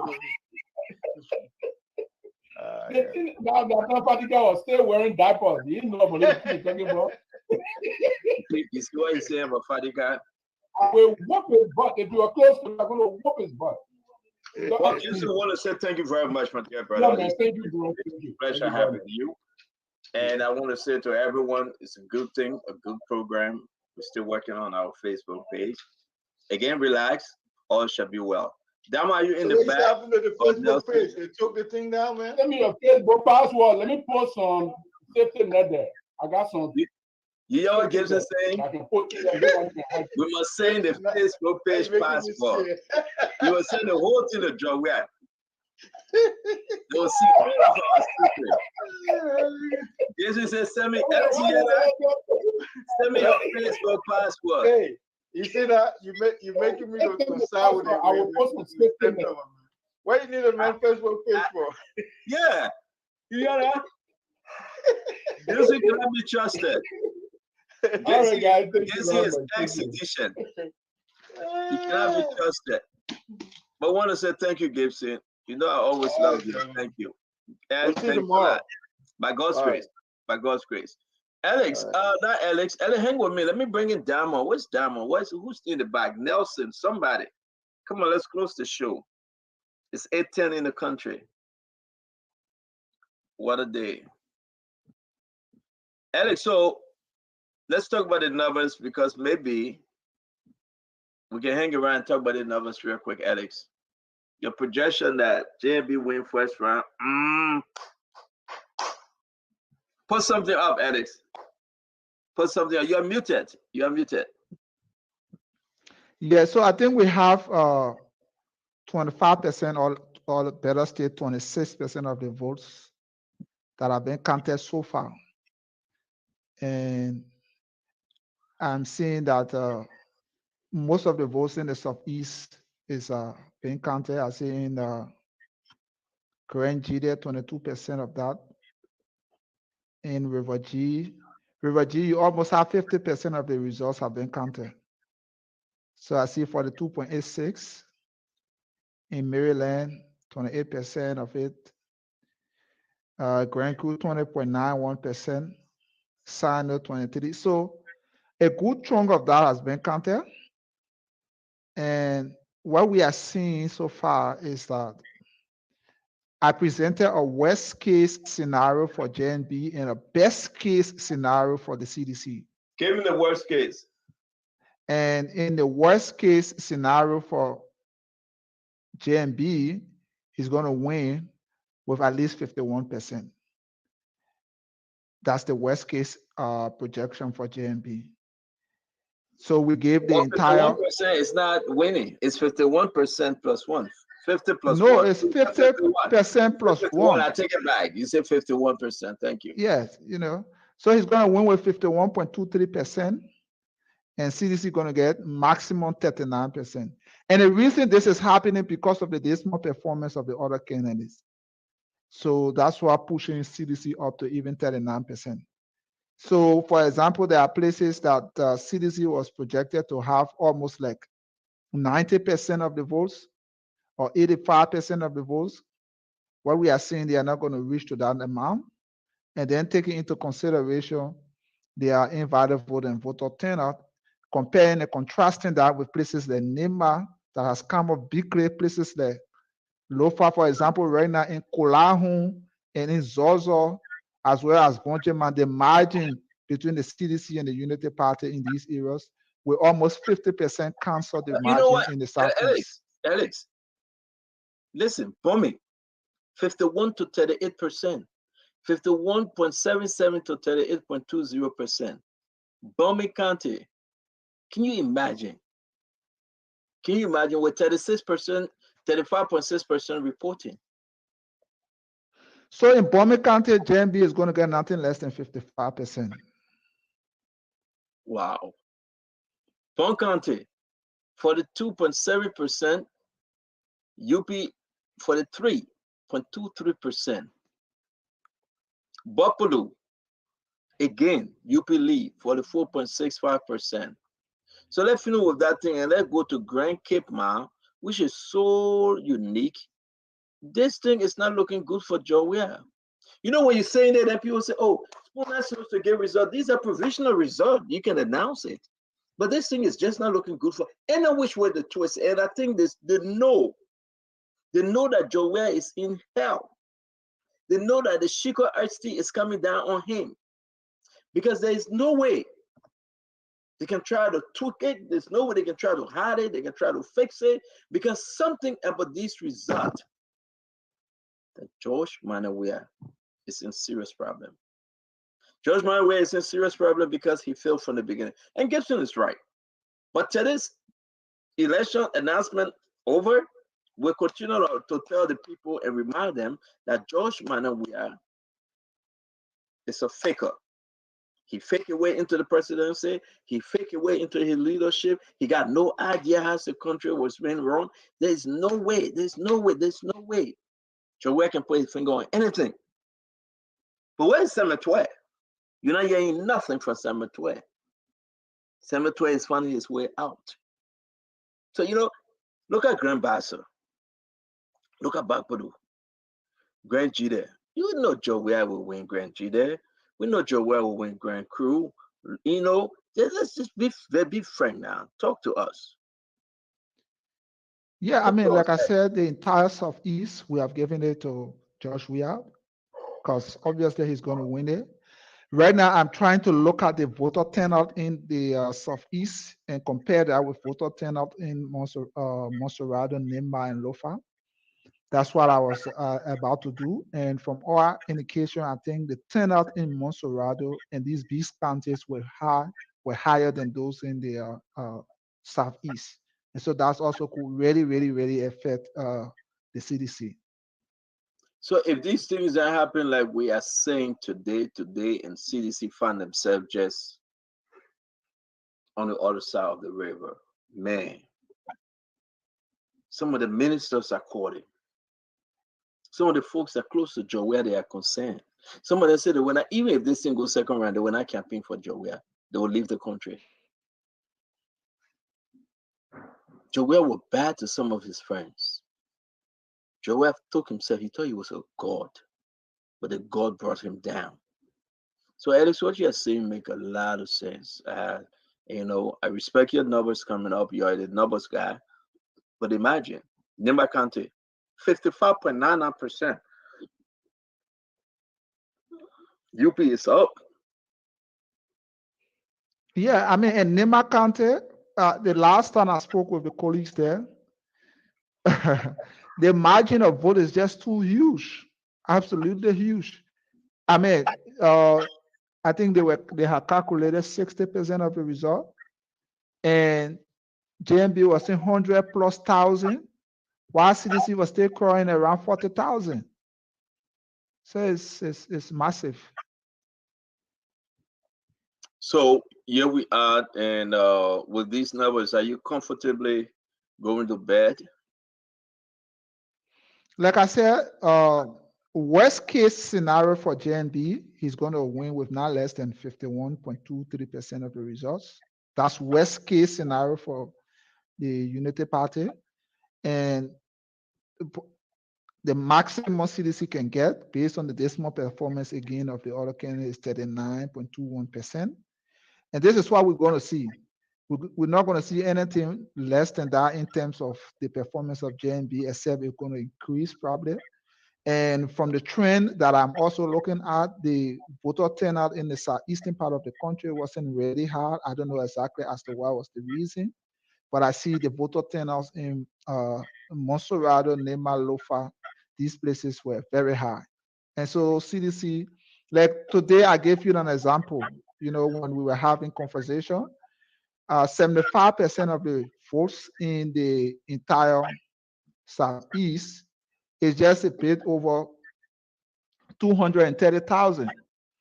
That's 230,448 votes in the entire Southeastern region. And Breakout was to get 25,000 maximum, but as to the time we spoke, it was less than 30% of the vote. He already had 11,000. And so if you multiply that by 3, it's going to be 33,000. That's more than what he needed to have to win on the first round in the Southeast and the country as a whole. So yes, this is good. And I'm surprised at the performance of JNB also in Sino and in River G. So so you're happy because we're talking about all these different counties, and at the end of the day,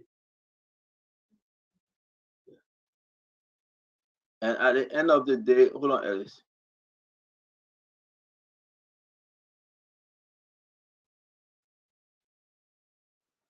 And at the end of the day, we are where we are.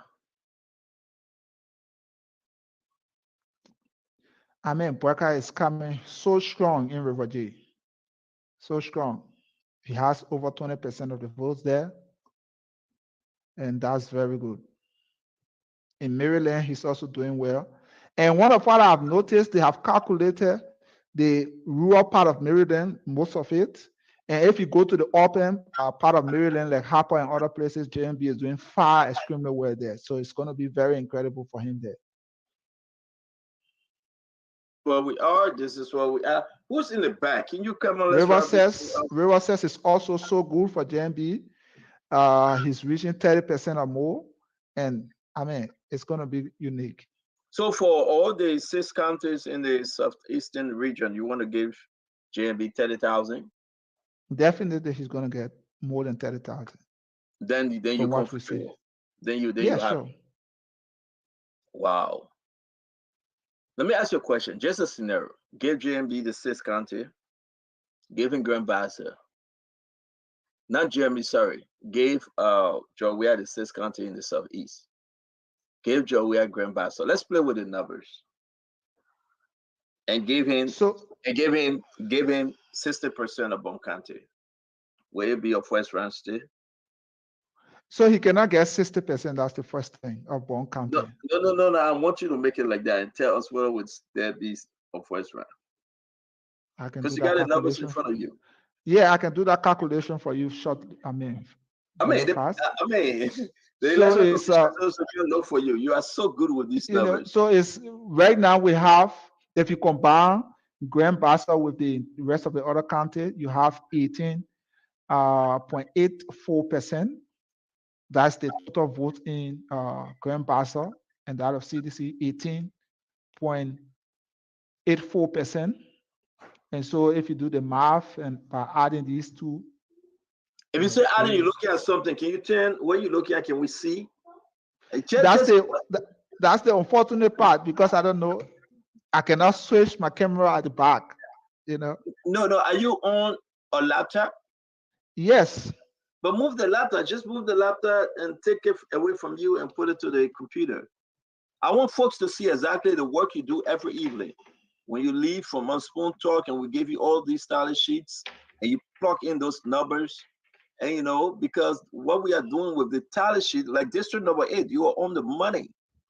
And that's why, Akaris Grade is confused, because you are on the money and the numbers came up for Prince Toll, except worrying, the projection, the provisional result as per the tally sheet, folks going to go up the quotes, they come down, they question, but they will fall in our column because we are correct. Okay, so I don't know if you can see this. Can you see this? There you go. Wow. So I want you to show it to the folks. That's this is a whole setup that Thank you you. see here. So this is an entire setup, and we're playing with all of these numbers that are coming. Yep. And we're playing with these various data and things like that. So No, put it back over there, because I want folks to see it. Just make some adjustment. Let's see. Don't take it too close now. I don't want them to see your app yet. Yeah, sure. So put it over there. But there you go. You have the whole war room. When I send you these style sheet, you plug them in. You tell me exactly who's winning, where they are winning. These are all the various stuff that we have. These are the various parts. These are the numbers.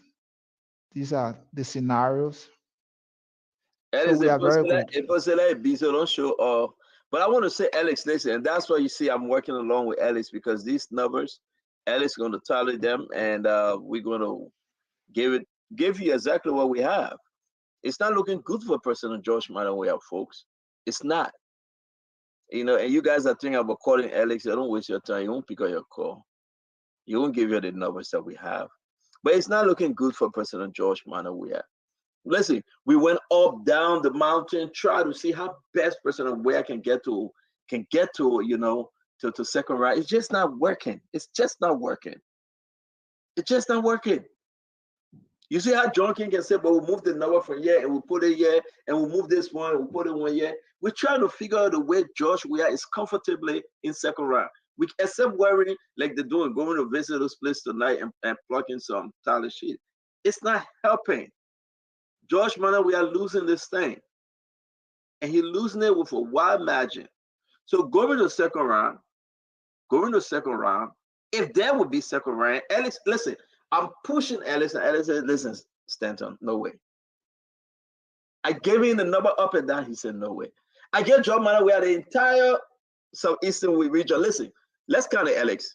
I want you know what I'm going to do, Alex? I want you to get a monitor, a big side monitor, and a good size stand. We're going to put our camera on that monitor, a touchscreen monitor. And I want you to explain to the Liberian people. Let's do that this weekend. The morning when you come back fresh, you put it up there. And when you touch it, it moves. You move the numbers here and there. put it in your bag and turn to it, face your light. Let's do it. Let's do that setup. It's very important. I want our people to understand. We're not hearing you, Alex. Yeah, so that's, I mean, something we can definitely do. Yeah, yeah. I want people to understand because this is what we do. Give Joe all the numbers in the Southeast. All of it. Let's count the counties. Folks, listen, we're going to give it to him. He won it, we give it to him. Maryland, you follow me? Because I want you to give me the numbers, the total numbers. Let me count these counties. I will come all the way to Riverside. So you give me the total numbers.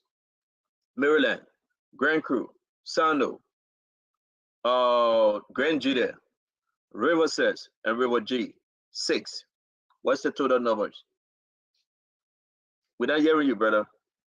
We're not hearing you. So you have 307,265. Hold on right there. Folks, take your pen and paper. We're going to get ahead of the game. Then Nelson can come in because I don't know. I think that Magic back there, he's sleeping. Let's go. Take your pen and paper. 307,000 and what is it? 307,265. That's the number we decided to give Joe. We had the entire 6 county. We give it to him. We want to see whether Joe is even creeping to the second round. And the lesson, though, we're giving all of it. You know, when the Eto Brand named something tonight and he went all people celebrating, we gave him all of that, right? Alice, you agree with me? Yeah, sure. Conversation's sake, you give it to him, right? All right, now, you have removed 6 counties. Let me get my pen, Alex. Let's help our folks tonight. I'm not going to give you any wahala. Stop me if you think I'm going above my own thinking. Folks, follow us for a second. You want to know the result? Let's give you some provisional results. Alex, you gave him 265. 6 counted. So folks, you gotta put a 6 counted down. Joe, we are finished eating 6 counted. We got 15 counties, right? 15. Joe and I eat 6. How many counted left? 9. Joe, we are in the lead right now. For conversation's sake, he's in the lead right now. 6 counties. We got only 9 counties. Let's come back home. I'm going to ask you, my brother, can I at least, I'm begging you, can I at least, I want to add one more county. Give it to Joe, make it 7. Can I add Grand Bassa? Yeah, sure. What's the number for Grand Bassa? 158,463. And what's the total we just gave Joe for 7 counties? 465,728. 465,728. Joe is massively in the lead. Joseph Yima Baga gets 0. Joe gets 465,728. And the good thing is, it is just 18.84% of the result. Wait. We come to the percentage. Folks, I want you to hear us. This is not something. That's the reason why you see Joe confused. We have given Joe 7 counties. 7 counties. I want you, if you home, you honor your candle. Magic, come on, Magic. Are we on the radio? Yep, give me a thumb up if we are. Are we on the radio? Yes, Thank sir. you, Magic. So let's go ahead, Alex. Again, we gave Joe 7 counties. What are the 7 counties, folks? Let's come to class. Alex is the teacher. We asked him the question. We gave him the 6 and Grand Bassa make it 7. We are left with how many counties? 8. We are left with 8 counties. Joseph Boaga ain't get nothing. Joel until 7. 7. All Joel. Joel until 7.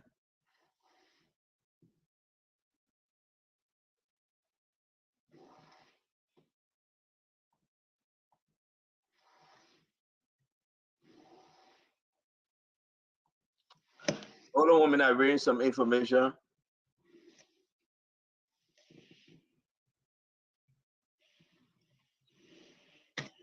All right.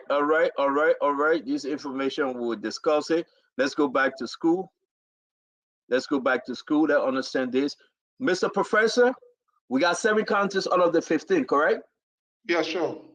We left with what, 8, correct? Definitely. For the 7 counties that we just calculated, 465,728, percentage-wise, out of the 100%, this equivalent to what? 18.84. 18.84%. Ladies and gentlemen, boys and girls, I will put in my perfect key word, boys and girls. Jowea just got 18.4%. Joseph Yima Boyka, 0. We just get Jowea 7 counties, and we give nothing to Joseph Yima Boyka. We just get Jowea 465,728. Nothing we have given to JMB. Now, hold your horses. Don't get mad at me. We're doing this together because it's our right to do it. Now, brother man, I will take 3 counties off for us to give to Joseph Boyka. Help me with those numbers. Liberians listen to you tonight. They are on the radio. They are following us on Spoon Talk. They are listening to you. Help me and help me well. I gave Joseph Yima Boyka Lofa. What's the number?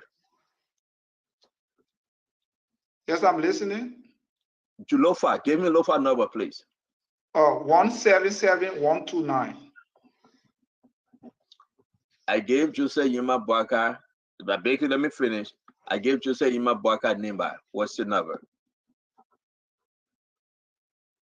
Say again. Nimba. 307 254. 254. Okay, that's Nimba, and that's Lofa. What's the total vote count, sir? It's 484,383. It's more than the entire vote in the Southeast. 484 and 383. Because I want to disagree with you, though I'm going to leave it, I'm going to take at least 30% from this 2 county and give it to Jowea. Should I do that, sir? 30%? Yeah, giving 30% is fair enough. What would it be if I give him 30% of the 484,300? So, like I said to you, it's except you don't want us to go to. We're not going there. We're going to keep everything constant. Please give it 30%. But for this 2 county, give me the percentage equivalent to what? Like you did 18.4 for Jowea. This will be equivalent to what? Of the total, right? Yes, sir. The 2 counties. 0.9. So let's say 19.59%. 19.59%. Can I take a backing you? From this 2 county, I want to give at least 30,000 to Josh Manawea. Or at least, say what you want to say. I want to give 30% of the 484. How much would that be? You see, that's why I like Alex. And every time I give Alex hard time, we go over the numbers every day before. So that's 145,314. If I give him 30% from this number, can you do it again? 30%? 145. 314. So now we minus it, right? And that will be equivalent. The percentage rate will be what? 145,314.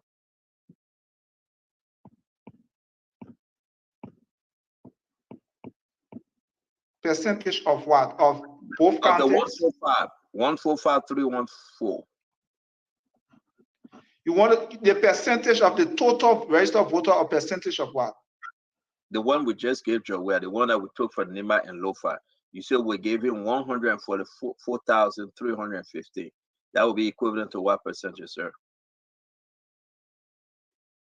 That's what I'm not getting. I don't want to confuse you. I will bring you back. You just gave Joseph Yima Boyka 19.59%. Correct? All of the 484,383 from Lofa and Nimba, correct? Yeah, 19.60. 19.60 you just gave to Jose Imabwaka, right? Mhm. Let me bring you back up. I'm trying to set something up here. I'm trying to satisfy sedition. But here's the issue. Here's the issue. Jose Imabwaka for Nimba to Lofa, you gave him 19.60, Alex. Can I take something from that 19.60 and get to George Manawia just for peace sake? That was the 30% we did. Exactly. So Yeah. the 30% all of this was 145,000. Sure. Can you add it on, George? We are 465,000. I mean, I won't bring Joe. We are to a second round. Begging you back. Help me. I know more Ali will get well with me here and there.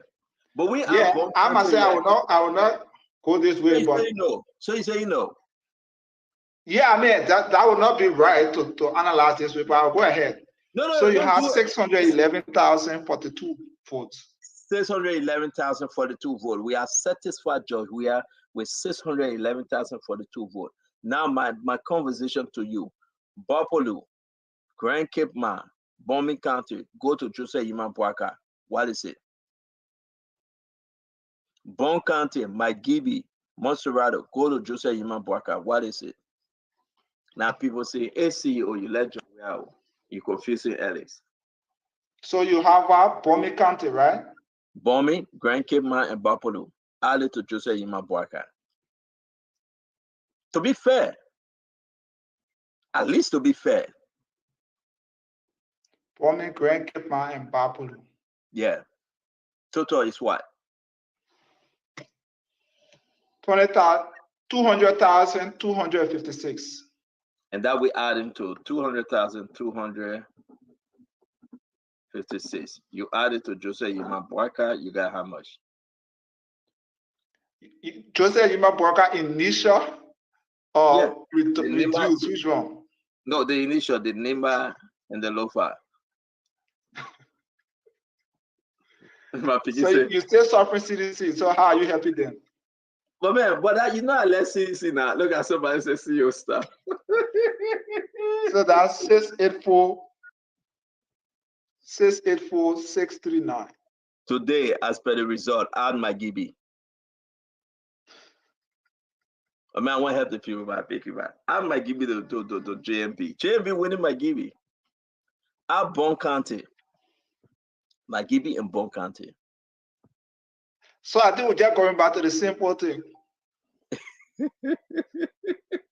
They killed John Weah. Now you see so my I mind. don't see you helping George Weah. No, listen, I gotta help Joe Weah. We are from the southeastern part of the country now. Don't forget. If I say the one, people will get there. My issue here is that if you give Joe Weah 6 county plus 1, that's 7. Jose Imabwaka still beat Joe Weah. I'm not joking. Of course, that's what I told you. I said 81% of the votes lies only in 8 counties that Ambassador Boyka takes charge of. And those counties that's 81. Those counties are? Those counties are the blue states that we say in America. They are green. So Joe, I mean green state. They are Bomi, Bon, Bapolu, Grand Cape Man, Lofa, Magibby, Monserrato, Nimba. So you take away what? You're missing something. So that's 2,005,889 votes. From those 8 counties alone, it means that Bwaka passed 51%. And you know the thing is, a 1 percentage point in Nimba, for instance, is like 5 percentage point in the entire Southeast. You know, so it's horrible. That's how I mean the result is the election is just the council says, CEO, that analysis is wrong. They give Joe, we are 100% the Southeast. Come on. We want to satisfy Joe, we are. Councillor, But if you go by what Alex want to do, he want to take 30% and give to Joseph Boakai from the Southeast, right, Alex? That's what you wanted to do, right? Sure. So let me hear what And it I comes also to. factor in voter turnout as well, like I said. Yeah, voter turnout will play. Folks,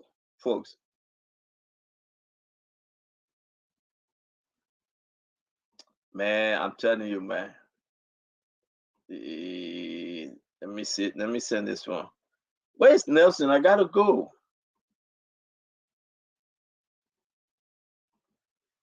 My thing here is that at the end of the day, Alex, I feel George wanna be a pain. At the end of the day. You know why? Everybody that you see around Joe Weah, they will leave him. They will leave him. Look at Madam Salif. Everybody that used to come around her, the old man, they all gone. Joe Weah can stand that. But this election, with what we have in our possession, it's bad for Joe Weah. It's very bad for Joe Weah. Alex, you with me? I'm with you. Yeah, but you're frozen on the computer. So Magic, come on. Tomorrow okay? Ellis will give. Yeah, you're good now, sir. Tomorrow Ellis will give us good projection. Real good projection. Magic, you called Nelson. Is he coming? Yeah, I just spoke with him. He said he almost here. How many minutes? We gotta go. Maybe probably 5 minutes. Thanks, I will hammer now. Say if he can get here in 5 minutes. All right, sir. Yeah, thank Jella that call him. So Ellis, you are not concerned, right? You are not worried. Absolutely no way. Absolutely. I was telling you, just the vote in Kolahon, in Bonjeman, in Zozo alone takes almost 50% of the margin of the entire Southeast, not even going to Nima. It's a waste of time. This is bad.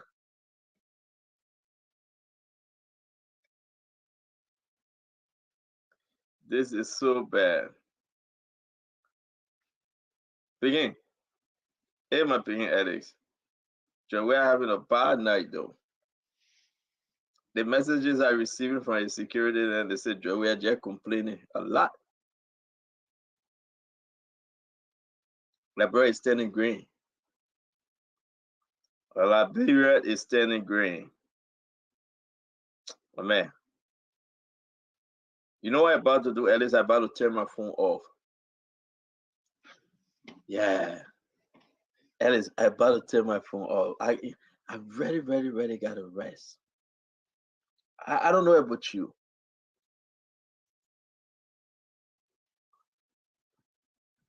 I don't know about you. So what's up? What you got for us?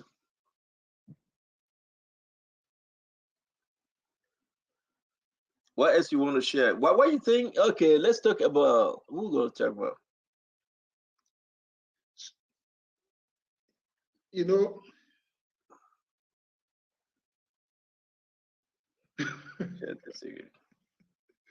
so someone is sending me a message that I need to confuse Joe Weah in the calculation. Eh? Sounds You want to do what? The person is sending me a message that I need to confuse Joe Weah in the calculation. Joel, he doesn't know math. Joel don't know the math, man. Leave Joel alone. Joel don't know the math. But you know who I'm not seeing seriously? Where is Samuel Twe? Samuel Twe is telling President Weah that he's going to win first round. He has a first round victory. You think so? Of course, that's Samuel Twe for you. Wow. And you think Joel believe it?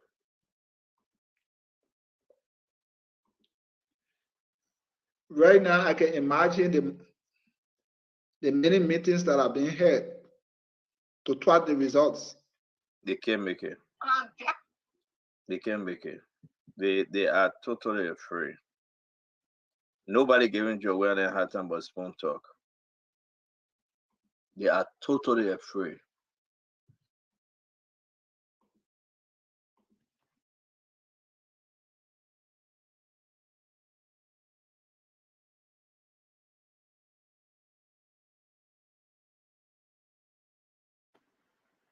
Let's wait for Nelson. Or you want to go? Then we can leave. But I mean, I'm feeling real good. I think we on the money.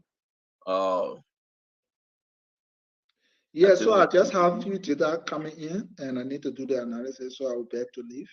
Yeah, I send you other stuff too. So please take a look at it, okay? Okay. Take care. Listen, man, Alex, it's good having you, and we'll see you again tomorrow. But call me. Let's work on that stuff, okay? Okay. Thank you. All right, boss. Thanks. Where is Magic? Magic is there. Where is Nelson?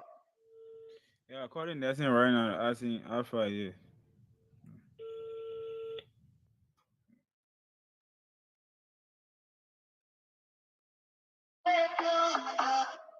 All right, so but let me leave.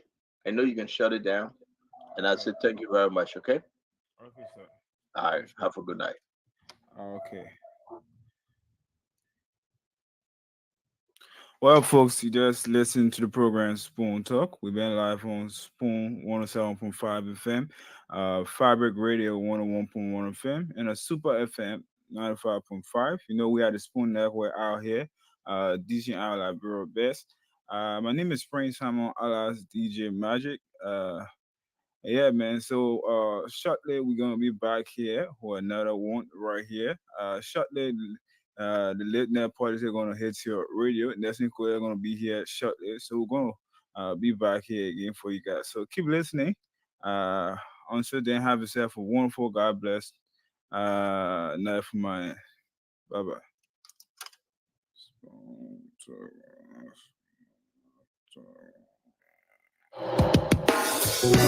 Yes, sir.